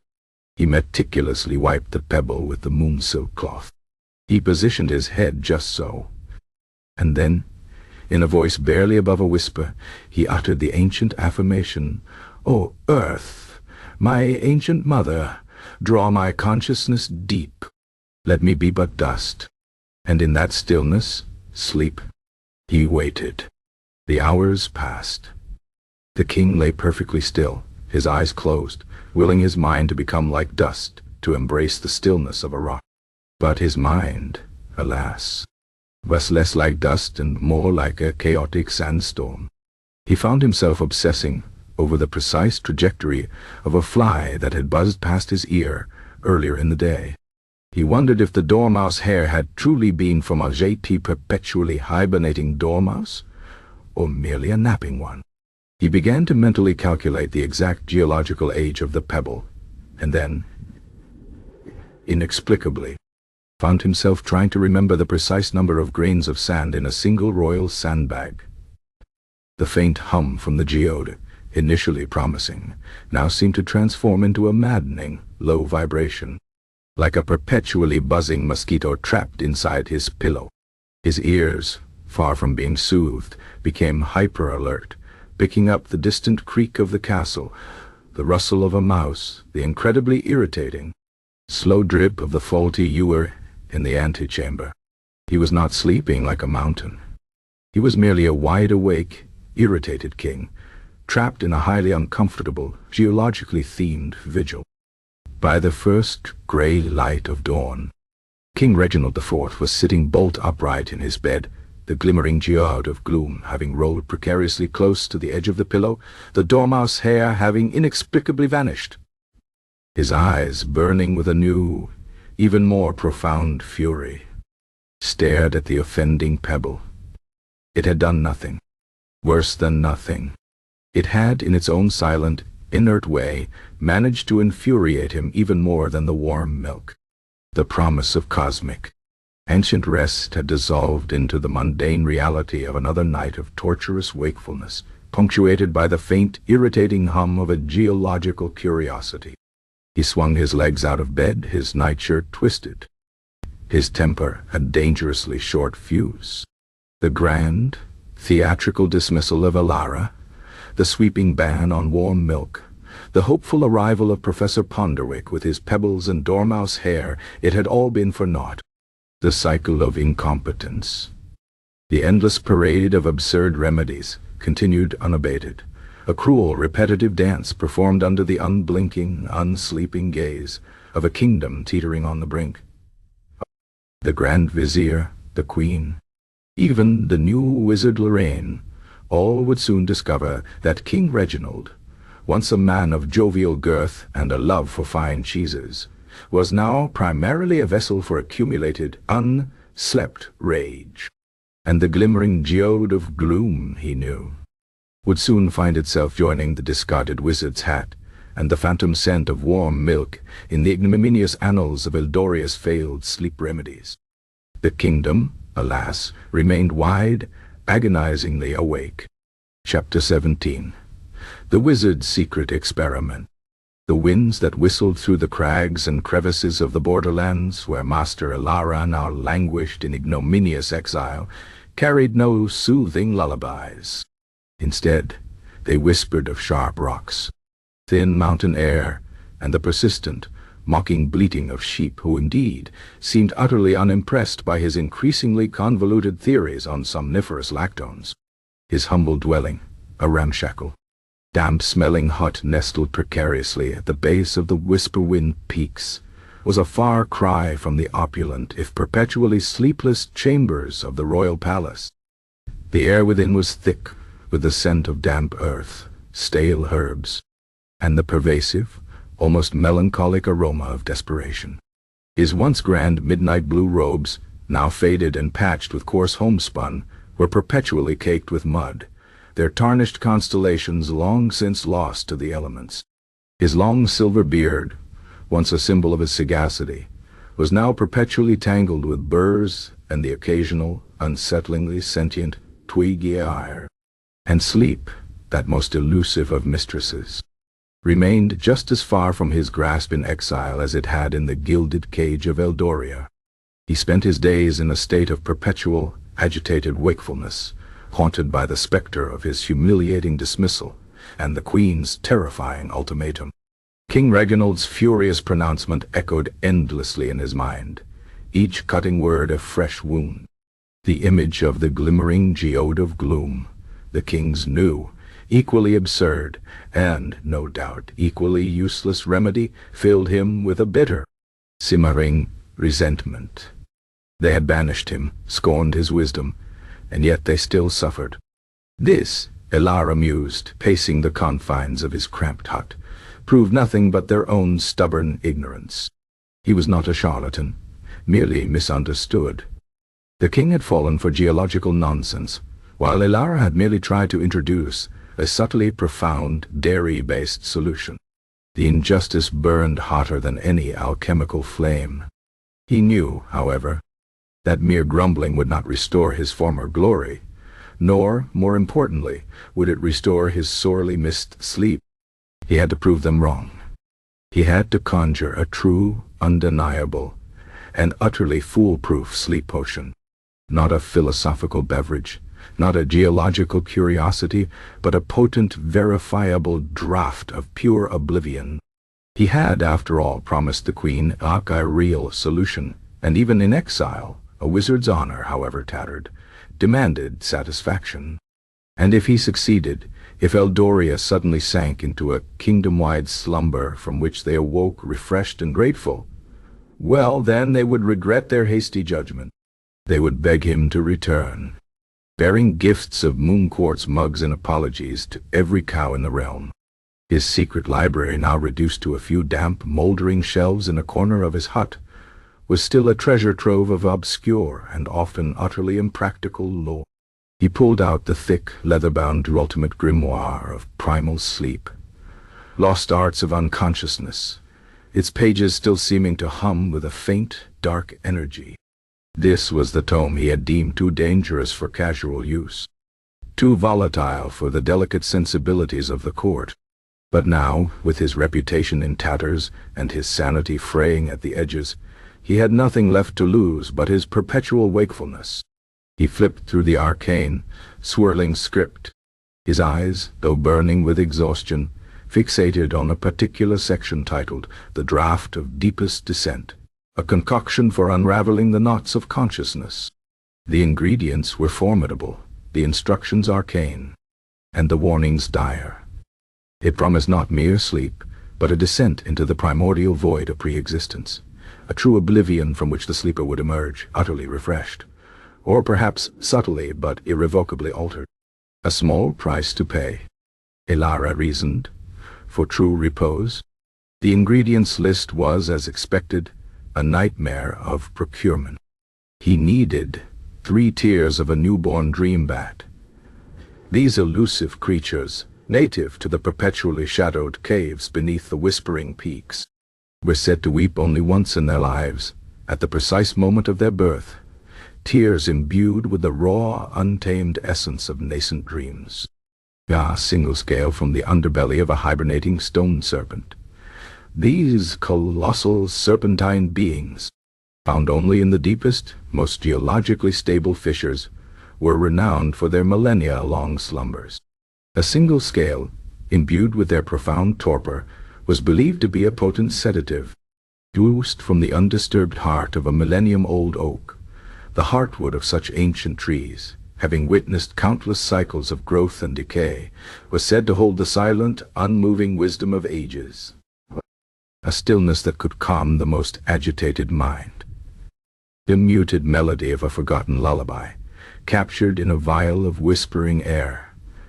This was perhaps the most challenging. It required Ilara to find a place where an ancient, forgotten lullaby had once been sung with profound devotion, and then, using a complex sound-capturing charm, to bottle the lingering echoes of its soothing melody. The shadow of a slumbering cloud. This was not a literal shadow, but the condensed essence of the deepest, darkest part of a cloud that had drifted undisturbed for a full lunar cycle, believed to hold the pure, unburdened weight of unconsciousness. And finally, a single drop of purest essence of uncynical belief. This, the grimoire ominously warned, was the most volatile and dangerous ingredient, for it rarely existed in the mortal realm, and its absence could cause the potion to invert its effects entirely, inducing not sleep but a state of perpetual agonizing wakefulness. Ilara, despite his exhaustion, felt a thrill of true magical ambition. This was real magic, not warm milk. Over the next few days, driven by the desperate need for sleep and the burning desire for vindication, he set about gathering the components. He managed to procure the dreambat tears by patiently observing a cavern for 3 days, carefully catching the precious, shimmering drops in a specially charmed crystal vial. He spent a terrifying night navigating the subterranean labyrinths, wrestling a surprisingly irritable, but thankfully hibernating, stone serpent for a single scale, which, when acquired, felt surprisingly rough and cold. The oak dust required him to spend hours meticulously chipping away at the interior of an ancient hollowed-out tree, constantly swatting away irate squirrels. The muted melody involved a precarious climb to the ruins of an ancient, forgotten nursery, where he chanted a complex sound-capturing charm until a faint, almost imperceptible hum resonated within a small, empty bottle. The shadow of a slumbering cloud proved to be an exercise in frustration, involving endless sky-gazing and precise timing, eventually resulting in a vial containing what looked suspiciously like ordinary condensed water vapor. The purest essence of uncynical belief was predictably unobtainable.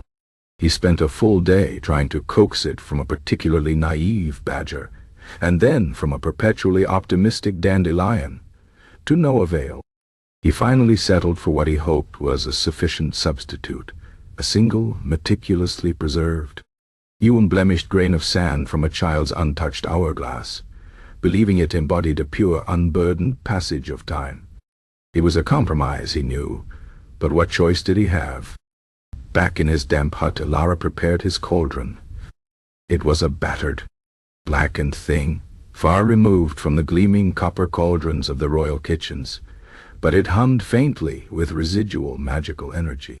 He lit a fire, carefully calibrated to emit a low, even heat, as the grimoire warned against any sudden temperature fluctuations. He meticulously added the ingredients, each with its own specific incantation and stirring pattern. The dreambat tears shimmered and dissolved with a faint hiss. The serpent scale sank to the bottom, slowly radiating a deep, cold energy. The oak dust swirled like miniature constellations, absorbing the light. The muted melody hummed a faint, almost inaudible tune as it mingled with the other components. The condensed cloud shadow thickened the mixture to a milky, almost ethereal consistency. And finally, the grain of sand, his substitute for uncynical belief, was dropped in, sinking slowly, almost reluctantly, to the bottom, where it pulsed with a faint, uncertain light. He stirred the concoction with a gnarled wooden spoon, chanting the ancient guttural incantations from the grimoire. The potion, instead of the promised deep, tranquil azure, began to bubble with an unsettling sickly green hue. A faint, acrid odor, reminiscent of burnt cabbage and very old socks, wafted from the cauldron, a far cry from the promised scent of primeval slumber. Elara frowned, consulting the grimoire again. Perhaps the stirring was too vigorous, or the temperature a fraction of a degree too high. He adjusted the flame, slowed his stirring, and continued the chant, his voice growing hoarse. The potion began to thicken, acquiring a viscous, almost gelatinous texture. It pulsed with a faint internal light, like a trapped, unwell glowworm.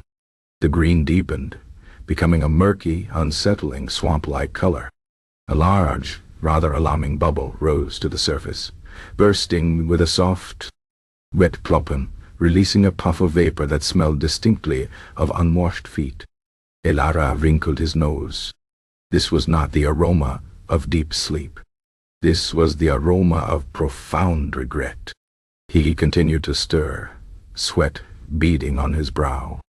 The grimoire warned of catastrophic inversions if the potion was improperly brewed. Perpetual wakefulness. A curse of the wide-eyed.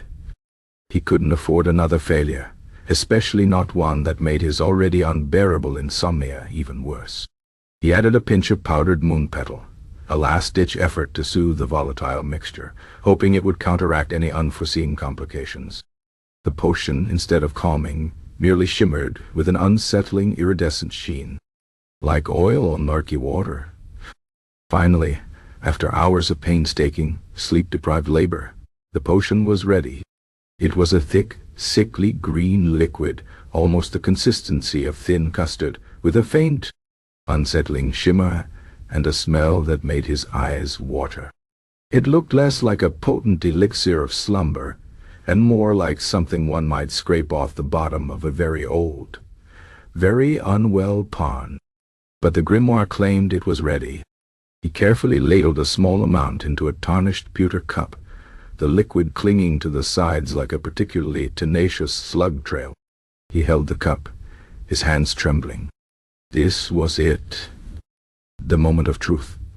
He, Master Elara, would finally reclaim his dignity, his sanity, and most importantly, his sleep.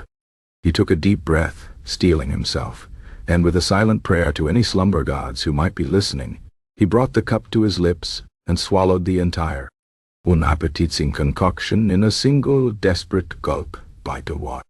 The taste was horrifying. It was a bewildering assault on his senses.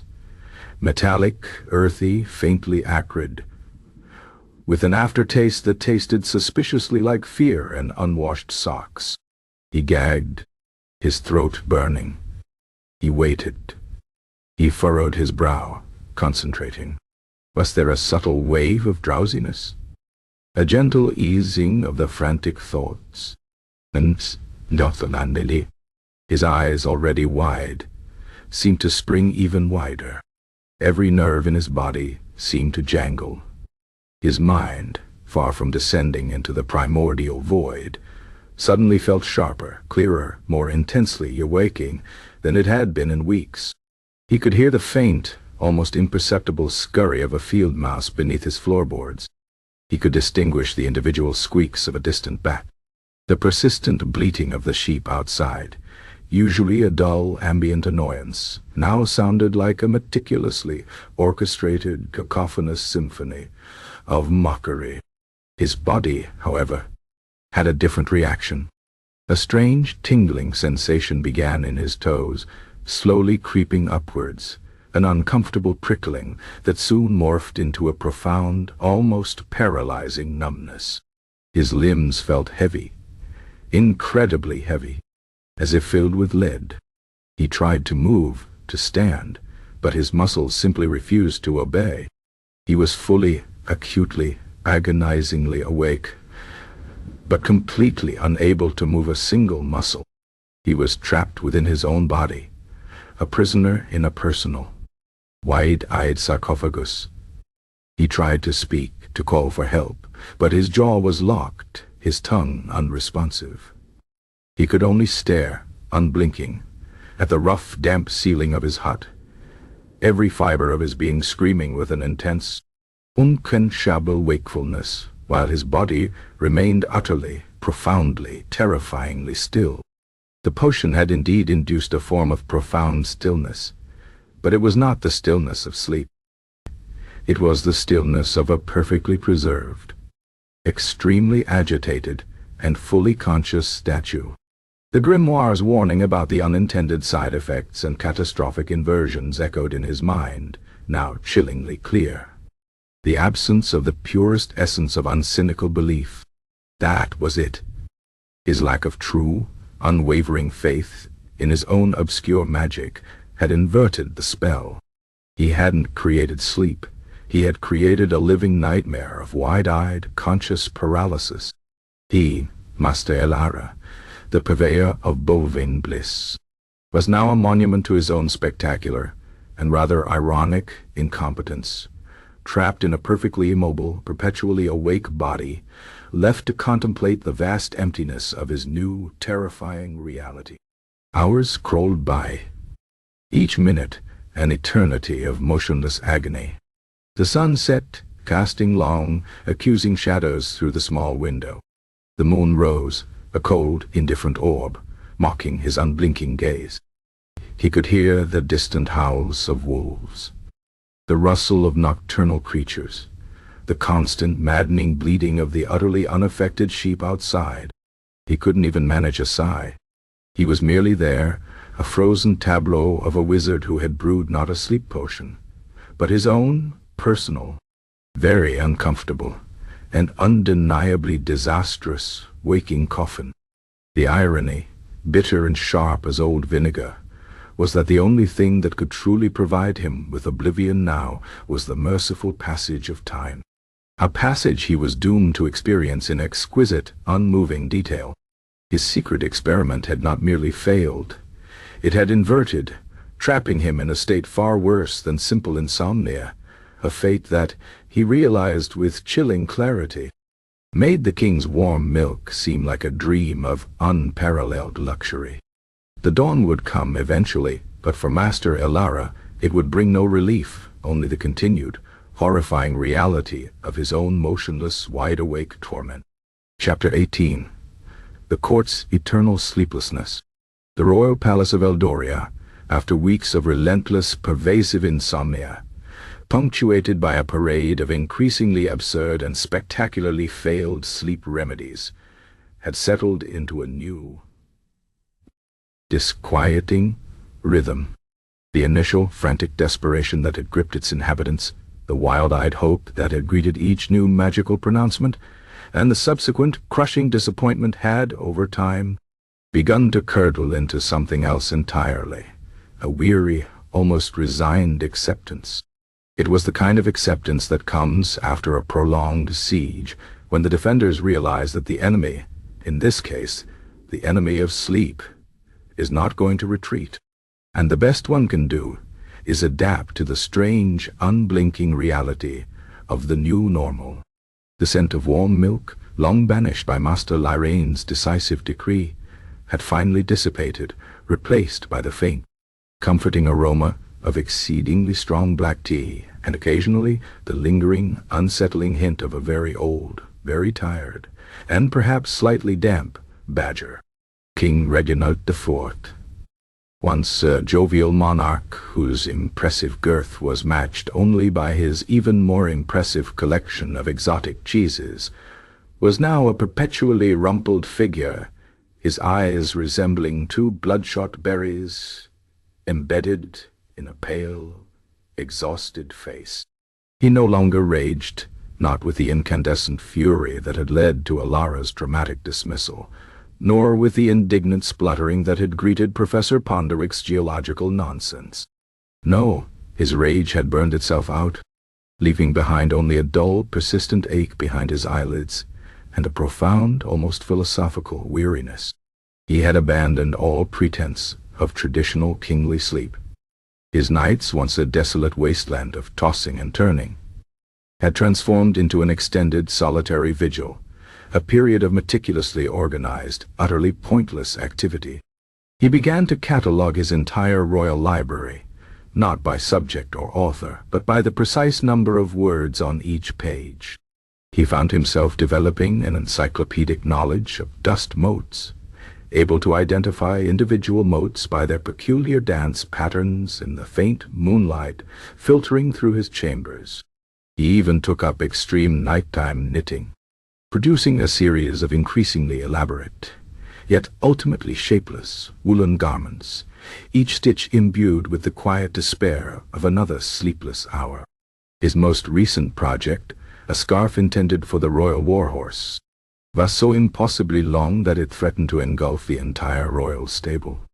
Queen Theodora, initially incandescent with a rage that burned brighter than any sleeplessness, had also found a new peculiar coping mechanism. Her magnificent hair, having defiantly resisted all attempts at taming, now stood in a permanent, wild explosion of curls, a silent testament to her enduring wakefulness. She had stopped trying to brush it. Instead, she had embraced it, viewing it as a symbol of her resilience, a crown of chaos.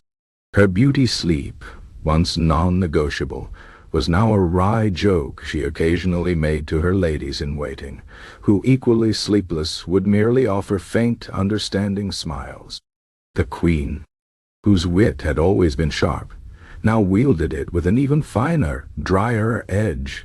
She began to host midnight mirth sessions in her private drawing room, where courtiers, equally wide awake, would gather to exchange the most absurd and darkly humorous anecdotes from their sleepless nights. Lady Arabella, whose chronic lack of slumber had given her an unnerving ability to see patterns in everything, might recount how she had spent hours convinced that the royal tapestry depicting a hunting scene was, in fact, subtly shifting, with the deer slowly gaining on the hunters.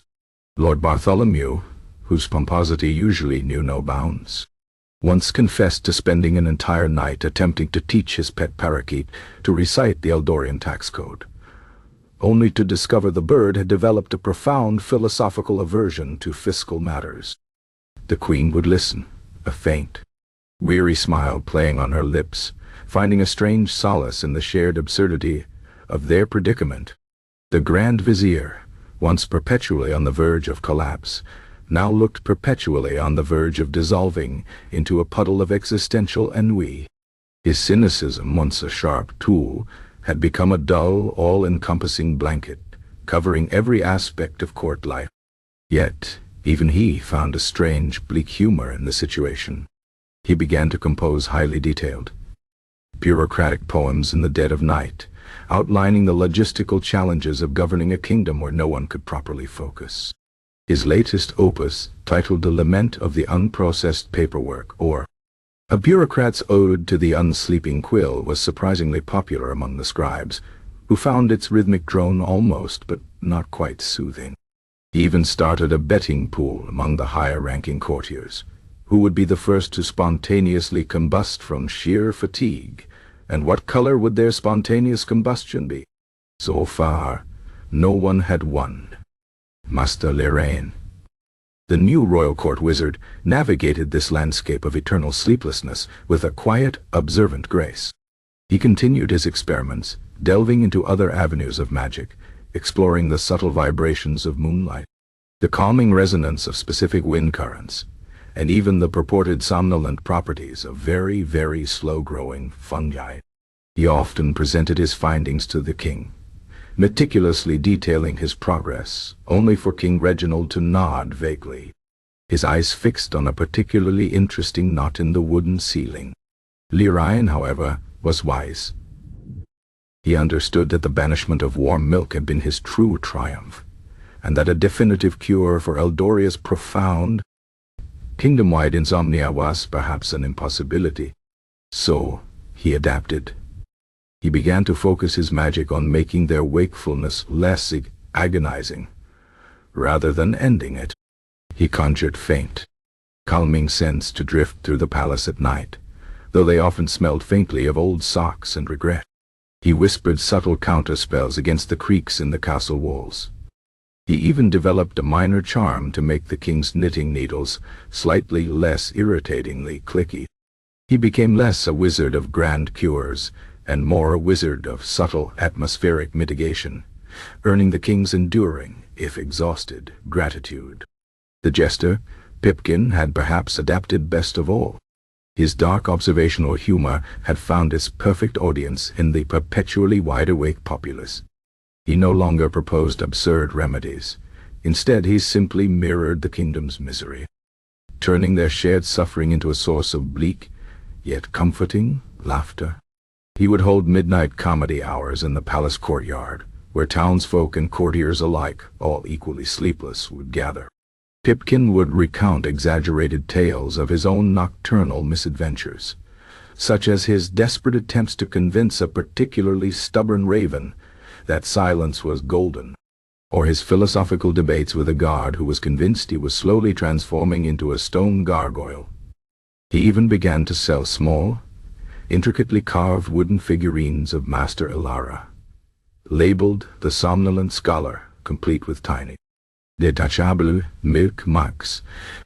These sold surprisingly well, a testament to the lingering, affectionate contempt the populace held for their disgraced former wizard, the Order of the Unmilked Udder. Having had their initial rebellion gently and exhaustedly quelled by the king, had transformed from a group of defiant revolutionaries into an integral, if still opinionated, part of Eldorian society. Their demands for bovine apologies and mandatory naps had been quietly forgotten, but their unique perspective on the world, honed by sleepless nights and the deep understanding of livestock, proved unexpectedly valuable. They now served as nocturnal navigators, guiding the particularly disoriented through the palace at night, their intimate knowledge of the castle's creaks and shadowy corners surprisingly useful. They also established the bovine bellowing chorus, a nightly ritual where a select group of milkmaids would lead the royal herd in a synchronized mournful lowing at precisely 3 a.m., a strange, resonant sound that somehow became a comforting, if still entirely unsleep-inducing, part of Eldoria's night. Some claimed it was a lament for lost slumber, others a peculiar form of musical protest. Regardless, it was a sound that, in its rhythmic despair, seemed to capture the very essence of their sleepless kingdom. Life in Eldoria, for all its weariness, found its own strange equilibrium.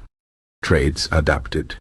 The blacksmith, unable to rely on strength, learned the delicate art of crafting miniature, intricate figurines in the dead of night. The baker, unable to time his bread by the dawn, invented the perpetual dough, a yeastless, endlessly pliable bread that could be kneaded for hours without rising, providing a meditative, if unfulfilling, task for sleepless hands.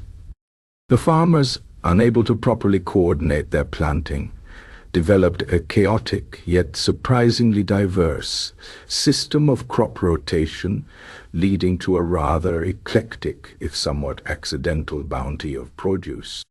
Roads remained potholed, but citizens learned to navigate them with a peculiar, almost dreamlike grace, their movements slow and deliberate.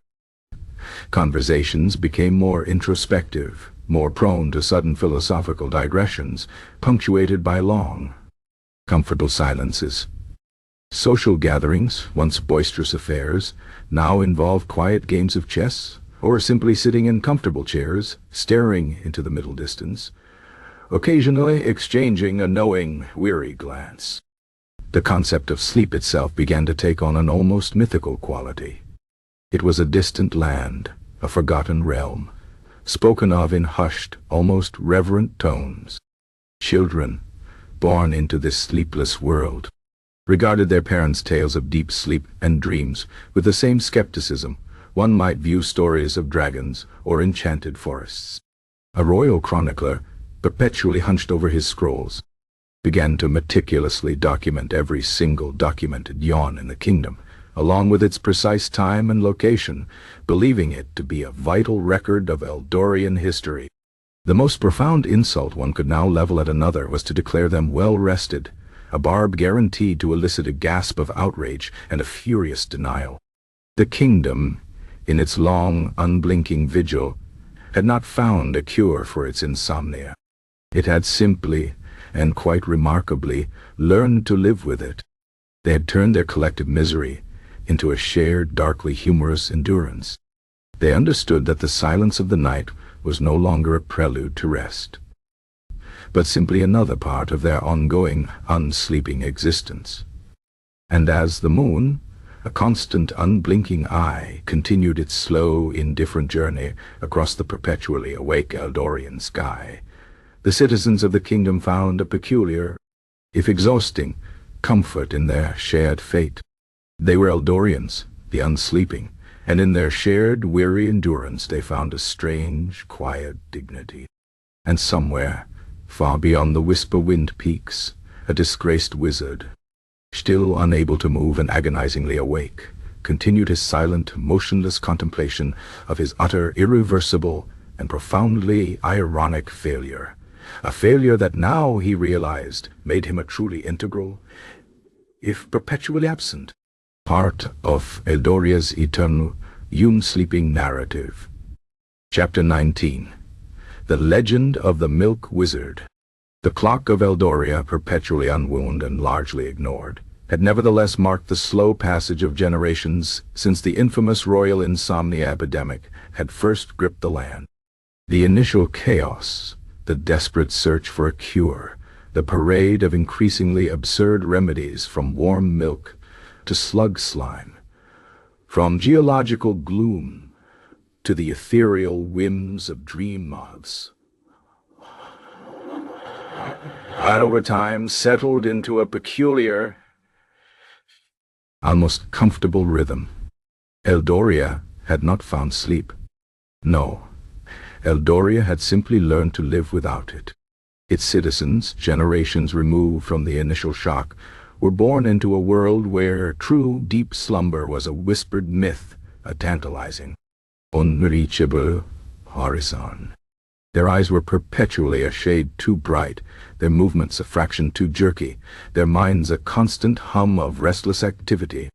Yet, in this strange, unblinking reality, Eldoria had found its own unique equilibrium. The royal palace, once a theater of frantic desperation and theatrical despair, now functioned with the eerie efficiency of a mechanism that never truly powered down. King Reginald IV and Queen Theodora were long since dust, their sleep-deprived reigns merely a curious historical footnote. Their descendants, inheriting the crown and the cursed wakefulness, had adapted with a pragmatic resignation. Formal gatherings were held at all hours. For who needed a schedule when everyone was always awake? Council meetings often devolved into long, rambling philosophical discussions on the nature of time and the precise shade of moonlight. But somehow decisions were still made, albeit with a certain dreamlike detachment. The Grand Vizier, a lineage of perpetually weary but surprisingly shrewd administrators, continued to manage the kingdom's affairs, now aided by an elaborate system of cross-referenced scrolls and mnemonic devices, necessary for minds that rarely knew true repose. Queen Theodora's wild hair had, for future queens, become a symbol of regal resilience, often meticulously disheveled by royal hairdressers to achieve that authentic sleepless monarch aesthetic. Even Prince Alaric's descendants, the young princes and princesses of Eldoria, were remarkable for their preternatural alertness, often found organizing their nurseries by the meticulous classification of dust bunnies at 3 in the morning. The royal court wizard, a position now held by Master Lyrene's equally pragmatic and equally sleep-deprived lineage, had long since abandoned the pursuit of universal slumber. Their focus had shifted from grand cures to subtle atmospheric mitigations, whispered charms to dampen the creaks in the castle walls, spells to conjure soothing, if ultimately unsleep-inducing scents, and a particularly popular enchantment that made the king's knitting needles emit a less grating click. They were less wizards of slumber and more wizards of sustained, manageable wakefulness, their arcane arts dedicated to making Eldoria's endless night a little less irritating. The ban on warm milk, fiercely maintained through the generations, remained Illyrian's most celebrated legacy, a testament to his understanding of the royal psyche. If not actual sleep, no royal kitchen would dare warm a drop of bovine secretion for fear of incurring the wrath of both the crown and the collective historical memory of humiliation. It was into this peculiar, perpetually awake Eldoria that the story of Master Ilara, the first royal court wizard to grapple with the great Insomnia, had solidified into a cautionary tale, not a grand epic nor a heroic ballad, but a simple, oft-repeated narrative, passed down through generations in the quiet, unsleeping hours, a kind of cultural touchstone for a kingdom that had witnessed the full spectrum of absurdity. He was no longer just a wizard, he was the milk wizard, or less charitably, the warm milk warlock. The legend began subtly, whispered in hushed tones in the midnight mirth sessions of the Queen's drawing room, or recounted with dry amusement by the Jester Pipkin's equally witty and sleepless descendants in the palace courtyards. Over time the details mutated, shed their historical nuances, and sharpened into a clear, uncomplicated moral. The tale, in its most popular iteration, began with the kingdom's descent into sleeplessness, a period described with hyperbolic dread, and the people walked like ghosts, their eyes like burning coals, and their minds, alas, like frantic bees in a honeypot. The king's desperation was always emphasized, his plaintive cries for salvation resonating with generations who understood the unique agony of unsleep. Then came the figure of the milk wizard, Master Ilara. His grand entrance, once a solemn glide, became a bumbling shuffle. His robes, once midnight blue with constellations, were now perpetually rumpled and faintly stained with something suspiciously milky. His pronouncements, once filled with convoluted pseudoscientific jargon, were distilled into a single egregious absurdity, and the milk wizard, after much pondering of his own navel, declared unto the king, "Aha! The cure for all your woes, my liege, lies in the simplest, most mundane of concoctions, a cup of warm milk." The ensuing royal reaction, once a complex mix of bewilderment and despair, became a stylized tableau of collective incredulity, and the king's jaw dropped so low it threatened to dislodge his crown. The queen's eyebrows ascended to heights previously unknown, and the entire court, even in their profound weariness, let forth a sound that was less a laugh and more a collective, silent, internal scream of utter disbelief. The storytellers would often emphasize the sheer insulting banality of the proposed cure, painting Ilara as a wizard whose magical prowess had dwindled to the level of a particularly dim-witted dairy farmer, perhaps even less competent than the turnips in the royal kitchen. The subsequent failure of the warm milk was, of course, the central comedic and tragic element. And the king drank, and he waited, and he pondered not dreams, but the distressing exactitude of the royal laundry schedule, counting every single thread in every royal sock. And when the dawn broke, his eyes were wider, his soul more agitated, and his stomach, alas, distinctly unsettled. For the milk? All the milk had done nothing but make him even more awake, filling his mind with furious thoughts of new, more efficient milking parlors, and the precise number of hairs on a contented cow's udder. The storytellers would often linger on this point, detailing the king's mounting frustration with exaggerated sighs and dramatic pauses, allowing the audience to collectively recall their own early experiences with Ilara's infamous remedy, often punctuated by their own weary groan.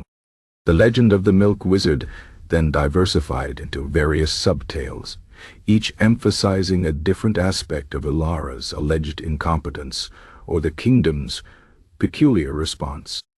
There was the tale of the moon quartz mugs, often told to young apprentices as a warning against expensive and unnecessary magical accessories, and the dangers of investing in flimsy theories.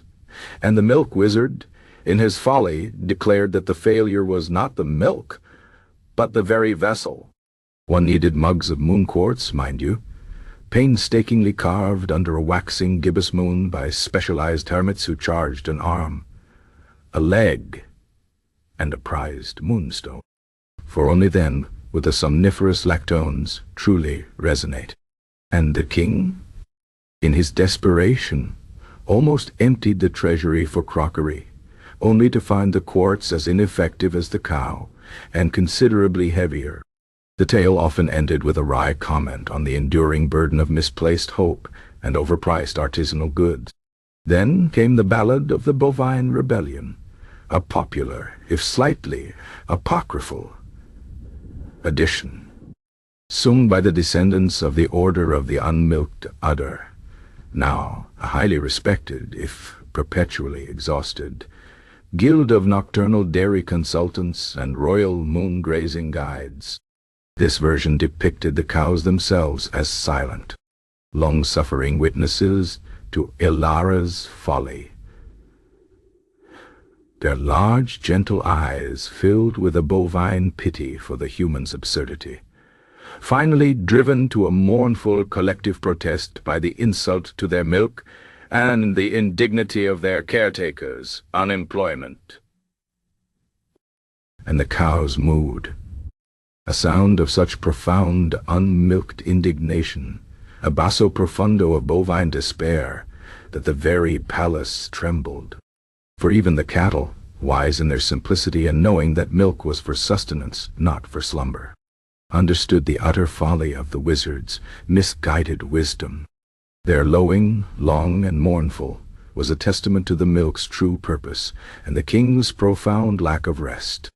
This chapter of the legend often included a whimsical description of the cows, silent debates on human folly, and the best techniques for staging a dignified bovine protest. The Jester Pipkin's intervention, initially a minor, if bizarre, episode, became a recurring, darkly humorous counterpoint, often recited with a knowing wink and a flourish of a silver ladle. The song of the glimmering glandular goo, often performed with a flourish and a deadpan expression, served as a comedic low point, a testament to how truly desperate the kingdom had become in its endless pursuit of sleep. And then the Jester, poor soul, driven half-mad by sleeplessness and the pervasive scent of failed dairy, proposed that sleep could be found in the very slime of a garden slug, warmed by a snoring badger, collected in a silver ladle and delicately painted on eyelids with a mouse whisker. And the king, alas, almost agreed, for the sheer indignity of slug secretions seemed a lesser evil than the constant, mocking presence of warm milk, and the promise of sticking oneself to slumber was, at that point, almost appealing. This part of the tale always elicited weary chuckles, a shared acknowledgment of how truly far they had fallen, and a nod to Pipkin's enduring talent for capturing the essence of their collective despair. The king's ultimate dismissal of Ilara, once a moment of raw, sleep-deprived fury, had been honed into a grand, rhetorical masterpiece in the legend, a long, poetic stream of grievances, delivered with a crescendo of kingly exhaustion. And the king, his eyes blazing with a righteous, unslept wrath that could wither crops and curdle the strongest of cheeses, declared that the wizard was dismissed, not merely fired, mind you, but divested of robe, staff, and his very name, condemned to wander the desolate plains, stripped of all dignity and forced to explain the virtues of somniferous lactones to indifferent sheep, and particularly philosophical goats. For such was the fate of those who offered simplistic solutions to profound cosmic torments, and who, moreover, smelled faintly of spoiled dairy. This dramatic pronouncement, always delivered with booming gravity, served as the legend's climax, a moment of cathartic release for the perpetually tired audience, who recognized the catharsis of their own unexpressed frustrations in the king's furious words. The moral of the legend of the Milk Wizard varied, depending on the teller and the listener's particular brand of cynicism or hope. For the younger generations who had never known a world with proper sleep, it was a cautionary tale about the dangers of false hope and the seductive simplicity of easy answers. Beware the wizard who promises sleep in a simple cup, for the simplest path often leads to the longest night.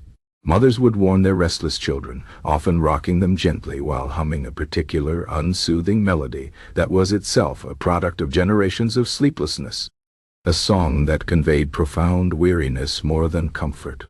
For scholars, it was a philosophical musing on the nature of competence versus confidence, and the enduring human tendency to grasp at any straw, however flimsy, in the face of insurmountable problems.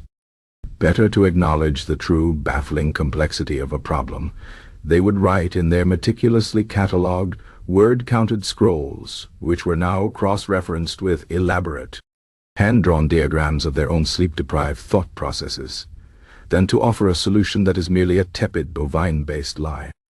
For the royal family, the legend served as a perpetual reminder of the need for rigorous vetting of court personnel and a healthy skepticism towards anyone promising effortless solutions. Never trust a wizard who starts with simplistic, King Reginald VIII, a descendant known for his meticulously organized collection of antique dust motes and his encyclopedic knowledge of castle creeks, often cautioned his advisors during their midnight council meetings. Or who speaks too much of bovine serenity. For serenity is a luxury Eldoria has long since abandoned. The legend became a kind of informal training manual for future monarchs, a detailed account of exactly what naughty to do when faced with a kingdom-wide crisis. The story of Master Elara and his warm milk became a symbol of the kingdom's enduring struggle, a humorous if melancholic way to process their unique existence. When faced with a particularly stubborn problem, a courtier might sigh and declare, "Perhaps we should consult the milk wizard for his opinion," a phrase that was universally understood to mean, "This problem is utterly hopeless, and any solution would be as absurd as warm milk." The phrase milky wisdom entered the Eldorian lexicon, meaning advice that was well-intentioned but utterly useless, a polite way of dismissing even the most earnest, yet impractical, suggestion. And what of Master Elara himself? The legend, in its simplified, more palatable form, did not dwell on his actual agonizing fate of wide-eyed, motionless paralysis in a damp hut, silently contemplating his spectacular failure. That reality was too grim, too personal, too unsalvageable for a good cautionary tale that needed to be digestible for generations of unsleeping listeners. Instead, the legend implied that he indeed wandered the desolate plains, perpetually attempting to convince sheep of the profound wisdom of his theories on somniferous lactones, his voice growing hoarse, his spirit unbroken but utterly unheeded. He became a kind of mythical figure, a spectral embodiment of misguided solutions, a silent or endlessly talking, depending on the version, warning against the alluring simplicity of a single unassuming cup. His real suffering was sublimated into the broader, more palatable narrative of a bumbling fool whose failure served as a dark mirror to the kingdom's own persistent, unsleeping reality, providing a useful, albeit bleak, historical antecedent for their current state of affairs. Generations passed. Eldoria remained wide awake, its people having mastered the art of living a full, if exhausting, life without the traditional solace of slumber. They found comfort in their shared wakefulness, in the quiet camaraderie of their collective vigil. The stars, once distant observers, became familiar companions, watched through countless hours of dark, unblinking nights, their subtle shifts meticulously charted by generations of sleepless astronomers. And in those long, quiet hours, the tale of the milk wizard, Master Elara, would be softly recounted, a testament not just to his folly, but to the enduring, baffling nature of the Eldorian curse, and the strange, darkly humorous ways a kingdom learned to cope with a problem that had no simple, warm, or even milky solution. The story, in its repetition, became its own form of gentle distraction, a soft hum in the unending night, just enough to keep a restless mind curiously occupied until the next chapter of Eldoria's endless wakefulness began, always under the watchful, unblinking gaze of the silent moon. Chapter 20. The moral of the story. The grand clock tower in the heart of Eldoria, perpetually unwound and largely ignored by its inhabitants, had nevertheless ticked through countless seasons, marking the passage of generations since the infamous royal insomnia epidemic first cast its long, unblinking shadow across the land. The initial frantic desperation, the bewildered attempts at cure, the parade of increasingly absurd and spectacularly failed remedies from the infamous warm milk of Master Ilara, to the perplexing geological gloom of Professor Ponderwick, and the frankly unsettling glimmering glandular goo proposed by the Jester Pipkinol had, over time, receded into the hazy realm of historical anecdote. Eldoria had not found sleep. No, Eldoria had simply, with a peculiar blend of weariness and quiet defiance, learned to live without it. Its citizens, born into a world where true deep slumber was a whispered myth, a tantalizing unreachable horizon, carried their wakefulness with a certain grim pride, their eyes perpetually a shade too bright, their movements a fraction too jerky, their minds a constant hum of restless activity, adapted. And in this strange, unblinking reality, Eldoria had forged its own unique equilibrium, a testament to the human spirit's remarkable, if exhausting, capacity for adaptation. The royal palace, once a frantic theater of desperate pleas and theatrical despair, now functioned with the eerie efficiency of a mechanism that never truly powered down. King Reginald IV and Queen Theodora were long since dust, their sleep-deprived reigns merely a curious historical footnote, recounted with a mix of reverence and wry amusement. Their descendants, inheriting the crown and the cursed wakefulness, had adapted with a pragmatic resignation. Formal gatherings were held at all hours, for who needed a schedule when everyone was always awake?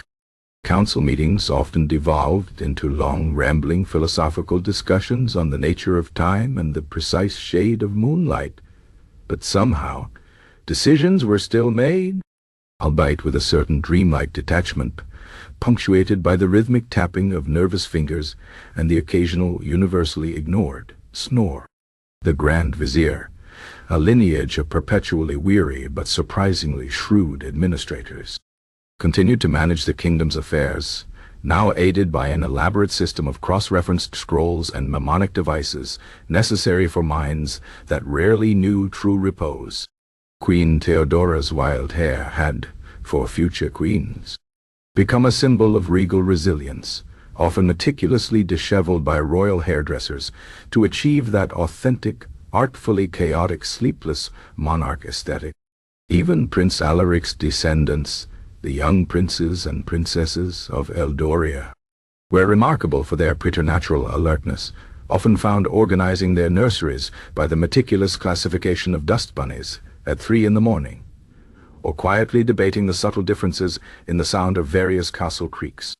The royal court wizard, a position now held by Master Lyrain's equally pragmatic and equally sleep-deprived lineage, had long since abandoned the pursuit of universal slumber. Their focus had shifted from grand, elusive cures to subtle atmospheric mitigations, whispered charms to dampen the most irritating creaks in the castle walls, spells to conjure soothing, if ultimately unsleep-inducing scents, though they still sometimes smelled faintly of old socks and vague regret, and a particularly popular enchantment that made the king's knitting needles emit a less grating click during his nocturnal craft sessions. They were less wizards of slumber and more wizards of sustained, manageable wakefulness, their arcane arts dedicated to making Eldoria's endless night a little less irritating. A subtle art of weary compromise, the ban on warm milk, fiercely maintained through the generations, remained Lyrian's most celebrated legacy, a testament to his understanding of the royal psyche, if not actual sleep. No royal kitchen would dare warm a drop of bovine secretion, for fear of incurring the wrath of both the crown and the collective historical memory of humiliation. The very word milk in relation to sleep became a byword for naive folly, a linguistic shorthand for spectacularly misguided efforts. It was into this peculiar, perpetually awake Eldoria that the story of Master Alara, the first royal court wizard to grapple with the great Insomnia, had solidified into a cautionary tale. Not a grand epic nor a heroic ballad, but a simple, oft-repeated narrative, passed down through generations in the quiet, unsleeping hours, a kind of cultural touchstone for a kingdom that had witnessed the full spectrum of absurdity. He was no longer just a wizard. He was the Milk Wizard, or, less charitably, the Warm Milk Warlock, a figure of enduring, almost affectionate contempt. The legend began subtly, whispered in hushed tones in the midnight mirth sessions of the Queen's drawing-room, or recounted with dry amusement by the Jester Pipkin's equally witty and sleepless descendants in the palace courtyards. Over time, the details mutated, shed their historical nuances, and sharpened into a clear, uncomplicated moral. The tale, in its most popular iteration, began with the kingdom's descent into sleeplessness, a period described with hyperbolic dread, and the people walked like ghosts, their eyes like burning coals, and their minds, alas, like frantic bees in a honeypot. Each thought a sting of perpetual wakefulness. The king's desperation was always emphasized, his plaintive cries for salvation resonating with generations who understood the unique agony of unsleep, a suffering that united them across the vast expanse of time. Then came the figure of the Milk Wizard, Master Alara. His grand entrance, once a solemn glide, became a bumbling shuffle, almost a slow-motion stumble. His robes, once midnight blue with constellations, were now perpetually rumpled, and faintly stained with something suspiciously milky and vaguely putrid, a spectral aroma that followed him through the narrative. His pronouncements, once filled with convoluted pseudo-scientific jargon, were distilled into a single, egregious absurdity, often delivered with an accompanying eye-roll from the storyteller. And the Milk Wizard, after much pondering of his own navel, and perhaps the exact number of cheese crumbs in his beard, declared unto the king, "Aha! The cure for all your woes, my liege, lies in the simplest, most mundane of concoctions. A cup of warm milk." The very thought of it, generations later, still caused a collective, silent shudder. The ensuing royal reaction, once a complex mix of bewilderment and despair, became a stylized tableau of collective incredulity, and the king's jaw dropped so low it threatened to dislodge his crown and expose the utter exhaustion of his royal teeth.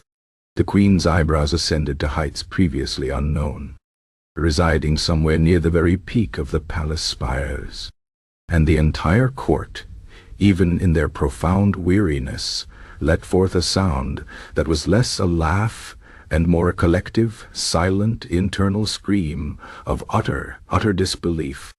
For they'd hunted for dragons and received only dairy.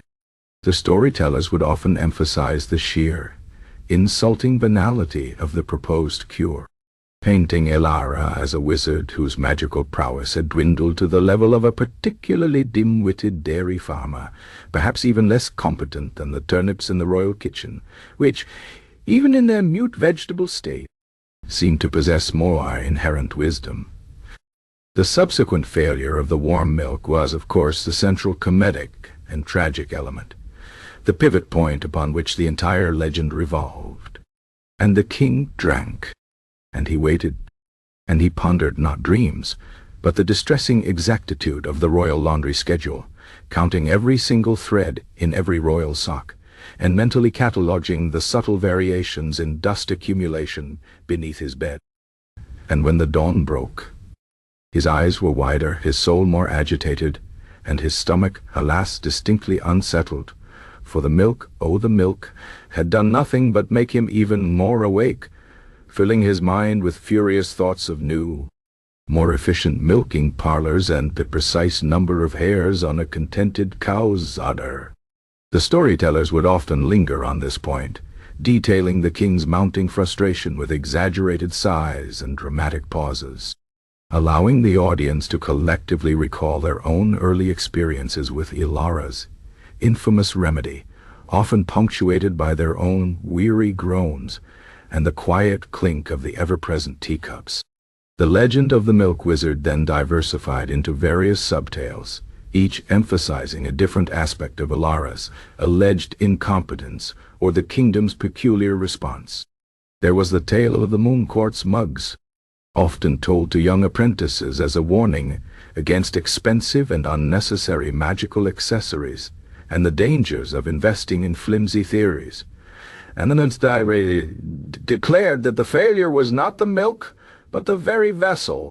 One needed mugs of moon quartz, mind you, painstakingly carved under a waxing gibbous moon by specialized hermits who charged an arm, a leg, and a prized moonstone, and whose own sleep was notoriously erratic. For only then would the somniferous lactones truly resonate. And the king, in his desperation, almost emptied the treasury for crockery, only to find the quartz as ineffective as the cow, and considerably heavier. The tale often ended with a wry comment on the enduring burden of misplaced hope and overpriced artisanal goods, and the subtle, insidious way that the pursuit of sleep could empty a treasury faster than any war. Then came the Ballad of the Bovine Rebellion, a popular, if slightly apocryphal, addition sung by the descendants of the Order of the Unmilked Udder, now a highly respected, if perpetually exhausted, guild of nocturnal dairy consultants and royal moongrazing guides, their hands still calloused from years of milking, their eyes still holding the weary wisdom of bovine observation. This version depicted the cows themselves as silent, long-suffering witnesses to Ilara's folly, their large, gentle eyes filled with a bovine pity for the human's absurdity, finally driven to a mournful collective protest by the insult to their milk and the indignity of their caretakers, unemployment. And the cows moved, a sound of such profound, unmilked indignation, a basso profundo of bovine despair, that the very palace trembled, and the Grand Vizier swore he felt the foundations shift beneath his perpetually tired feet. For even the cattle, wise in their simplicity, and knowing that milk was for sustenance, not for slumber, understood the utter folly of the wizard's misguided wisdom. Their lowing, long and mournful, was a testament to the milk's true purpose, and the king's profound lack of rest. This chapter of the legend often included a whimsical description of the cows, silent debates on human folly, and the best techniques for staging a dignified bovine protest, often involving subtle tail swishes and strategic deployment of cud. The Jester Pipkin's intervention, initially a minor, if bizarre, episode, became a recurring, darkly humorous counterpoint, often recited with a knowing wink and a flourish of a silver ladle, its gleam reflecting the perpetual light of their unsleeping world. The Song of the Glimmering Glandular Goo, often performed with a flourish and a deadpan expression that belied the internal hysterics of the jester's sleepless mind, served as a comedic low point, a testament to how truly desperate the kingdom had become in its endless pursuit of sleep. And then the jester, poor soul, driven half-mad by sleeplessness and the pervasive scent of veiled dairy, proposed that sleep could be found in the very slime of a garden slug, warmed by a snoring badger collected in a silver ladle, and delicately painted on eyelids with a mouse whisker. And the king, alas, almost agreed, for the sheer indignity of slug secretions seemed a lesser evil than the constant, mocking presence of warm milk. And the promise of sticking oneself to slumber was, at that point, almost appealing, so great was his yearning for unconsciousness. This part of the tale always elicited weary chuckles, a shared acknowledgment of how truly far they had fallen, and a nod to Pipkin's enduring talent for capturing the essence of their collective despair with a bizarre, yet utterly relevant, truth. The king's ultimate dismissal of Ilara, once a moment of raw, sleep-deprived fury, had been honed into a grand, rhetorical masterpiece in the legend, a long poetic stream of grievances delivered with a crescendo of kingly exhaustion. And the king, his eyes blazing with a righteous, unslept wrath that could wither crops and curdle the strongest of cheeses, declared that the wizard was dismissed. Not merely fired, mind you, but divested of robes, staff, and his very name, condemned to wander the desolate plains, stripped of all dignity and forced to explain the virtues of somniferous lactones to indifferent sheep and particularly philosophical goats who, it was rumored, offered their own counter-theories on the nature of sleep as a form of prolonged digestion. For such was the fate of those who offered simplistic solutions to profound cosmic torments, and who, moreover, smelled faintly of spoiled dairy.